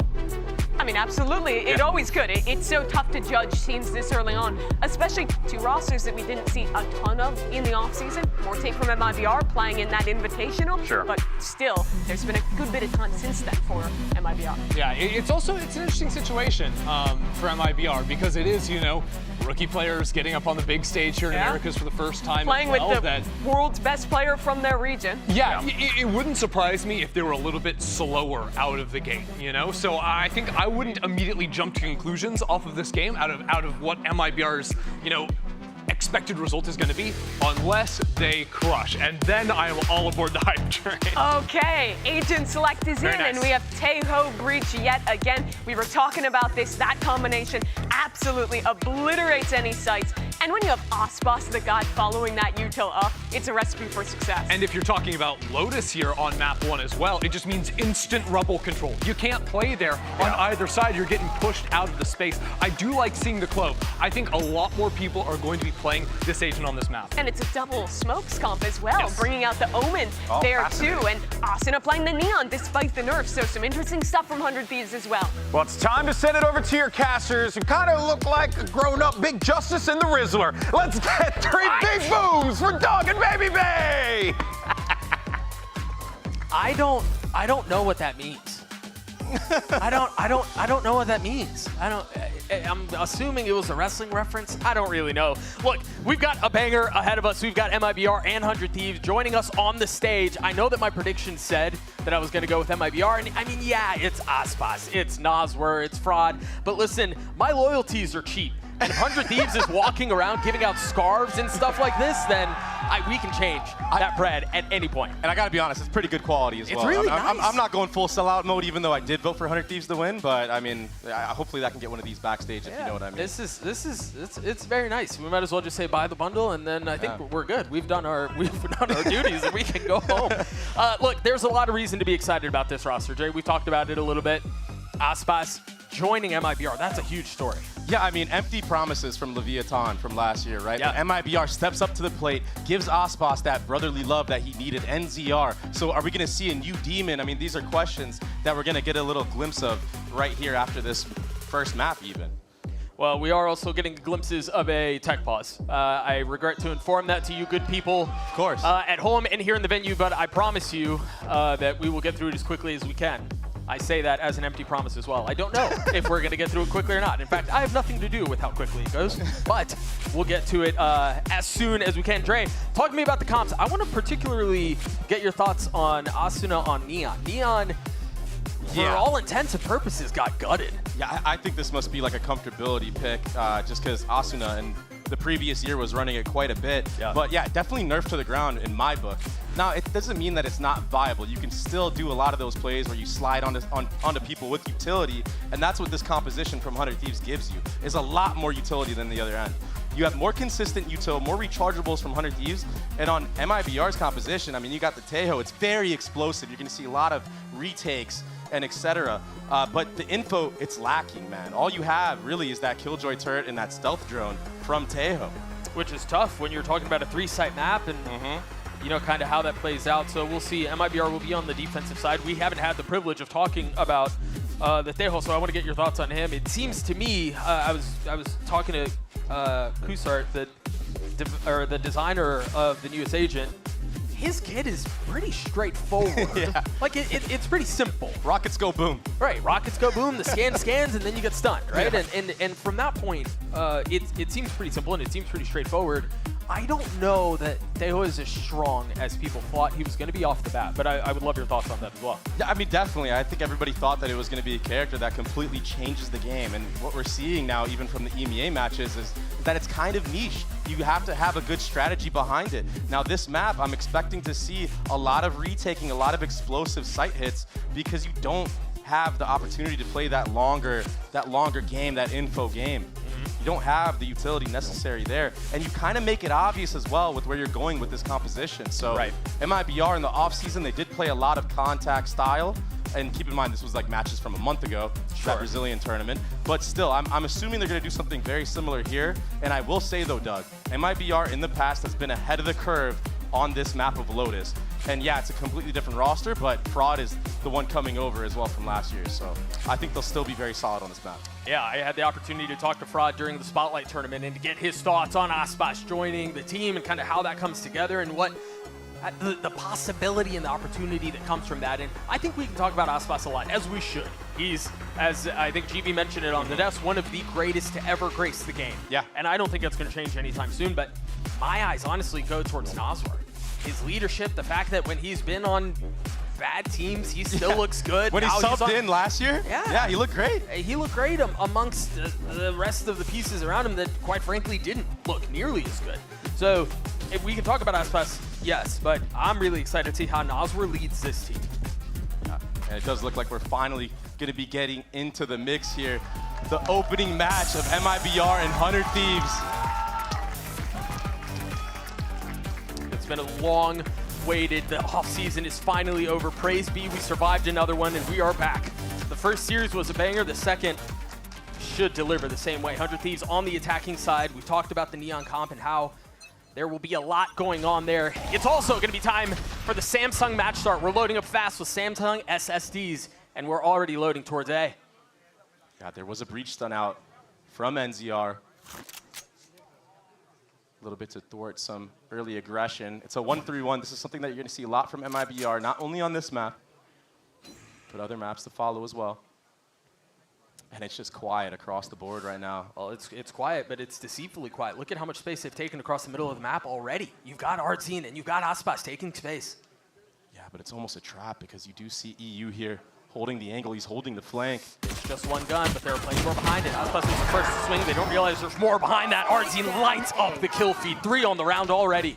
Yeah, forget Aspas. Artzine, he's the one that's getting all the kills with the Sheriff. The headshots coming through. He's getting close to that Armageddon already. You know, it was another guy that we didn't talk about that we should have talked about. We were talking about him at the beginning of last year and how much potential he had and how good he could be, and he showed signs of it in kickoff just a year ago, and ultimately wasn't able to carry that throughout the entire year, but picking up, and hopefully for MIBR fans will continue to do more of that. Asuna and Xander have gotten the spike and are now out on site. Just waiting to commit to the plan. And Doug, I love the discipline from MIBR right now. No one giving an inch to 100 Thieves, and now they're grouping up. The retake's gonna come through. They have the breach stun still. Warmbot out first, now the stun, the missile's through. Everything intended to delay. The exchange of utility, and now the gunfire erupting off the swing. Xander's able to get one, not able to settle into anything else, leaving Asuna all on his own, a 1v3 with the ghost in hand. Off of the drops, he's gonna get triple faced. Managing to isolate the gunfights, getting it down to a 1v2. Cortezio weak, on the swing, gets a second, or at least tries to. That's 4 on the round for Artzine, and the pistol for MIBR. And he picks up the defuse as well. He's only gonna be, what, 2 orbs off of the ult, or maybe 3 orbs off of the ult now? You bring that ult into the first gun round, it's looking pretty good for you. And of course, there will be another tech pause after this. But look at those shots from Artzine. Beautiful work. Aspas breaking the crosshair from EU in this moment. So clean. Artzine coming warmed up and ready to play. That's a great start for him. It's a great start for MIBR. Just 1 round, and yes, there is another tech pause. You know, it's about time we start blaming some of these on you guys in the crowd. Surely somebody like kicked a cable or did something. It can't be us every single time, but yes, again, once I know what's going on, we will keep you all informed and get you back into the action. Dre, talk to me about the approach that they had. Yes, it was just 1 round, but I think there was a lot of proactivity on the side of MIBR again in taking that space mid. Yeah, and they're gonna keep on being proactive because there is no sentinel on the side of 100 Thieves. So until 100 Thieves punishes some type of aggression on that defensive side, there's no need to slow down and no need to stop. I mean, keep in mind, we are going in to an anti-eco, so you might see a way more slower approach because you don't want to give away guns for free.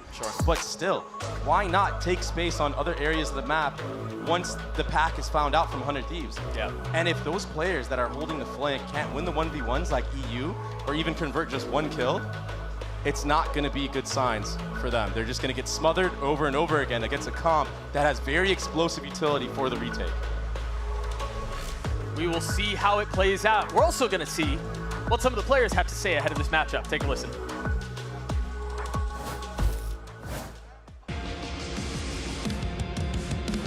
Agora tá podendo representar a MIBR é algo bem especial, porque basicamente eu voltei para um time do Brasil, então estou muito feliz com isso e dar o meu melhor para representar a MIBR. MIBR look pretty good. They have Aspas, who's the best player in the world. His mechanics are just better than everyone else's, so he just shoots better than you. But I beat him on Loud, I beat him on Lev, so I'm confident I can beat him. Eu sou uma pessoa bem confiante, então mesmo com toda a pressão, com as pessoas olhando, eu tendo a focar bastante em mim, então basicamente estou muito confiante.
Welcome back. We do still have a little bit of a pause, but I'm hoping the slow clap that we're starting will get you guys a little bit more excited as we get into the action. Again, MIBR against 100 Thieves. The first pistol, the first round of it went the way of MIBR.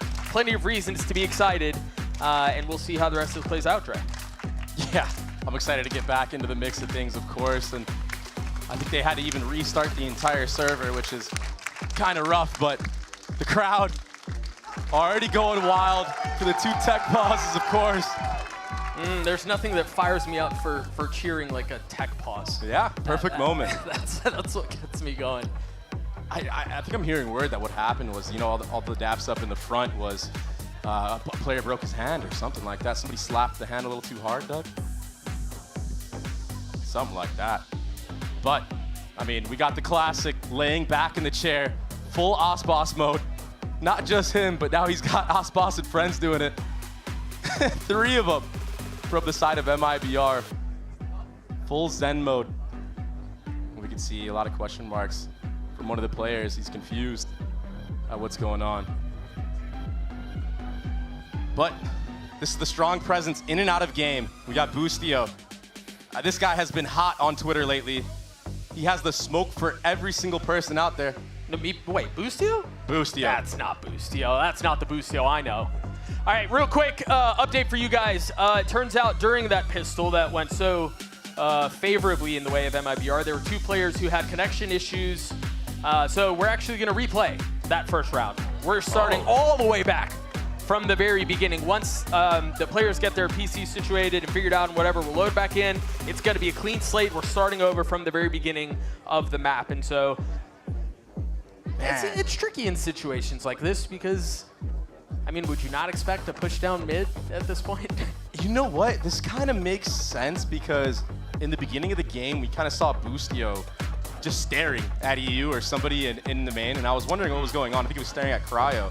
So that must have been the issue. I'm like, why is he just staring at him like that? You know, so, I mean, we're all about competitive integrity here, and we want to make it a fair playing ground. Yeah, it does suck that a pistol was shown with the push down mid, but I think the case is probably 100 Thieves were already complaining about it, and I mean, they kind of just got pushed. You know, what are you gonna do at that moment? Yeah, I mean, whatever the situation was, I don't have full clarity and visibility into it, but fortunately, we're paid by the word, so we're gonna get to do another round, and we get to do this one more time. Again, you're seeing the players on your screen. Boostio, refreshed and ready to go. And there's no way you're gonna see MIBR do a push down mid again. If they did that again, that would be absolutely ridiculous. That would be quite silly. That would be alpha, honestly, more than anything. But these are pro teams. You got to have more in the playbook than just one pistol round. Yeah, you practice a bunch on set pistols, but it's all about adaptability because you also know they know now. And you know that you won the last time you flanked, so that could give you more confidence throughout the entire match, understanding that there are gaps as well in the attacking side of 100 Thieves. I'm sure the investigative journalists out there saw the screens on the stage. It seems like they are back in Agent Select, so that should mean we're just a few moments from kicking off this series one more time. Hopefully. We can only hope. The hopium is in full effect. We can only hope. And again, shout out to the camera operators for giving us the behind-the-scenes look. It does seem like we're loading back in, so we should be starting this series here very, very shortly. Again, if you missed the very beginning, you didn't miss anything because we're starting over. But 100 Thieves is running the Neon. You've got the Rays on the side of MIBR, and then again, Tejo. I guess it's not really a debut anymore. No, not at all. But I will say that Artseed's debut this year so far has been quite immaculate, even though those 4 kills aren't going to count into this game. He looks very warmed up and ready to go, and I'm assuming we're going to see the Sheriff buy on him again because he hit some crispy, clean shots, and it's actually looking like a very similar setup. No way they're going to run it back, though. You would think, but we've seen stranger things. It does seem like a very similar start on the side of 100 Thieves. All posted up towards A. Both teams are running the same pistol, even though both teams know what each other did. Oh. So there's the default utility. You have the breach stun with the fade eye, the neon sliding out, but this is way more paced from 100 Thieves. Notably faster, you're absolutely right. Careful there. Nas were the only one close by, playing up in heaven. Meanwhile, 100 Thieves have taken the entirety of the site and have committed to the plant. Proactive stun and omen flash into heaven here, but no utility used or bodies found from the side of MIBR. And here comes the retake. With Asuna waiting on the wings, you see again more of that utility coming through. Asuna getting 2. Almost replicating Artseed's performance in the previous round. A big advantage here for the attacking side. Yeah, but Cortezia, this young gun, he looks so good in the offseason. He's very solid. I know we talked a lot about the other players on the team, but when he's in the server, his mechanical skill is so good. It's NZR getting 2. Yeah, his mechanical skill is no good there. Nasr with too many targets to choose from. Not enough bullets to deliver him, and the pistol goes the way of 100 Thieves. Yeah, Shinam, he even picked up the kill on the Asuna. but it wasn't enough. 100 Thieves, way more decisive this time around. That proactivity into heaven, they just have so much more utility to blow. Those rechargeables and everything. Asuna was getting shaky on it again in heaven there. Taking out Ospas, running through that smoke. And so 100 Thieves, they live a retake this time around, maybe understanding where some of that utility is going to flood in from on that A site. A notable investment on the side of the attack, a Bulldog, a couple of Vandals. These can sometimes be dangerous moments. You invest into this heavier artillery, you don't want to give it over. No, not at all, but you do have a lot of players on light armor, so that Sheriff can one-shot you from across the map. But I like this setup already. Boostio holding the stunner, a flash out off the contact of Cryo. In that A main, it is the stun. So if Ospas decides to peek out even an inch, a little too far, he will be punished for it. Yeah, a little game of chicken here. Who's going to be the first to make a move? It's actually Cryo. Takes a slight step to the left, spots an elbow. Deals some damage, but now they move forward. Now they accelerate. Oh, they get out the missiles as well. A very poised approach from 100 Thieves. Very methodical. And this is pretty late into the round, so if that was... And normally we'd be talking about the next cycle of those missiles coming back up, but and depending on how the rest of the round goes, that might not be a factor. Yeah, but they are running into the stack here, Doug. MIBR have a read onto this. Paranoia used out, Asuna dashing across. That stinger still hurts. And the stun to follow up as well. Comfort for 100 Thieves, comfort for Asuna. Spike planted. And it seems like it's going to be a pretty decisive round, just 2 remaining for the defense. Yeah, and even last year, the name of the game for 100 Thieves was comfort. Just playing their own strats, not really thinking about what the other team is doing too much, just playing our own game. That's what led to that Shanghai run. They made it so deep with the IGLing of Boostio.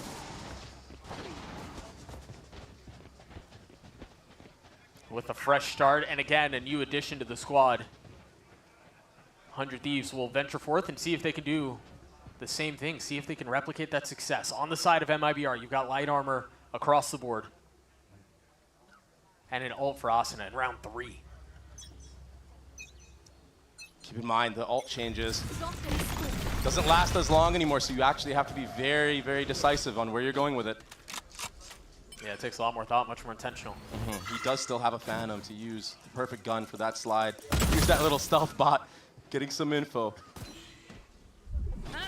Right now, from the side of MIBR, they've seen the same thing as last round. A Cloven A main. That's it. See mound control as well.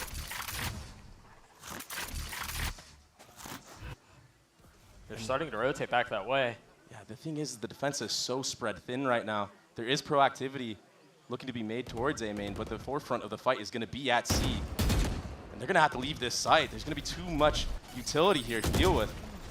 Well, you're starting to see some of the rotations come through, and that piece of utility being one of them. The stun from Noswer. Got a little bit more help. Asuna has popped the ult. Again, you see the stuns coming through. The finger guns out. It's by committee as 100 Thieves crack the site wide open, get everything they want and then some. It was perfect. It was beautiful. Dodging the breach stun, dodging the omen flash. No utility getting value from the side of MIBR. And then the explosiveness from the side of 100 Thieves with that Neon ultimate. Just jumping around the actual site. Smothering MIBR. We talked about how they were pretty light on the site, and you know they were only 2. Maybe the reinforcements will come over in time, but none of that seemed to matter. Yeah, they tried. MIBR tried to flood out. The breach playing on B, I see what they're trying to do. He can stun the A line. He can stun the C line. Right. But if 100 Thieves just wait out your utility, now again, they just go full force with theirs, and you just lose. Quick maths. It's interesting to see the difference in approach, too. You think about the first pistol, which was a little bit more cautious, and maybe it was because of whatever connectivity issues were happening, but I think since then we've seen pace on the pistol towards A, pace towards C. Once they decide they know where they want to go, they're sending it, which is really what this comp was built to do. Yeah. Even that stun, that rollout stun, that Asuna mid right there, that is so clean. See how we got my ult?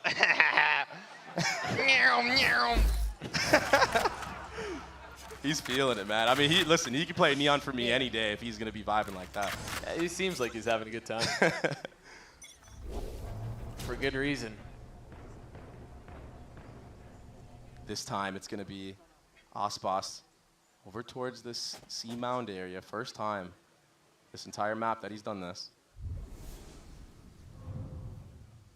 Fault line not used towards A main either. There's just so much utility from the side of 100 Thieves to methodically take this space, but I was about to say, is Aspas going to win the head-to-head against Asuna, and he doesn't, he falls. No, cheeky little attempt at catching him off guard. He's got to try for something, right? He's the only rifle on the board. Yeah. You want to set up your SARs in situations like that.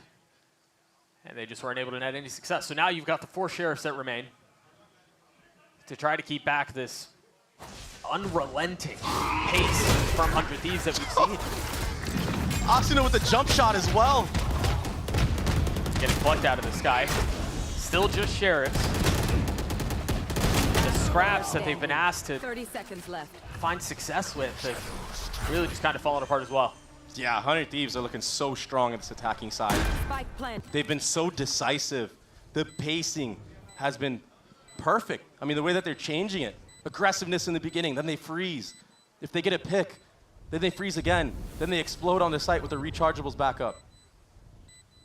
Asuna is now getting his jump kills again. These are scary things to deal with if you're MIBR.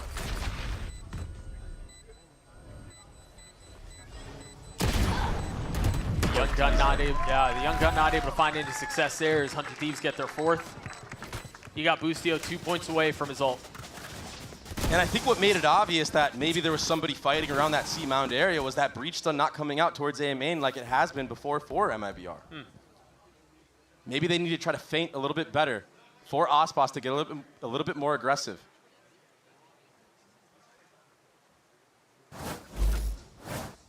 We'll have the tools for it. This is not a replay.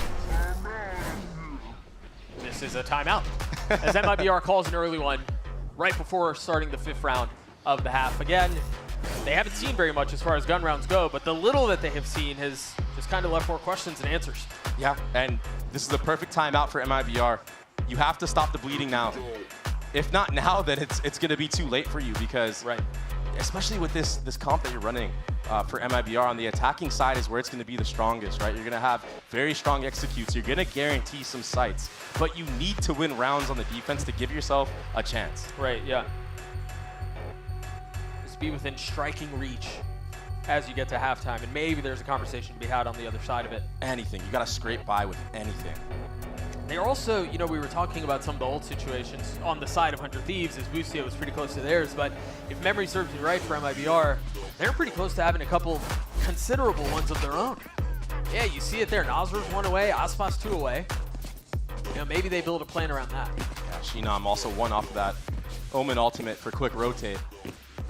But here we go. Yeah, here's the change. It's going to be an A fight. It's a stack from both sides. You've got the fault line set up. Immediately used. It's fire against fire. And again, it seems to be going the way of 100 Thieves. Austin is settling the shots for a 2nd kill. They have to give the space up. Just bullying MIBR. Asuna, he dodged every single bit of utility. That's why he's running the Neon, Doug. Forget that it's nerfed. He can still sprint around like a madman and dodge util left and right. Careful there. MIBR, they need a miracle into this round. It's a 5v3. Cortesia, he's so far away right now. And Cryo's going to pick off Artsine. And that's 1 kill found on EU. That's another. Oh, Breach Alt invested into this round. The time is already really low. What in the world is this? They're fully committing onto all this. They're investing as heavily as they can, and it might just work out. He's got a stick. Boostio still playing backside. He's going to get first, and Oz with just a sitting duck on the swing. He's going to get the kill. Is he going to be able to get the defuse? Austin is on the swing. He drops him. Oh, an ill-advised investment. And another round for 100 Thieves. Asuna closes out the round, but he started it off great as well, dodging all that utility that I was talking about. And yeah, it was a stack from MIBR. They even had the fault line going diagonal, trying to get just him, but it wasn't enough. Asuna's rollout on that Neon was too strong, it was too good, and MIBR now are too broke to afford a lot of rifles into this round. Again, you commend the fact that you have to try something, and you're playing on a knife's edge there. Yeah, this time. That's just a tough situation. This time, MIBR very effortlessly winning the A main fight, and that's because Thieves didn't really want to fight for it themselves. Yeah. Much more interested in what's happening on the C side of the map. I think Boostio is having a great understanding of how MIBR have been approaching these rounds. I feel like he's reading MIBR like a book right now.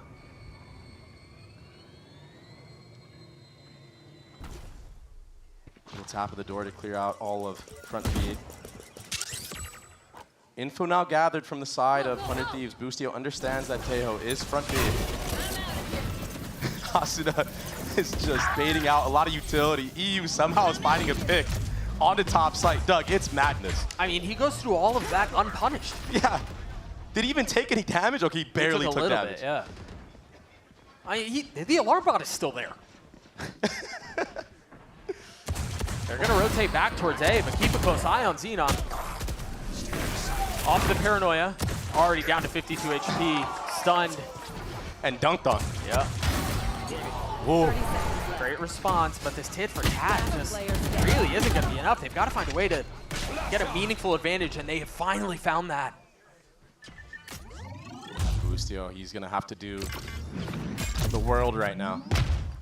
He's so low. So much utility just being blown at him right now. Yeah, he's just not allowed to play the game. 10 seconds left. There's still a fault line up. There's still a flash up. Top of the door. Death cometh for us all. Boostio falls as MIBR are finally on the board.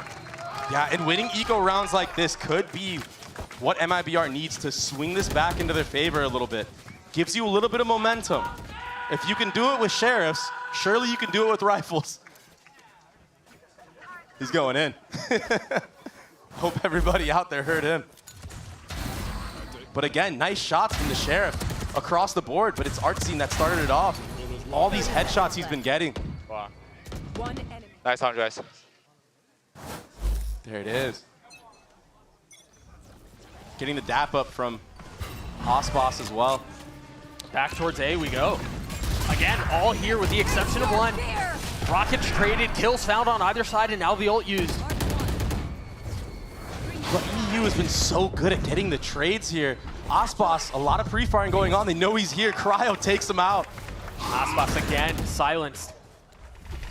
The two remaining members of MIBR are going to get chased all the way into the site, all the way out of this round. 100 Thieves are like sharks. After they get a couple kills, they just smell blood in the water. They just go straight full W mode at them. That's a really good way to put the way they've been playing. They Sharks, don't care. you're right. They do not care. The confidence that this team has right now, it's something that has kind of been a thorn into them in the past. But with Boostio coming into this team, even last year, we got to see, you know, a lot more gravitas out of these players, these star players that we all know. And now we get to wait for a little bit again. Yeah. Star of the show again. It's been Asuna and following him up, EU, on those A fights. Asuna still dodging all the utility, sneaking right past it. The answer this time around, yeah, it was the rocket from Osboss, but the trades are not going in their favor. With EU behind Asuna, he's able to get another. No aggressive fights have really gone the way of MIBR. Nope. In fact, if memory serves me right, the only A main fight that they've won was the one that 100 Thieves chose not to take. It's been tough sledding for him, man. Yeah. And I don't think it's going to get any easier. Take a look at the ult situation for the attacking side. The rich get richer. This is very tough. Cryo can be an entry now that he has that Glove ultimate. That's a good stun. Asuna on the dash with a satchel in his face. He does not give a damn. This is just a bloodbath right now. I mean, listen, I'm not saying it's over, but it's really feeling like it is. I thought Neon got nerfed. Yeah, right? Are we playing on the old patch? What's going on here? Still making it look amazing. I mean, when you have all that set utility to back you up, though, it's okay. We haven't seen any funky, you know, stun kills so far from the side of MIBR. The RNG just not going in their favor. Well, I think it's more than just RNG not going in their favor. And the problem is, you know, we talked at the beginning of the round of how they have a lot of ultimates that they're going to be able to use for 100 Thieves, and how it seems like not only do they have that advantage, but they have everything else going on. They didn't invest any of them. Yeah. All they invested was a Neon slide and a breach stun. Are you kidding me? All it takes to win the rounds these days for 100 Thieves, I guess. In MIBR, they're trying to change things up. They're doing different type of setups, different type of looks. But it's just so hard to go aggressive against this composition for Ospas. I think my bigger concern here is they've already called a timeout once. Yeah, do you blow a second one? Yeah, do you burn the second one in the first half? I don't know. It's kind of like you're damned if you do, damned if you don't moment.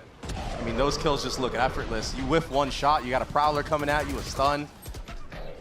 And then that man on the screen. I think MIBR need to start getting a little bit more aggressive in the mid-round. Not trying to go for early fights because they just don't have the utility to back them up. Maybe now they do with the breach here. We've seen this round before. It's almost the exact same outcome, but this time, finally, maybe some signs of hope. But even so, with all that utility invested, it's still a 2 for 2. That favors the attacking side.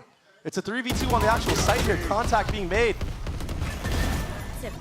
That's a very nice shot. Very nice breach ultimate as well from Boostio.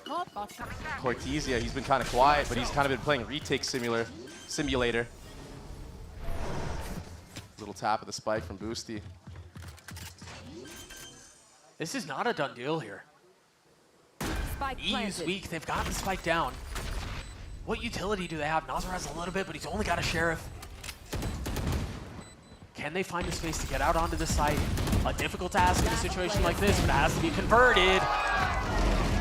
And Cortesia will deliver for MIBR. Yeah, Cortesia stepping up. This is the stuff that he was doing in the off-season tournament. He looked very solid. Maybe just needs a little bit more time to warm up here. It is the first match of VCT for him. Yeah, sitting at 3 and 6, but those 2 kills will get him that Killjoy ultimate online. Get the replay on that. Some nice flicks being made here. Yeah, he whipped that first, but he settles onto Boostio there. What nice flicks from the young gun. Yeah, very well done.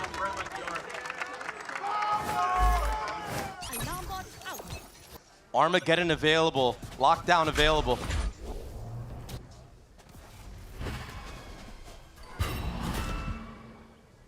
More C-mound action here, but Boostio has a read onto this, understanding that it's probably a fighting squad towards C because of all this space gathered towards A. So Cryo, this time around, playing a little bit more aggressive towards that A side of the map. It feels like Boostio is a step ahead. Yeah. In every round. Just when MIBR might have an understanding of what they're going to try to do, they're gone. Initial contact from Cryo. Cortesia is gone now. Oh, what is that follow-up, Doug? We haven't even talked about the Cryo close. What was that? It's murder again. Oh, he wants more too. Is he gonna pop the ult? He does. Yes, he is. Oh. He's got the guns for it. Nazar waiting on the other side, tries to clean him up, gets the assist. The kill goes through for us and end the round for 100 Thieves. But again, just bullying the opposition. Yeah. I mean, 100 Thieves, they get the contact kill from Cryo, and then it's full steam forward once more. All 5 members already there. And you're right, 1 step ahead, 2 steps ahead. They're just running it down at this point. Ospas even threw the satchel out of there, trying to get a little boop on the person while he dropped, but it's not enough.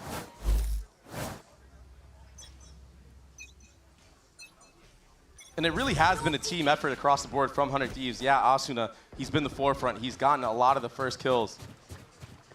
But everyone on 100 Thieves right now is playing so disciplined at the right moments and then aggressive at the right moments as well. You know, for all the doom and gloom that we've painted, though, MIBR getting to 4. This is salvageable. It's not all lost. I don't know if that's cope or hope. It might be. I'm not sure either, but for the first time, MIBR aren't really taking a first fight. They're going to opt to play retake on C. I mean, they have the utility. They have the ults to do that. You're right. Yeah, and maybe... Oh, wait, Doug. Oh, wait. Oh, no. Oh, no, what happened, Doug? What happened? Where'd you go? There's another tech pause. If you guys can't tell, no one's moving on either side right now. You know, maybe that explains why MIBR wasn't interested in doing a damn thing. Yeah. Nice. But you know I what? like what we've started here. This is good. We should continue this. The crazy thing is, I'm like analyzing it. I'm like, oh yeah. Oh, it's different. They're gonna play retake. Yep. They're gonna use their utility and retake the site. Nope. They just couldn't play the game. I mean, low-key, we both bought into it too. Damn. Yeah, look at their ults. Their ults are great for retakes. Damn, man. Unlucky. That's hilarious. That's really fun. But yeah, I mean, listen. It's been a one-sided affair so far from 100 Thieves. I guess it's to be expected. Attack Lotus. But I did expect that, you know, MIBR would have a little bit more oomph to their fights, especially with the Tejo. But I'm just not seeing the value in it yet. Maybe on the attacking side we'll see something more, but I have a strong feeling that 100 Thieves not running an actual Sentinel will do them a lot more justice than running the Tejo, because I mean, you don't have to have a person anchoring inside of the site, inside of their utility, right? Sure. Yeah. Yeah, this tech pause feels like we've been watching a train wreck for the last 11 rounds, and now it's in slow motion. And we gotta slow this down a little bit more. Good time from MIBR to get their head into the game, though. They have to use this to their advantage. Yeah, go on. They have to, Dad. They have to. I mean, you absolutely have to. You gotta do anything you can. The only round they've won, the first one was an eco. The second was a 2v2. I'm pretty sure it was basically like a half buy as well.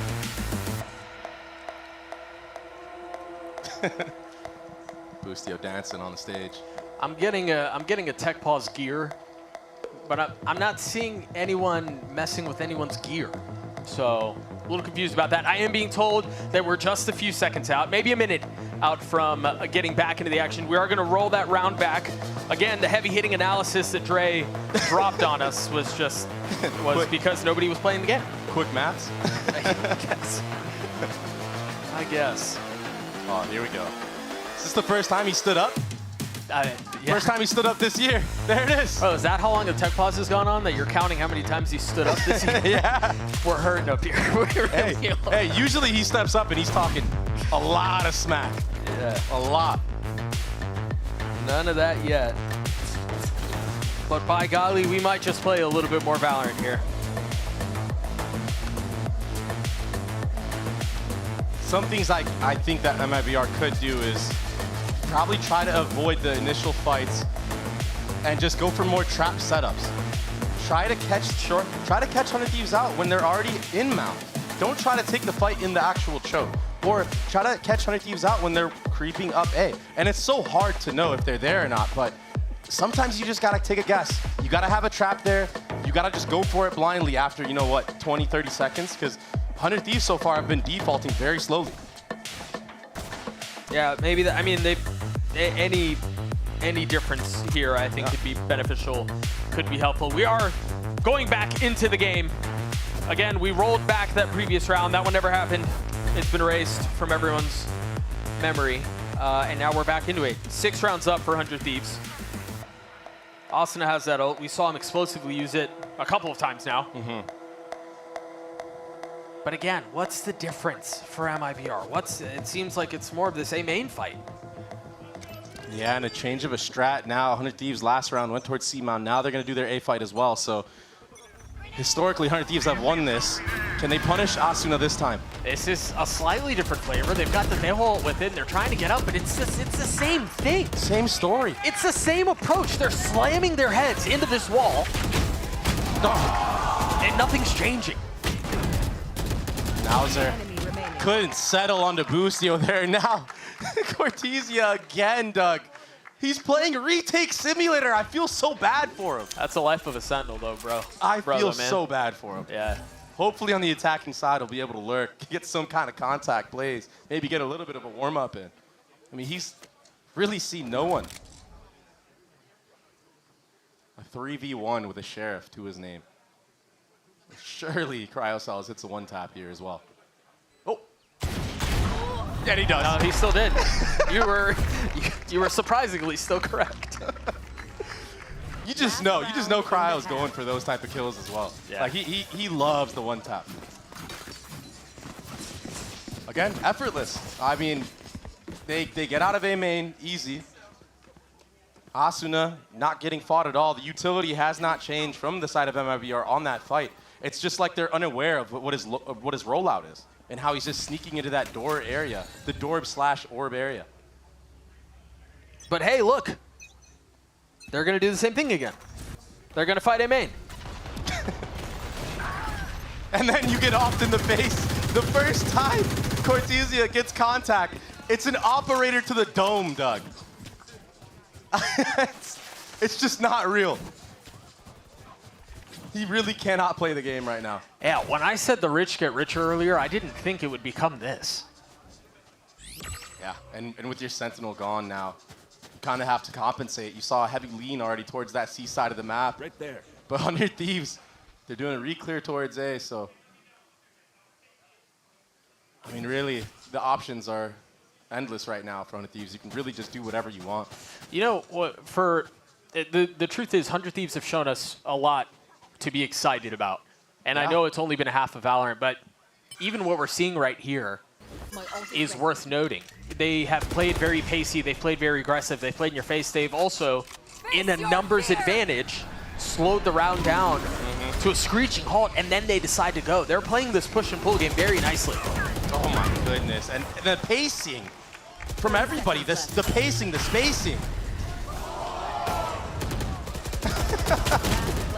It's disgusting, it's filthy. It is a slaughter. It is a slaughter to the highest degree. A 10-2 half, a flawless round to close things out, and I hate to be the one to remind everyone of this, but this is MIBR's map pick. And to be fair, last year they were very good on it, but this 100 Thieves just looks so dialed in. They look so rehearsed on this map. Their defaults have been working perfectly. Baiting out utility has been working perfectly. The post plants have been perfect. I'm about to start crying. I'm about to. I wonder what else he said. I don't know, but hopefully we'll save him from those tears. We're gonna cut to a break. We'll be right back.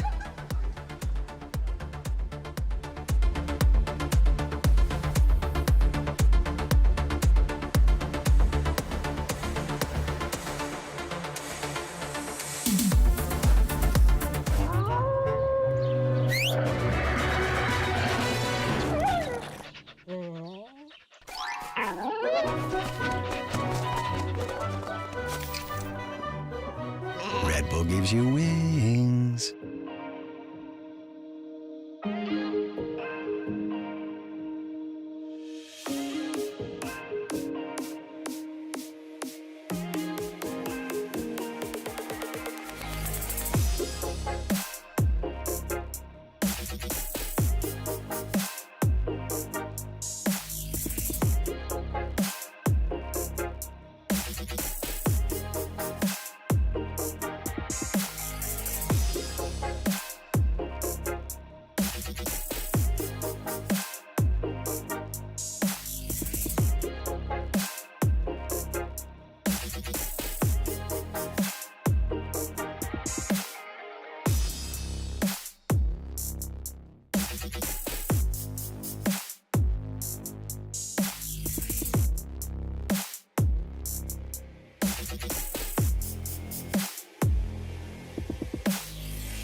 Welcome back. 8 rounds.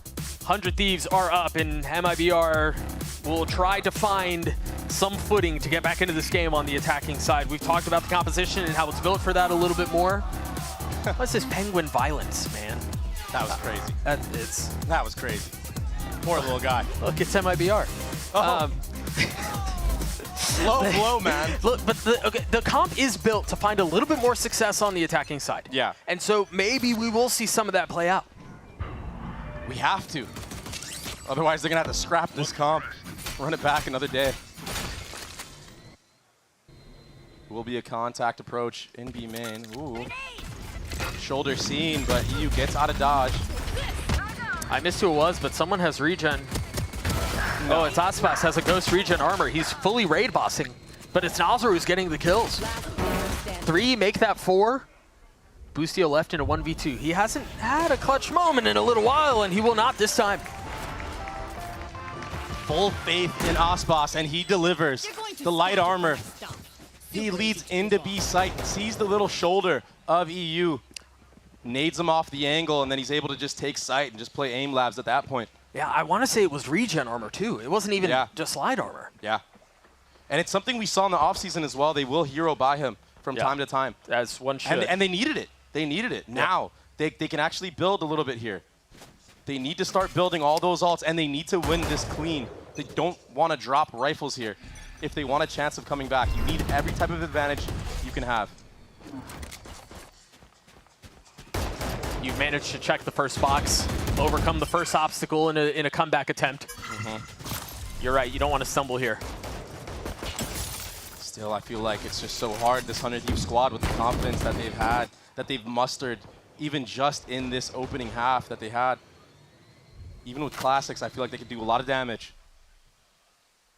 They have a paranoia, they have a tether, they have a breach stun still. This A fight could be very dangerous for MIBR. I wonder what MIBR saw there. They made some noise C, they tapped the door to go B. There were no rotates through, and now they're going back into the teeth, of the stack. Oh, slow down, Xander. Don't want to overdo it here. This would be a dagger, but MIBR are starting to feel some of that pressure. They understand that is where the stack is. They're going to go elsewhere. Yeah, good job from Shinam to get that kill onto Cryo Cells. That does give them a C site. Flood is here. Oh, it was here, Doug. No more. No, that Flood's been damned up. Boostio and Xander trying to get as many kills as they can as consolation prizes for the round, but MIBR should be able to carry 3 rifles into the next. Yeah, all things considered, some good damage done, and it was looking very promising from 100 Thieves. It was very close. That stun that came out from Boostio landed on the multiple players. But Shinam on C Mound, the fact that he stayed there and the fact that he wasn't towards mid, getting that kill on the Cryo Cells, it actually brought them back into the mix. If that kill never comes through, if his positioning isn't there, that play isn't able to be happening, and all of a sudden maybe 100 Thieves are going to win the round. Maybe they beat the rotate.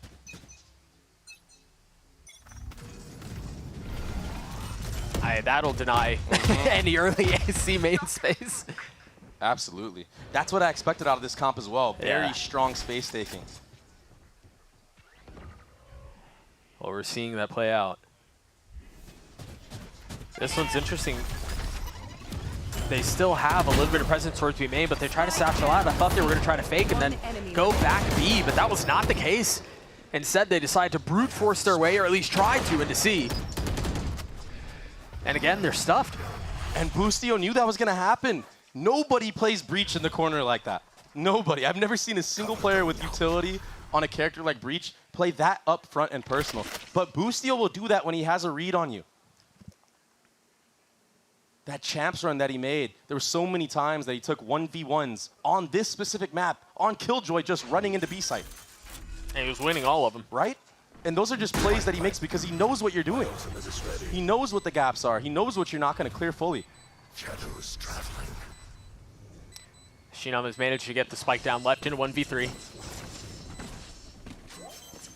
Some audio cues to suggest where the threat is. The Guardian settles down onto 1, has a paranoia. That's pretty good. If he finds a space to swing 4 bullets left, he's got it down to 1, but he never saw Xander. That was so close, though. He played that so well with the paranoia. Asuna, yeah, he was just jumping around like a target, but he did get plucked out of the sky. Still, though, 100 Thieves had a read onto that round. Like I said, Boostio in the corner, the firing squad that was there already. Brute Force is the name of the game for MIBR. I don't know. It didn't work in the first half. But, yeah, maybe it can here. It has to. They have no choice. I mean, if they play the slow game, you're just going to get smothered. So many smokes that can come back up. So much info utility, and it's aggression. This is really fast. It's not just aggression C, it's aggression B as well. It's an attack and assault on all fronts. And again, it's a slaughter. He's gotten 4. The ace is stolen, but 100 Thieves get to 12. What a pinch. It's something that you've seen Cloud9 run in the past. They really patented that when Leaf was on the roster. 100 Thieves taking a page out of the plays from Cloud9 and making it look amazing, making it look flawless, making Neon look like she never got nerfed. With murderous intent, Asuna just running it down.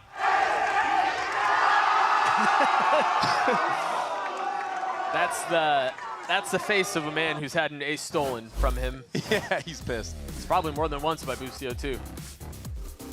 It will be the last time out for MIBR, Doug. Maybe a little too late, but then again, I don't know.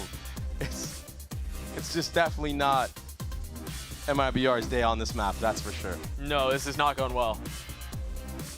There was a lot of excitement around this roster. I think a lot of the pieces were there, and again, it's only been a map, but they look severely outclassed. Even mechanically, I just feel like 100 Thieves are so sharp right now. Yeah. Every player.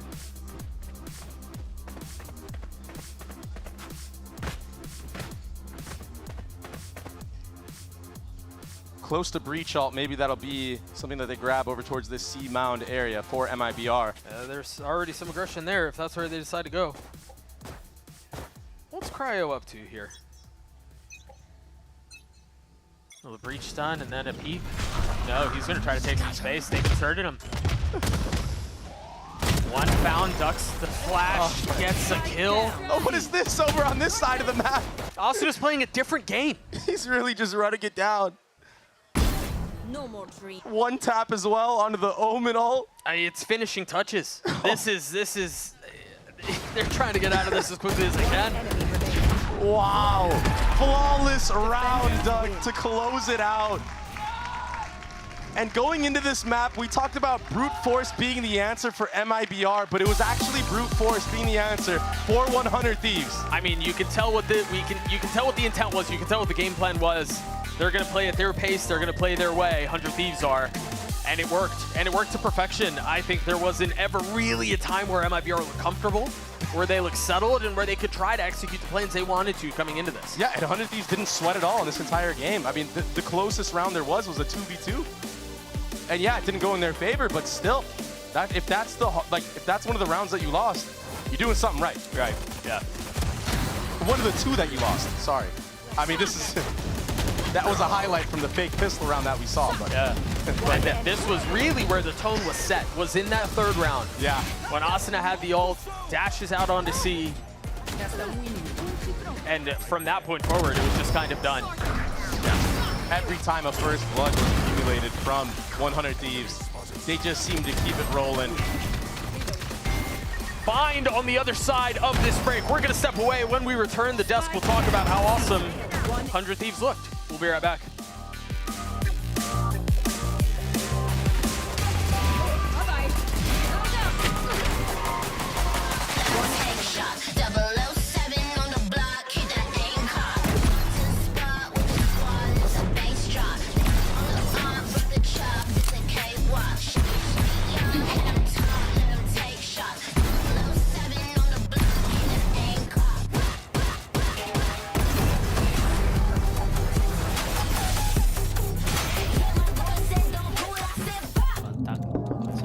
Okay, Team Secret, we need you guys on the stage now. Come on, let's go.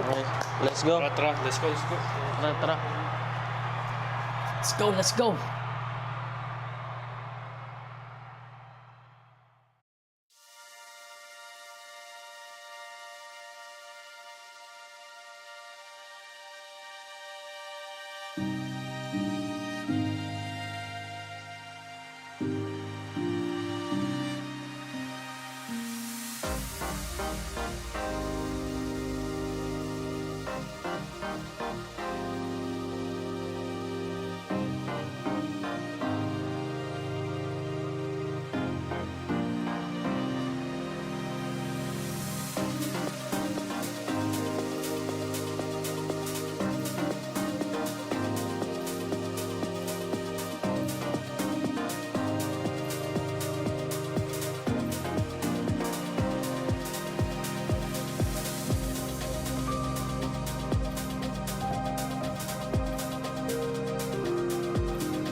Hey guys, it's Busio, and this is my team, 100 Thieves.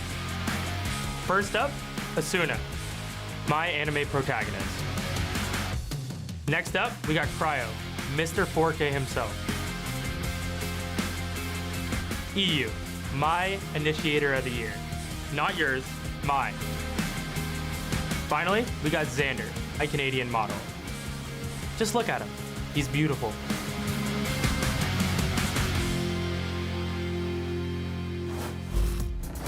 I'm here joined by Zix after their Map 1 win over MIBR, a very, very big win for you guys. What has been kind of the approach to this season? We saw last kickoff and some of the stages from last year starting off in losses, but it doesn't look like that's going to happen this time around. Yeah, I mean, to be honest, like our system is pretty much the same as last year. I think, you know, Xander and Bang are slightly different players, but mostly like they're both pretty aggressive, and maybe Xander's a bit more like obviously new to the system, so there's a lot of like things that we have to do to bring him into basically our system and bring him up to speed, but overall it's been super solid. I mean, fortunately for us, we're one of the teams that maintained pretty much the majority of our roster, so our system's looking good. Obviously looked really good first map, and hopefully it maintains that same level going into map 2. It's your map pick. You got anything special for us you can reveal? Yeah, super, super crazy comp change. Let's go. You heard it here from Zix. Let's see if it happens. Back to you guys. Thank you so much for that, Riv. Well, we'll see what we get out of Bind, but what we got in map 1 was, well, Asuna popping off on the Neon, which I'm really excited to see him do that. And 100 Thieves, really, I think kind of goes to what you guys were saying before. The core of the squad stuck together. You kind of have to go with that. Makes sense, and it shows in the results. Yeah, and this was a complete shocker, too, because 100 Thieves played 0 games of Neon in VCT last year when Neon was at her absolute strongest. So to see that Asuna put in the time to rep this agent, I mean, you look at his entry pathing, his movement, it was really, really a treat to watch. And I think Neon is such a good direct counter to this comp that MIBR was running. I don't think 100 Thieves could have known they were going to play exactly this composition, but Neon is so strong into this Taeho breach. Those two agents excel when they can play at range, when they can rain down their utility, but Neon just circumvents all of that. Asuna just sprints through, is screaming in your face, and kills it. I honestly was wondering what they were doing as well while they were getting Palpatine blasted over there. That's great. I mean, they were trying to use their utility. Try it. Nice. And I honestly, I do want to talk a little bit more about this Neon, because I think a lot of people sort of set it to the side when the nerfs came in, stopping, you know, the perfect accuracy slide headshots from across the map. But the way the sort of meta has changed, I still think there's room for the Neon pick, specifically if you're looking at big nerfs to the key Sentinel agents. Cypher was the biggest counter to Neon. Because you're trying to sprint into the site, you get instantly revealed by the tripwire. Now that there's the wind-up time on that, I think there's room to make the Neon operate in a lot more comps. Yeah, this comp is also super strong in the post plant, having like constant smokes to keep up in their face, right? Like you do have solid retake utility with the breach Taeho, but it's not like you have like a sky flash or something to send through the smoke. You only have the breach flashes, which are a little tougher to get value with against those smokes. Yeah, and I would expect to see people playing this Neon not necessarily just against like the Taeho comp, but also with it too. Because the way you can combo the stuns with the blasts from Taeho from very long range. Yeah. I think these sort of, you know, agents, these duelist agents that have fighting utility, whether it's a Yoru Flash or a Raze Nade or a Neon Sun, I think those work really nicely with the new agent. And despite how good the comp was, you still need someone who's going to deliver the kills in that position. And there's obviously questions about Asuna for his 4th year on 100 Thieves, and you could not ask for any better way to start things off. That was an incredible game from Asuna. I wonder how that conversation started. Asuna comes into the office. He's like, guys, great idea. I want to run Neon. And everyone's like, dog, we just did that all season long. But the weird thing is 100 Thieves wasn't. Like everyone else was. They weren't. Fascinating stuff there. But of course, let's go ahead and hear from Coach Fraud about how MIBR plans to bounce back for Map 2. I am joined by Fraud from MIBR. Just before we head into Map 2, I want to get your thoughts on what you were kind of saying to the team there, how you calmed them down after, you know, things outside the game and in the game are affecting that play. It's us against the world. That's how it is. So, this, you know, we're playing against multiple teams here. So it is what it is. You know, we got to just reset, forget about that map, and just on to the next one. I believe it can happen. Fraud, best of luck. Back to you guys. You just gotta forget about it. Ain't that right, Ender? You gotta forget about it. I feel like he was in like a sports movie with that. Against the wall. But yeah, I mean, him even saying that, look, I'm not gonna avoid it, right? There were some delays on the stage that causes, you know, you lose a little bit of that momentum, right? They won that first round, maybe they were like, oh yeah, things are going great. And then after that point, things slowly started to fall apart. So you can definitely see how that morale would like really begin to disintegrate as the match went on. This is also an MIBR team with 2 rookies brand new to the big Very stage. true. So that was always the question of, will they actually be turning up on day one, right? Because we know they have the talent. We saw them play in a few games in their off-season too. They looked sick. Such incredible talent in the Brazilian scene, but here making the move, making it all click on day one, hasn't happened just yet. I also think this like debut match is the most impossible to prep for, right? You have no idea what your opponent's team is going to look like, what comps they're going to run, how their players are You're not ready going to for be the playing, Neon, right? that's Like for sure. that was definitely a curveball, and they could not adapt in time. Well, they're going to need to adapt. Otherwise, it'll be a quick 2-0 for 100 Thieves. But we're going to take a quick pause for the cause. And when we return, Doug and Baby Bay are going to be back with all of you for map number 2.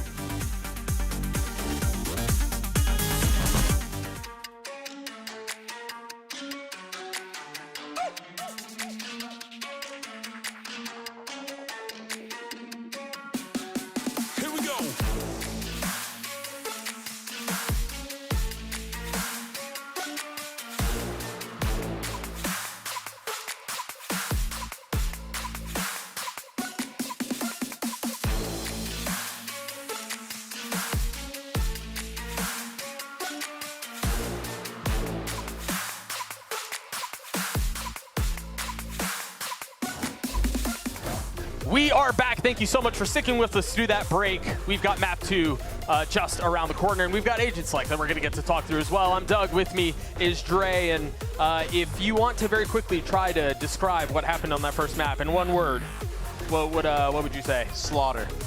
That's well said. A man of many words right here, but honestly, that's exactly what it was. It was a stomp, it was a slaughter, it was rough, it was ugly, it was whatever you want to call it. But with the break comes the turning of a leaf and the opportunity to find success on an entirely different map. Unfortunately, it's a map that historically has been outrageously good for 100 Thieves. Yeah, I mean, they basically created this comp. Not basically, they did create this comp for this map. It's their bread and butter. I don't think they're going to change anything. It's the patent 100 Thieves composition. Right. And in the off-season for MIBR, they played against Furia, who ran the bread and butter 100 Thieves comp and lost. Yeah, but listen, running this comp. But he promised me, Zix promised me, he promised the people there was going to be a crazy comp change. And you can't lie, especially on the internet. Well, he lied on this map. And so And so he lied. Yeah. And so he lied. 6. What's going on, man?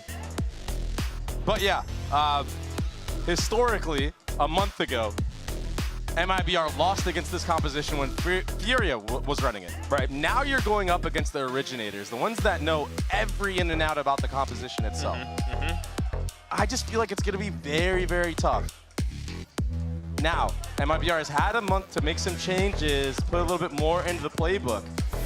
But what was kind of bullying them was defensive side aggression. Furia walking them down with this comp, going A short, taking those fights into market, taking fights outside of shower. It just seemed like MIBR wasn't ready for aggressiveness from the double controller comp because it was unexpected. Usually you think they're going to sit back and play traps, play with their flashes for the retake. With the way that 100 Thieves has been playing so far, they might do the same thing they did on the last map. We'll have an opportunity to talk about the deadlock, and I think there was an intent to slow down the aggression from Octagon, but 100 Thieves are already down B long. This is exactly what I was saying. That was intentionally done to avoid that. And 100 Thieves pacey on it, get ahead of it. Yeah, MIBR have gotten the spike down, but now you're going to have to deal with the aggression that's coming in from the flank. Market is covered, EU still on site.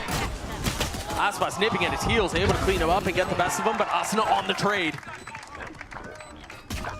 Shinom left in 1v4. Spike's already gotten most of the defuse of the way through. He's going to get a couple of kills, but that's another round the way of 100 Thieves.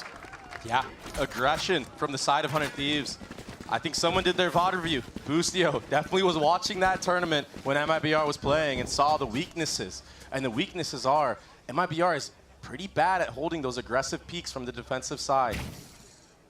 Keep in mind, it was only pistol round, and sometimes pistols are up in the air. Sure. We'll definitely have to keep an eye out for more aggression from the defensive side, but it's a really good start for 100 Thieves on their map pick. You guys want a solo clap again? Because we have a tech pause. So, but guys, don't think about it. The slow clap is fun. No, it's fun, and then the tech pause is sad. You guys are making this more fun. It sounds like it's an audio issue. So again, we'll get it fixed. We'll plug the headphones back in, whatever it is, and we'll get back into it. I do think, Dre, I want to go back to some of what you were talking about around how they struggle with some of that aggression because, again, there was a plan to deny some of that early aggression.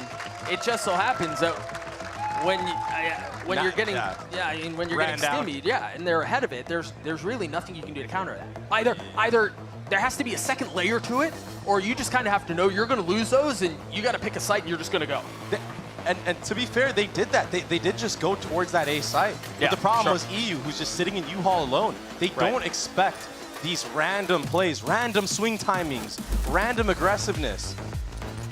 All that stuff kind of counters the way that MIBR approaches this attacking side.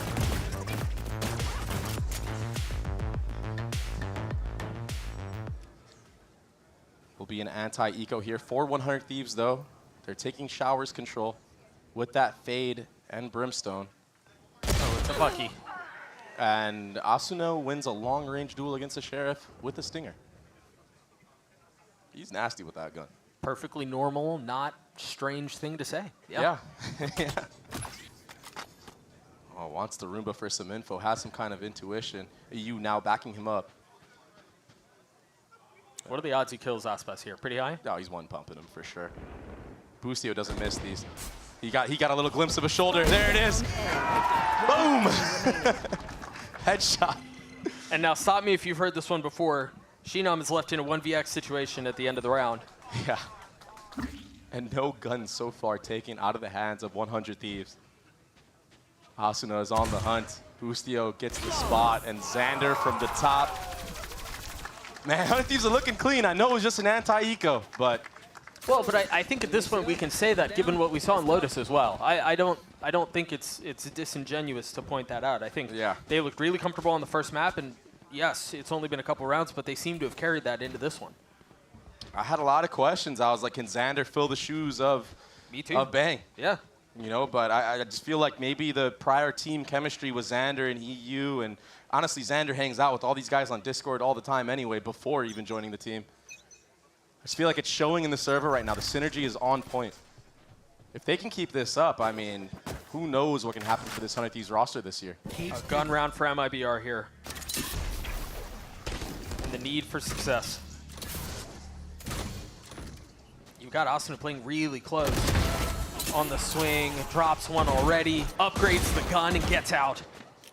Almost upgraded the gun. Oh, you're so, right. Yeah, you actually saw Artzine right on time to get out of there, but there's 4 members here from 100 Thieves. And look at the aggressiveness. It's ridiculous. But this time Aspas is trying to fight back. Cannot though. Falls at the hands of Boostio. And they're trying to swing back out. This time it's just Cryo left alone. Finally punished. 100 Thieves finally get punished for holding the W key. Maybe the tides are changing, Doug, or maybe they just were outclassed with guns. We'll find out. I don't know that the gun buy was really that different. Either way, MIBR decide that they're going to fight for this towards B, and they get it. They get what eluded them for the entire first half. Yeah. Or the first map, excuse me. I wonder right now for Cryo if he's actually going to go for exits here. I don't think he wants to save a Bulldog going into the next round. He does have enough money to buy, but I also don't think he wants to give Shinam his Brimstone ultimate or even give Artzine an orb closer towards an ultimate so that they can grab it in the next. So yeah, I guess maybe if he can get this upgrade right here, he can just back off and not feed those ultimates. So that's exactly what he did. Yeah, a very good play from Cryo here. Upgraded the weapon, stays alive. Doesn't feed ult. Yeah, that's like min-maxing to the highest degree. Textbook right there. Even the little things 100 Thieves are thinking of right now. And that's the advantage of keeping, you know, most of your core together for so long. Able to work on the small things. Nice shooting here, though, from the side of MIBR, finally putting down some heads of 100 Thieves. But now we go into the actual first gun round of the game. All of 100 Thieves on full armor and rifles. Meanwhile, it's only Aspas with that on the side of MIBR. There's that net that we saw in the pistol. This time, no aggression. As you see the smokes come through. Yeah, and already I'm seeing an extra layer provided from MIBR. A lot of the times in the last tournament against Furia, that Brim smoke was not there, and they were kind of getting finessed by a solo Viper just playing, you know, holding his own smoke in the same exact spot. So just that little extra Brim smoke that was used right there secures them all of Octagon control, and they're able to deposit a member here. Careful here. Right now, 100 Thieves are reading into that pressure, leaning 3 towards that B site, but the hit is actually geared up towards A. And that TP can come out at any moment to regroup with his teammates. I mean, it could go the other way as well. I mean, they're not running a 1-4 into showers, but now they're taking the TP through. So it is gonna end A. Out of charge. They've already made their way out of short. Haven't quite done that yet out of showers, but now the ult being used. Very nicely done, very well handled by MIBR. EU, though, dropping down from heaven. Looking to take another one with him. But he's gonna get swung, he's gotta get faced. Still numbers the way of the attack. Boostio and Xander left with so much to do. Last player standing. And it's just gone from hard to harder. Boostio into 1v3, settles onto the first, tries to snap onto the second, and cannot. MIBR tied us up. A picture-perfect pinch from MIBR into showers. That Brimstone ultimate from Shinam was on point. It was perfect. And the crunch as well from Aspas going the other way. Yeah, it wasn't required, but that Brim ult, just understanding, eliminating where the defenders can be holding from. It opened up the entire site. I think that's it.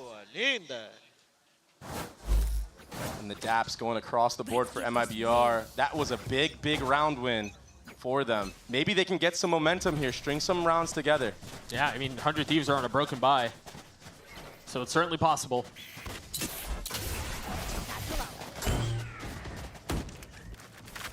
Aspas getting up a little bit more, following the dog.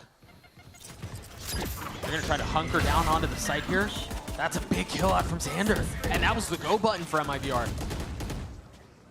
Ghost too, nonetheless.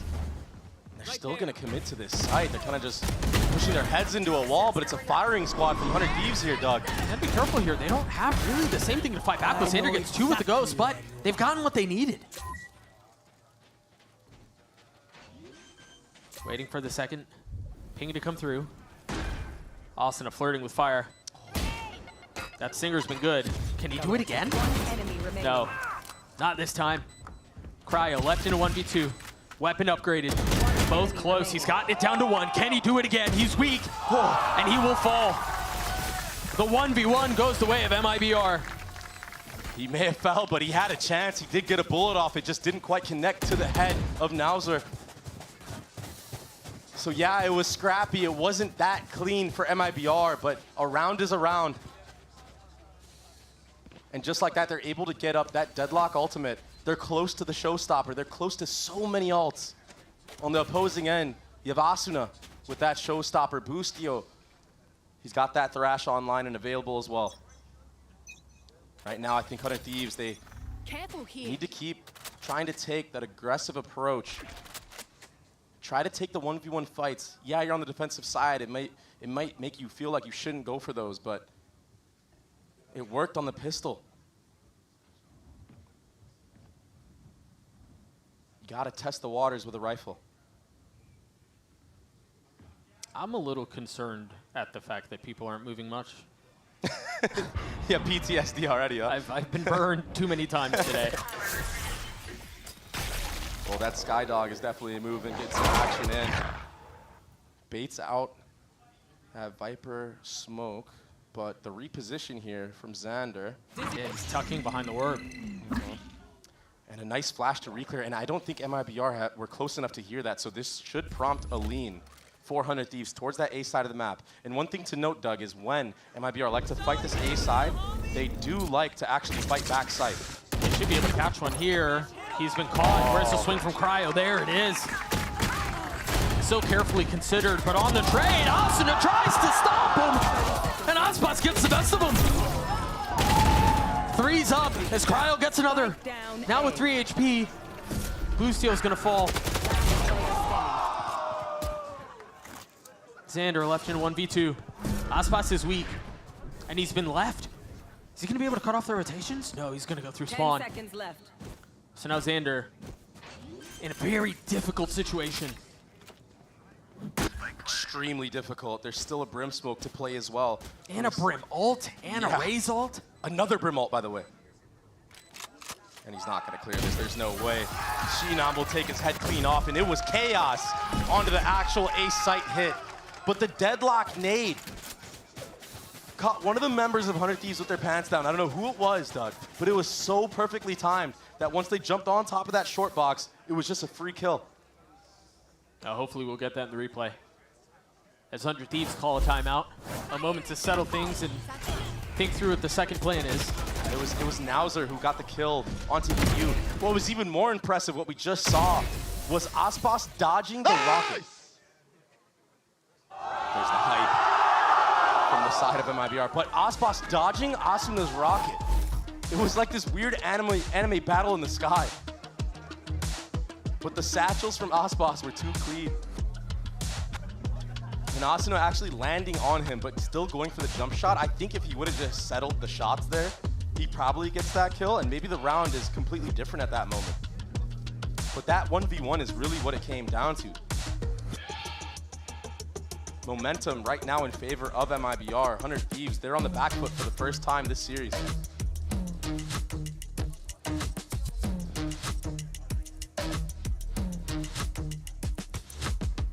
I don't believe they're going to have much of a buy to work with either. But we will see if that is the case. No, it doesn't look great. 4 rounds in a row. The timeline there on your screen really tells the tale of what's going on here on Bind. And much like Lotus, there's a lot that MIBR can snowball off of here. Yeah, if they're able to cycle through these ults and just win them 1 round at a time, putting yourself in a very good spot. But here's that pistol round that we saw, but it's the firing squad. This time, MIBR is ready. They've had enough. Yeah, they're tired of getting bullied. You blink and you miss that one.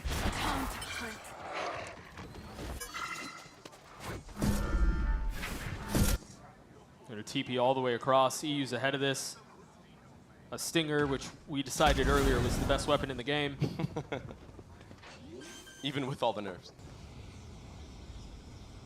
Spike planted. So our team will get a little bit closer to his ult. See what I'm saying? It's not, I mean, it's not fake news. I'll find you. I mean, this would be impossible. Mm-hmm. You would think. You would think. Ah. That was the play all along. And the smile on his face too while he did it. That's criminal. That's criminal. He's trying to go out to Spike here, but he'll take whatever they can give him.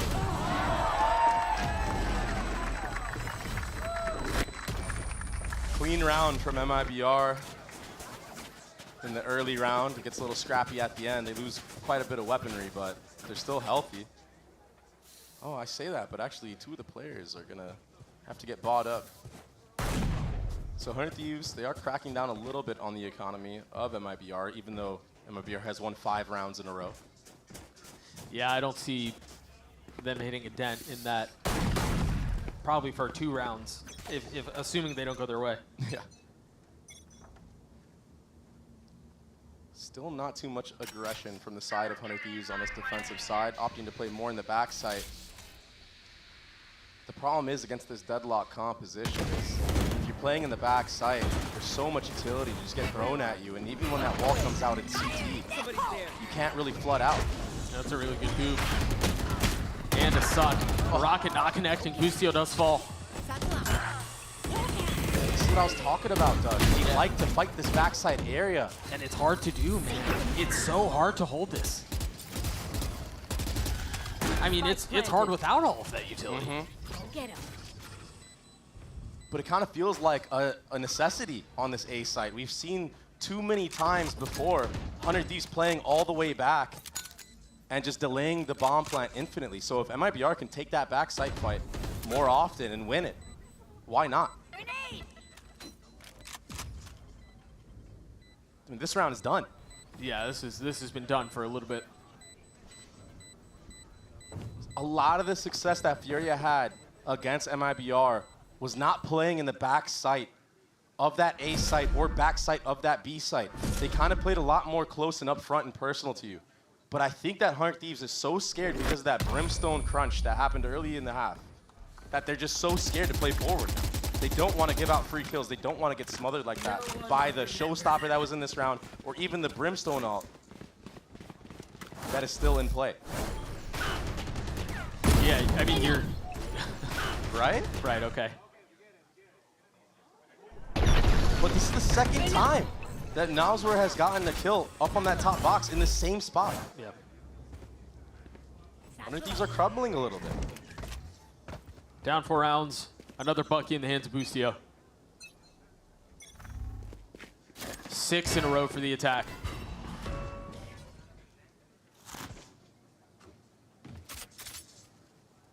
Jump spot will be heard. And here they didn't throw that net that they've been throwing towards Octagon. A new look. MIBR does a good job of baiting out the reclear utility here. Sometimes they have players playing anti. There's that brim smoke again to guarantee the Octagon control. It's so clean from MIBR right now. And that little chess move there negates the control that they had off of the Viper Orb that's been there halfway up B long every round. It's very impressive what I'm seeing right now from MIBR and the adaptations that they've been able to make, even though they're so micro. Just the brim smoke right there. And we've seen this round already. Right, it turns back into a 1-3-1. And in the previous time we saw this, it ended A. Yeah. But again, know where the spike is here. It's worth repeating. They could end back B. But it seems like we're going to see a lot of the same. He got scared of his own teammate TPing. He had to turn around. It's a tense moment. It is very tense. Our team falls. Austin again trying to hold backside.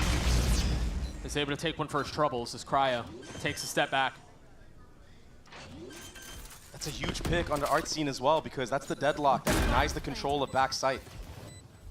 He also had ultimate, if I'm not mistaken. What does the retake attempt look like here for 100 Thieves? Well, the ult at the ready, now invested. He's gonna funnel it back to the towers a little bit. Sheenum gets caught. For the deal, almost does too. A flank up towards heaven. Is that gonna be the window for Aspas? It is. Meanwhile, a filthy set of kills for the Sentinel. What in the world was that? Cortesia finally having the opportunity to strike. 9 and 6 this half, but he was hitting some heads in that last round. The lurks are fruitful for this man. That finishing blow at the end was disgusting. Full prediction mode. Look at that. No chance for Cryo. No, not at all. And so again, 100 Thieves are on a broken bye.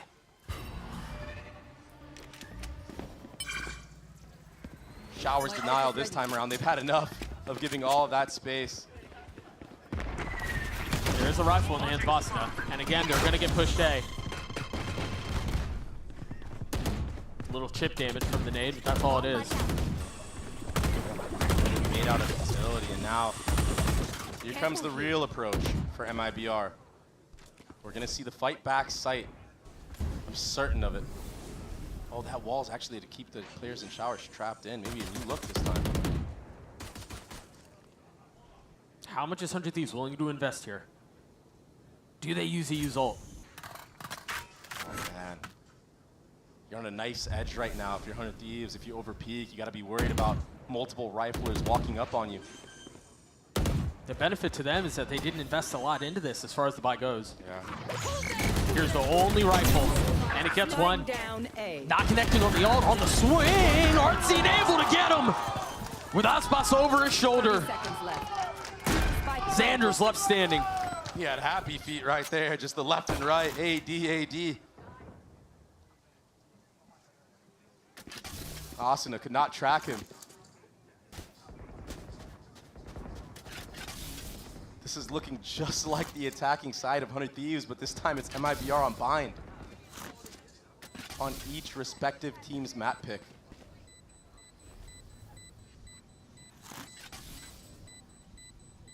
What a swing of emotion. Xander's going to try to do a little bit of damage here. Giving his position away. And then getting caught. Aspas gets a third kill on the round, a little bit closer to his ult. And it's, I mean, 2 rounds left to play this half. It's well within reach. 8 in a row for MIBR. The patience that we saw from MIBR in that round, not jumping the gun on that plant, tapping the spike multiple times to bait out utility, then catching 100 Thieves out in the open with the peaks. Some really nice stuff we're seeing right now from MIBR, and what an answer back after getting completely steamrolled on the previous map. I have to say that. It's so hard to bounce back from a loss like that. Now an operator getting the pick on the jump spot, the swap. Cage triggered. Little taste of their own medicine done. This is why people were excited about MIBR coming into the season. It's because of what we've seen this half. I know exactly. And I think the most impressive thing so far is that it hasn't been an Aspas and Friends type performance.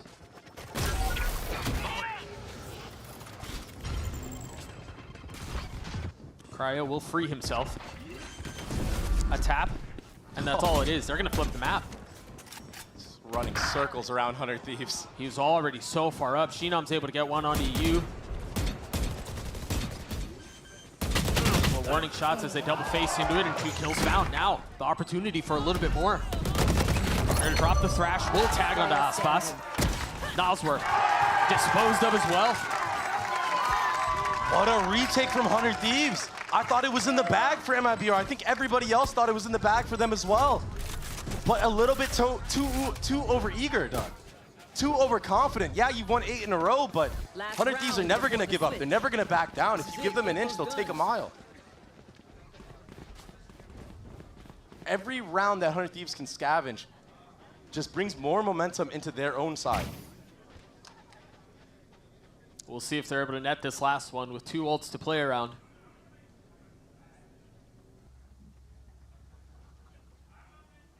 What's the setup here? Lean towards B.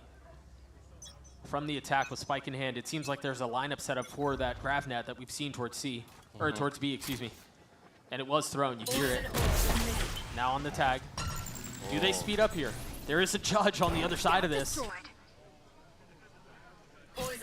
Yeah, they just start backing away slowly. Brim smoke again. They're gonna test this one more time. Yeah. There wasn't much gas on that orb. Xander plays his cards right. He's good for at least one, potentially even more. Only one found, but a costly one. Really good trade. Super fast from Osboss. And that got him his ult. Yeah, they're gonna want a TP here too, I believe. They're just waiting for some re-aggression. That's a hard sell, man. You have no idea what's happening showers. Oh, maybe they're not gonna rip it, you're right. Cortesia, he's walking back from short. He's gonna be the late hookah guy. Prowler to get in. It was dealt with. 2 guns found. And now, the Nightfall used to delay even more. Lucio getting a big kill to try to control and contain the flank attempt. A little bit more pressure. Now what that's going to do is funnel MIBR into B. Ult popped another. One without netting a kill. This time traded back. Asuna will find the success that Aspas could not as 100 Thieves take the 4th. A great crossfire from Hookah and Sight. The showstopper from Asuna. Such a good triangular formation from 100 Thieves on that side. EU also sneaking there, dodging the rocket barely. 30 seconds left. Thought for a second there MIBR had a chance into this round, but yeah. Team Ace. It's those little rounds, man. It may not seem like much, but we're talking about a 10-2 versus an 8-4 half. That's an entirely different story. We'll see you guys on the other side of this break.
Much different performance from MIBR in this second map, as they're the ones who find themselves up in a comfortable lead at halftime on 100 Thieves' home turf, a map that, Dre, you mentioned it at the beginning, has become their home ground, where they innovate and where they dominate.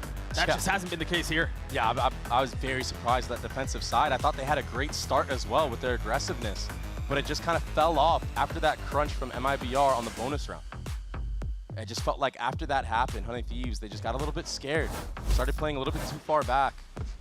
And you cannot play that far back against a deadlock. The execute is just too good. The nade it does so much damage.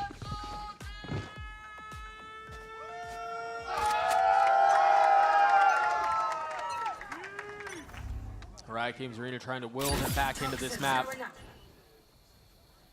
And it's going to be an uphill fight. But this pistol would be the first step. If they continue into this, they're going into all of the Sentinel utility. They're going into the Deadlock util, they're going into the Cypher trips, and the cam. I mean, if there was ever a wrong site to pick, this would be it. That cam is so sick too. It's able to see over that Viper wall. Gives you so much info. These freezes to the rounds though from both ends. They put so much doubt in the minds of the opposing team, and Asuna is able to lurk into hookah. What gorgeous timing. Is he expecting one more there? I don't think he is now, understands. There's a little bit more with him. Settling the shots, traded right back though. Into a 3v3 as the spike has been planted. MIBR trying to retake this through spawn. Meanwhile, 100 Thieves on the flank. They've gotten it all the way up through elbow. Cryo's gonna be on the prowl. As they try to hunker down, you feel the walls closing in for MIBR. Cryo, the first to strike. He tries to find a second and will succeed. The defuse is stopped. Oh, that was so close. So damn close, Doug. Oh. That was such a fast-paced retake from MIBR as well, getting all 3 players onto the site like that. That smoke comes down, sticking it. Such a close round. But 100 Thieves with the walk-in onto site. That's what changed it all. Asuna with that flank into hookah. And yeah, it got a little bit scrappy there. It was not pretty whatsoever. But they got the job done. Nice! That's a big round. Good. I am inclined to agree. That was a very big round. Now in a position to find themselves within 2, assuming there's nothing that goes sour here. Aspas with the shorty, and then a couple of sheriffs. This is 2 back-to-back rounds, Doug, where 100 Thieves are deliberately showing this heavy B long aggression. I'm expecting MIBR and maybe the next round or future gun rounds to put a trap there with the deadlock. That's something they like to do a lot. This aggressiveness as well. All the way, push down hookah. He's got a lot of space. Xander's been very good with the ghost. Sees the shoulder, but can't connect. But that pressure alone, it's going to have to keep at least 1 player towards A site. The deadlock wall out towards A, and that's going to slow down Xander a considerable amount. And meanwhile, keep an eye on the flank. Oh my gosh. Cryo was wise to it for a second. Oh, he watches them leave.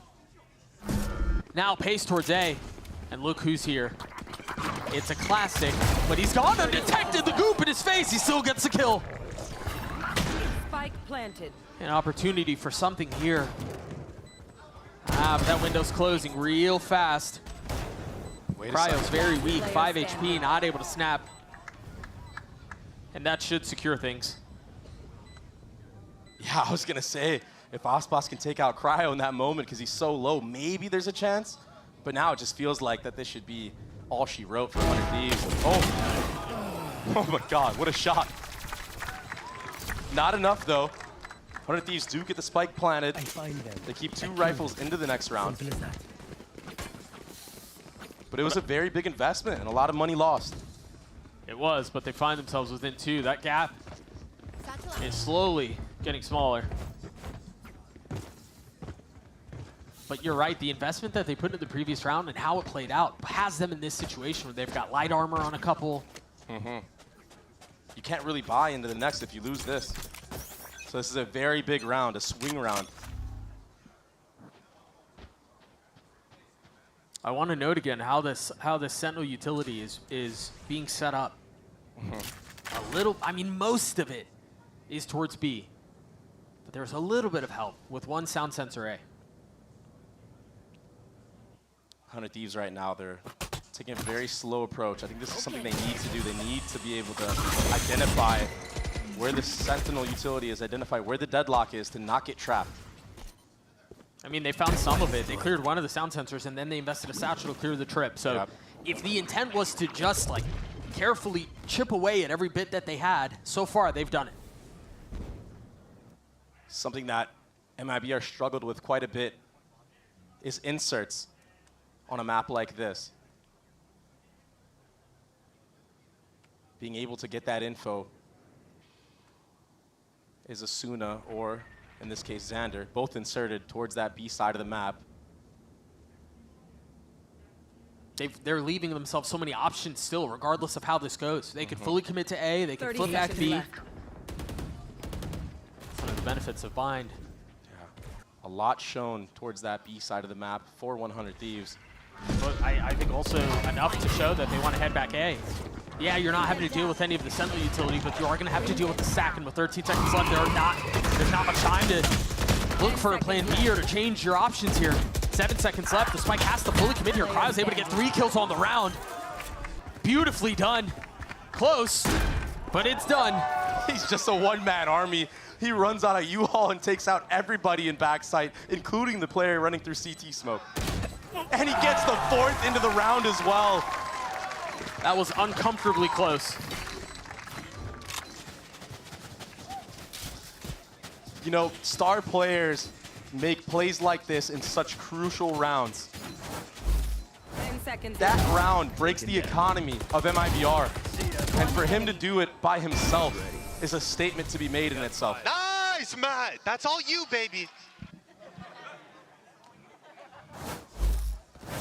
You're right, the economy's busted here.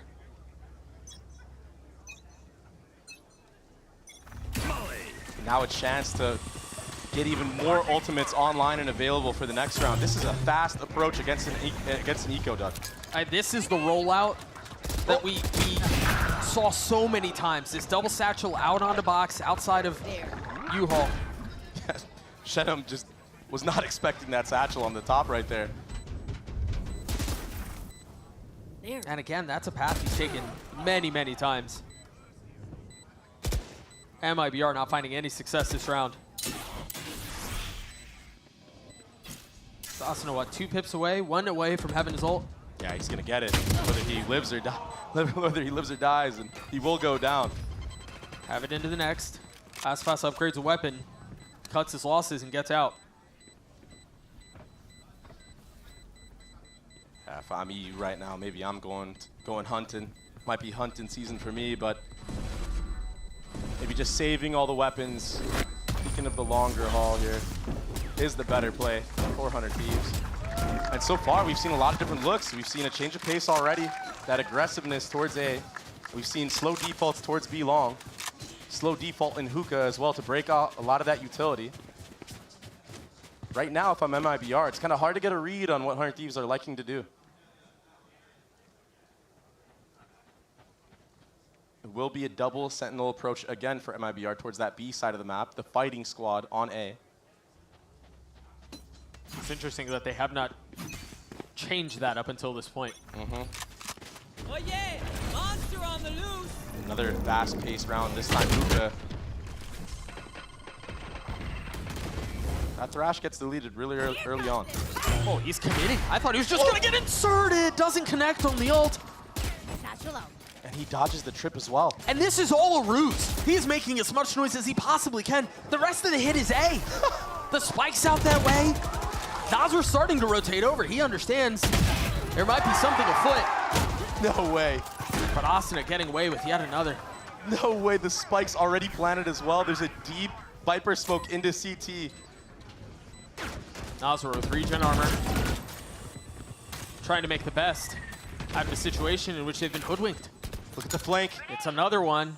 But Cryo ready for it. Not ready to win that fight though as Aspas joins in on it, starting to apply pressure from backside. They're both kind of forced to fight out. They didn't want to get caught. Out of charges. Whoa, that was fast. Shot. Last player standing. It's already down to 1. They've taken the lead back. That proactivity from Xander and EU is what I was talking about, Doug. The chemistry from being on M80 previously. When Cryo falls there and you don't have that Brim ultimate to fall back on to secure the round win, you gotta make a play. And it's like they were in each other's brains. One enemy remains. The double push through U-Haul, peeking together, confidently having each other's backs. That's the synergy. That's why Xander joined this roster. That's why he was the best choice when Bang left.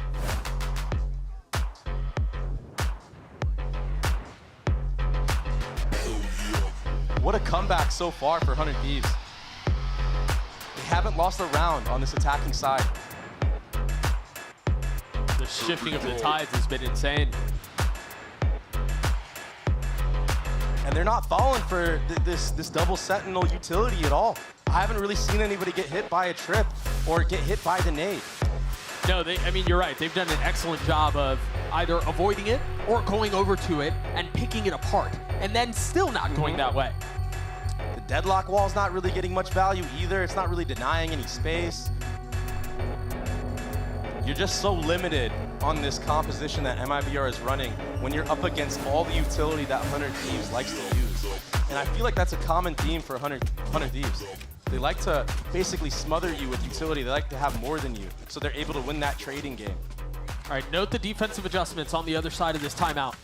We've talked so much about how they put all of the Deadlock and Cypher util towards B. Not the case this time. And Doug, this kind of feels like an all or nothing play right here. MIBR fully invested into this round. Do they want to fight? They forced multiple players on light armor and Guardians. It's an interesting too here. Artsy hasn't even put all of his stuff down. Oh my goodness. Toxins going up. Oh, a footstep made, yeah. Xander. But that one footstep made was enough to back them up a little bit. Who knows what else is there on the other side. This is insane. Poison orb emitting. Xander has to play this very carefully. He is on an island. The flash confirming some presence. This 1v1 is really what it comes down to. I think Ospas saw a glimpse of Xander there, just his shoulder maybe, going behind that wall. That fight's gonna happen. And there it is, it goes the way of Ospas. This forces a speed up from 100 Thieves. They have to commit B now. They don't have anyone towards A. And now look at the Deadlock utility that's been planted towards A on the other side of that, denying that entirely, forcing them into B, as you said. The satchel out, kills traded. They're not able to hold on. They're not able to save the site. Whoa. Boosty will fall, but Spike will go down. Can EU and Cryo hold this back on their own? They're both healthy. Not much utility around. Meanwhile, Aspas is weak.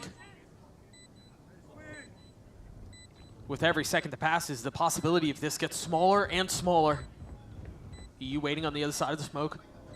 You hear them trampling down towards elbow. They know where the fight's coming from, but still not fully prepared for it. So smoke dissipates. Cryo understands he's got to take these fights. It's going to be left down to EU in a 1v1. Artsy on the other side, and it goes the way of 100 Thieves. EU again. How stone cold can you be? He was right on the edge of that smoke in spawn, and he wins the 1v1 against Ospas while flicking back and forth. At some point, I saw him running back to try to fight the elbow players. Look at that. One enemy remaining. And then the game IQ to know to just sit back sight. He's probably going to jump up top. What a clutch. In a massive round to win, Doug. The economy now is done for MIBR. They're still trying to force up a little bit. A Guardian for Aspas. And a Stinger for Nosler. And a nade kill. Traded back, though. And that's on their smokes.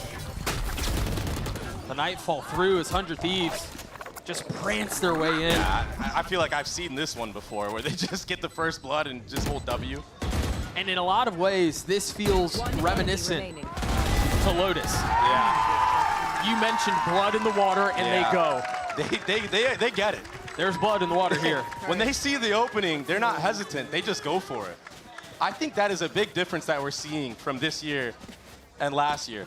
I think the no hesitation that they have, full steam forward, the W keying at the right moment, it's been a huge difference maker. It's really helped their attacking side. One enemy remaining. I knew you were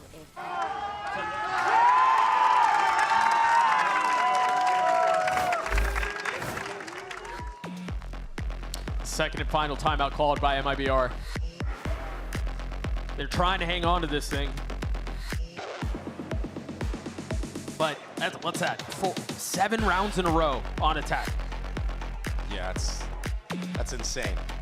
And that's into a double Sentinel comp on defense. Yeah, it's ridiculous how they've been able to maneuver around the map, dodge the utility, even that fake round. I mean, that fake round, Doug, like you could just really do a deep dive on that alone.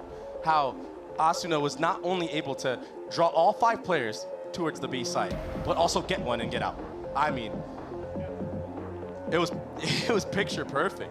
You draw that in your dreams, maybe. You bring it to, you bring it to strat talk, server time, and then for it to play out exactly how you envisioned it to the T. It's a beautiful thing.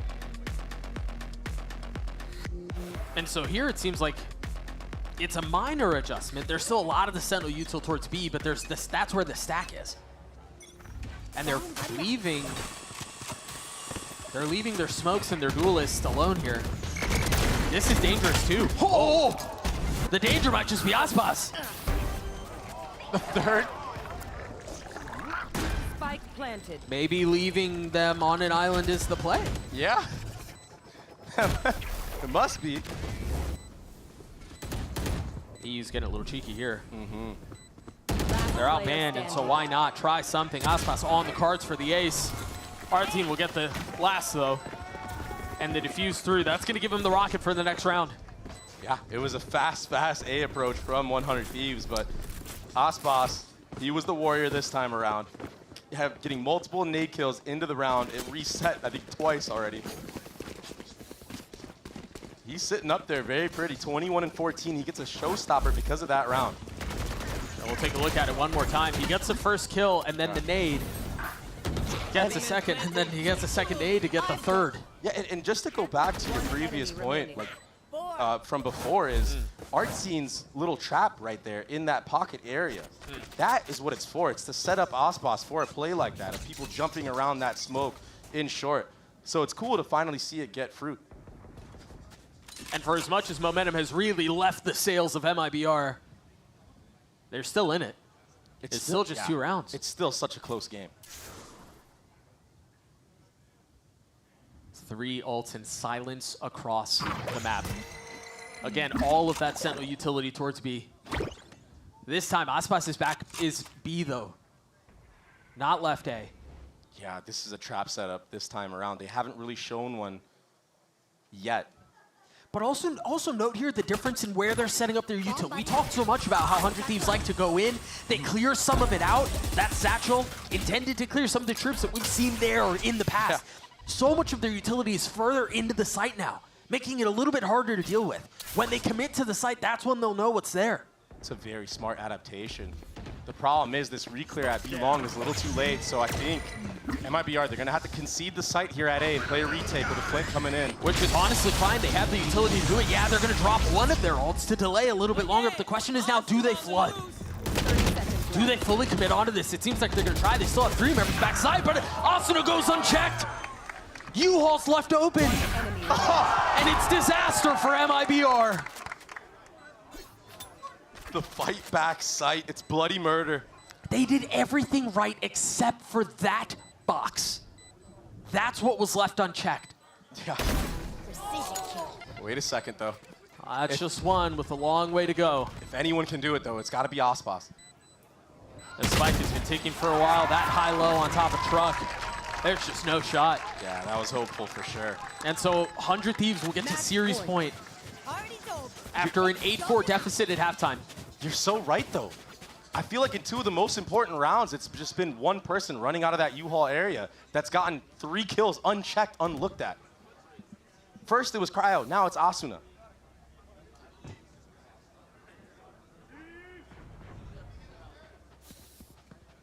Artzine's ult, Aspas' ult.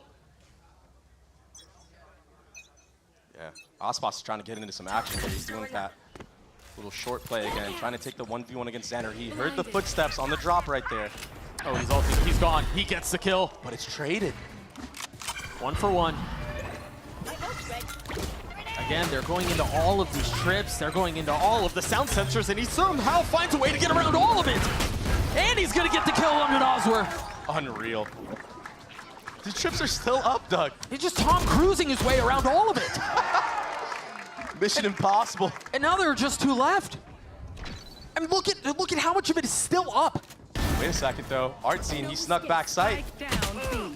Spike is left in a precarious position, but Artzine cannot convert. It's a 3K for EU, and it's a 2-0 sweep for 100 Thieves.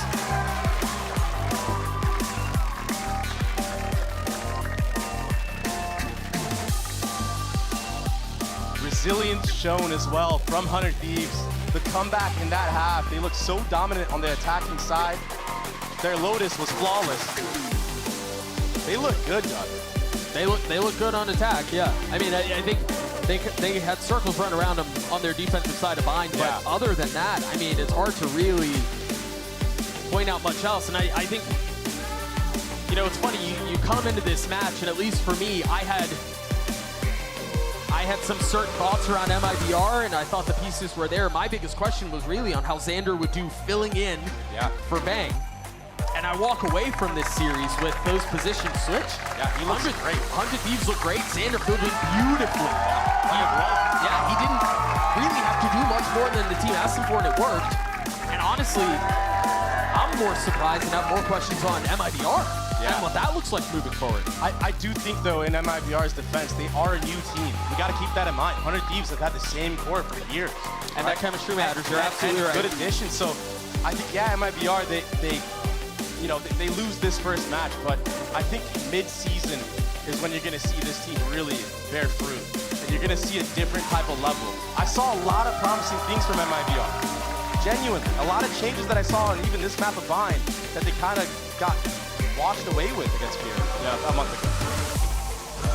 The Lotus comp, though, they might have to go back to the lab for that one. I don't have anything to say about that. I mean, the thing about this kickoff tournament, though, is the runway is short. Yeah. The runway's real short.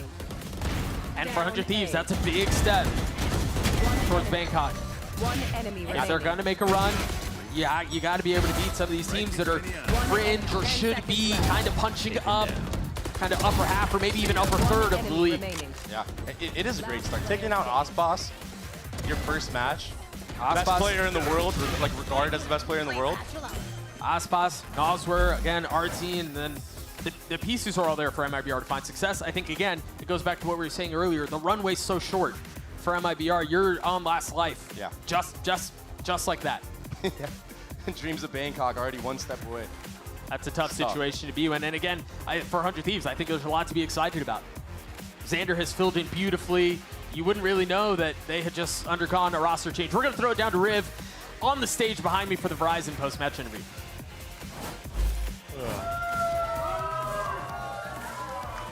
All right, everybody, we're here with Asuna as we get prepared. We were just chatting it up before we're getting ready. Dude, we nerfed Neon, but you come out in the first map and you're looking absolutely crazy as you take your opponent down. What is it about your style of coming into the game? You look so good. Yeah, I mean, I've been playing Neon for a while since it first released, so obviously I have the natural like play style for it. It fits. Okay. You know, I'm shaky, moving. Definitely a big movement player. And, you know, it works out nice with that agent. On top of it, my teammates, you know, they have insane util, and Neon's like an agent where it's very team dependent. So I'm grateful to have some of the best utility in the game that are supporting me and the best players. So it's very easy to, you know, showcase good skill when you're killing two people that are stunned. Hell yeah. Looking at how long you have been in the NA scene, this is crazy. The longest standing member in NA on a team, October 2020, is when you joined 100 Thieves. I have. Throughout that time, your outlook on the game, your prep, your strategy, what to you kind of has changed the most there? You know, it's crazy that I've been on this team for the longest. Yeah, I'm the youngest, so it always happens to be where I'm still like a young kid, I guess. You know, no matter what changes, my personality stays the same. And, you know, I just try to bring like a different kind of vibe than most people would expect in an esports team. You know, I think also Kel helps out a lot with that. Bustio, he's very good at, you know, bringing out people's, I guess, like funny side. You know, he's definitely way more laid back than most IGLs I've had. And I would say, yeah, you know, Tony's helped me a lot, you know, improve as a player and stuff like that. But are you feeling more responsibility, or are they actually giving you the space to just do whatever you want to do? I mean, the map pool is now more duelist heavy, so you know, it happens to be where I play more duelist, but the responsibility is still the same, whether you're playing Initiator, supporting Cryo, the best player in the world, or playing duelist and, you know, diving in there. All right, a little loaded question for the last one. Since you've been there for 5 years, you've seen everything. Might this be the best iteration of the team you've seen so far? Of course. We're about to play Sen, and we're going to be playing our ex-teammate Bang. Yep. And, I mean, that guy is bad, so this should be easy. Okay. All right, Asuna, thank you so much. Congrats on the win. We still got more for the day. We're going to the desk. I believe we got Bustio there to chat it up with the analysts.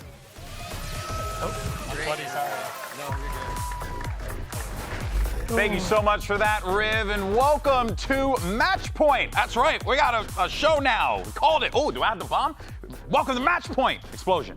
Nah, it didn't work. Nope, Damn it. that's not Oh, gonna maybe next week. In any case, so folks, we're gonna basically just have a good time, talk to Busio, and ask him some questions about the off season, how things have been, and we're gonna play a little game. But we'll talk about that in a little bit. For now, though, Busio, congratulations on the win.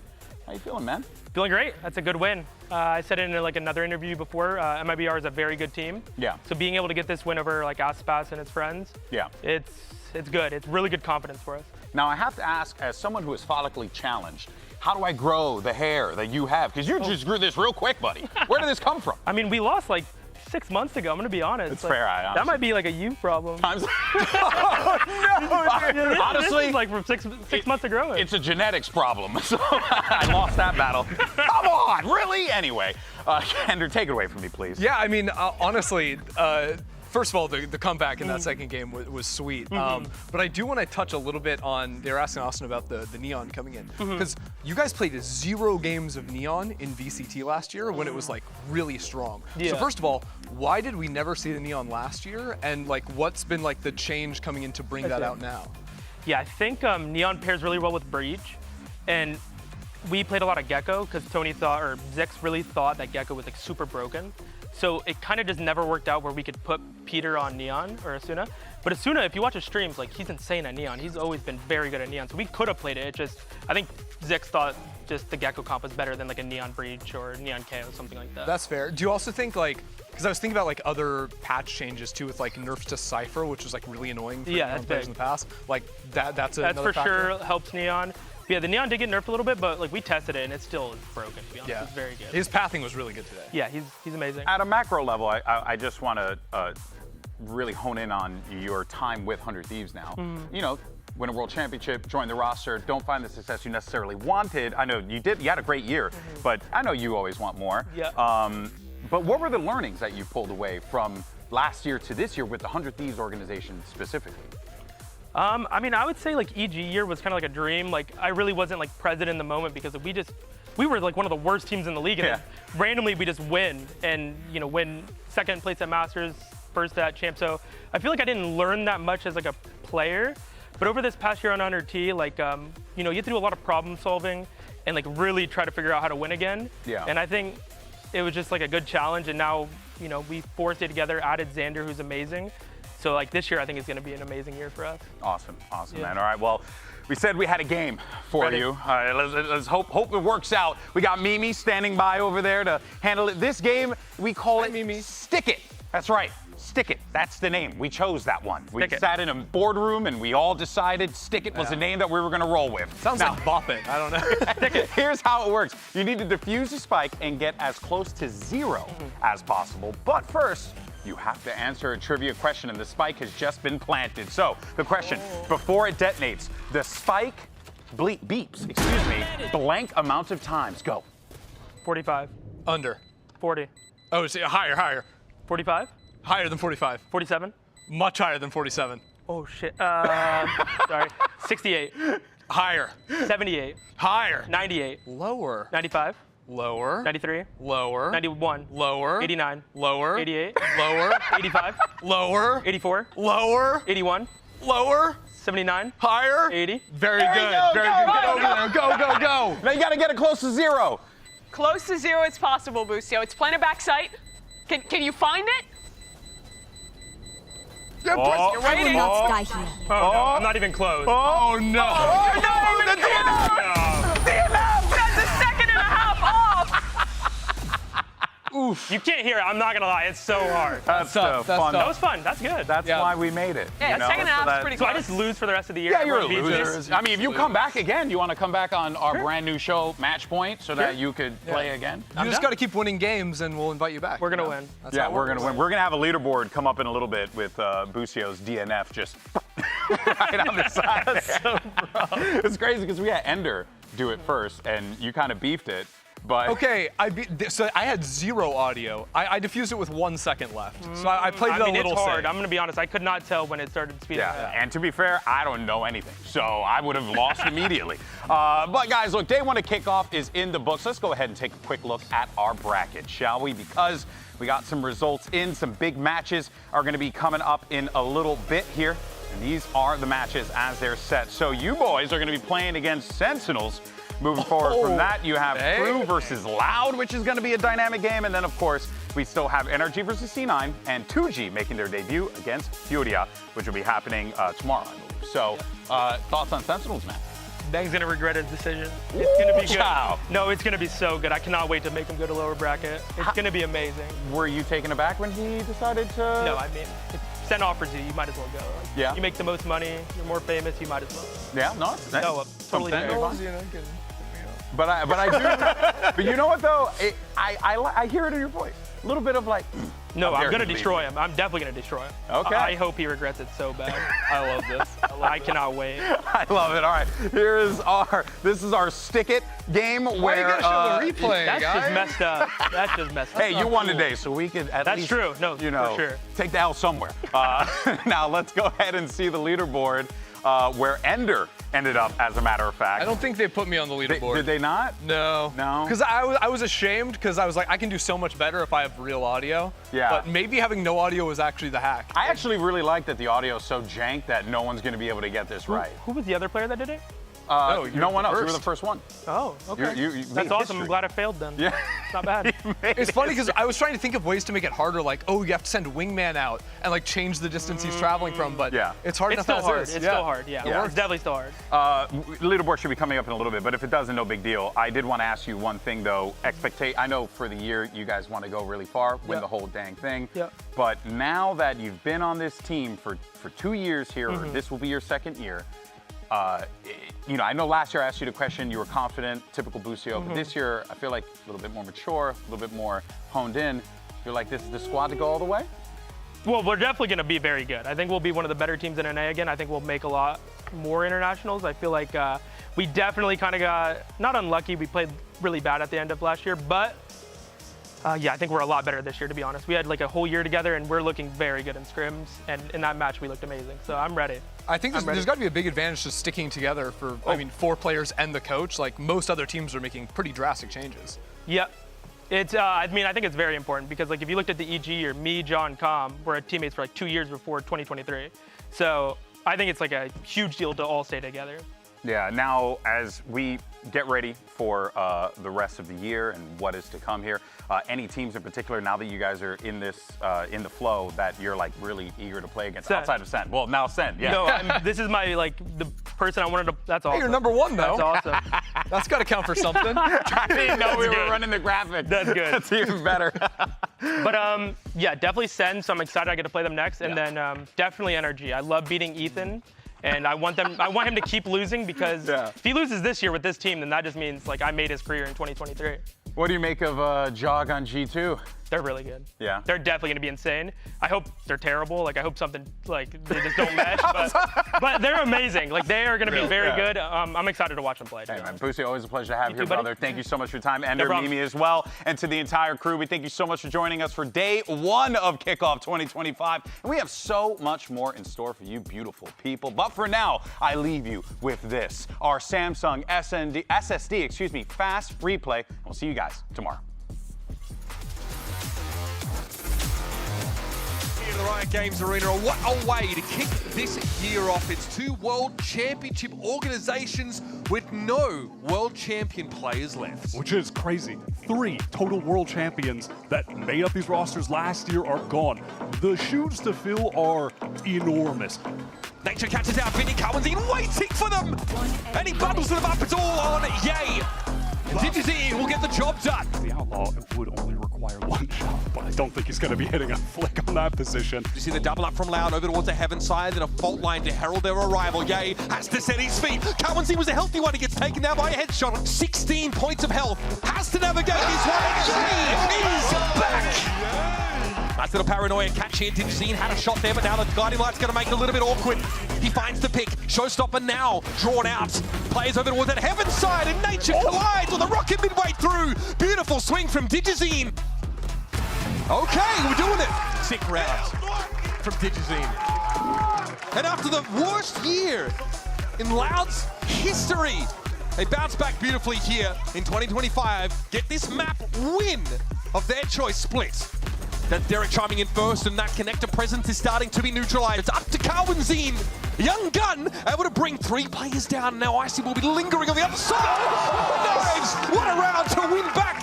A huge thrifty for Loud. Make it a little more risky to get to the spike, and it's going to have to be swings for Loud. All players going for it. Derek, though, eats cheese for breakfast, and she gets involved. Evil Genius is far from done. Not the most high-value player, but Cowanzine deals with Icy. Easy to get the spike down, unless the Shocky. shot dart gets a free kill, and it will. That might have derailed it, Cowanzine. It's all on Derek, and it's too much to ask. Loud, an ambitious start to 2025 is backed up with a great showing. A Series 1. We've got a banger ahead of us. We've got MIBR and 100 Thieves joining us on the stage.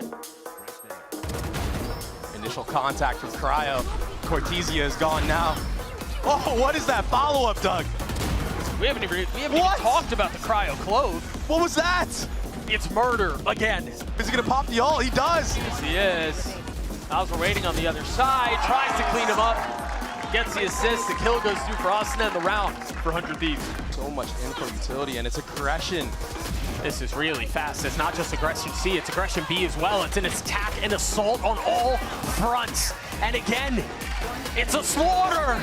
He's gotten 4. The ace is stolen, but 100 Thieves get to 12. Flawless round, Doug, to close it out.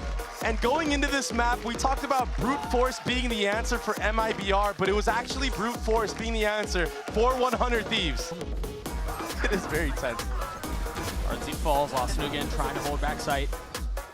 Cortezio almost does too, a flank up towards heaven. Is that going to be the window for Aspas? It is.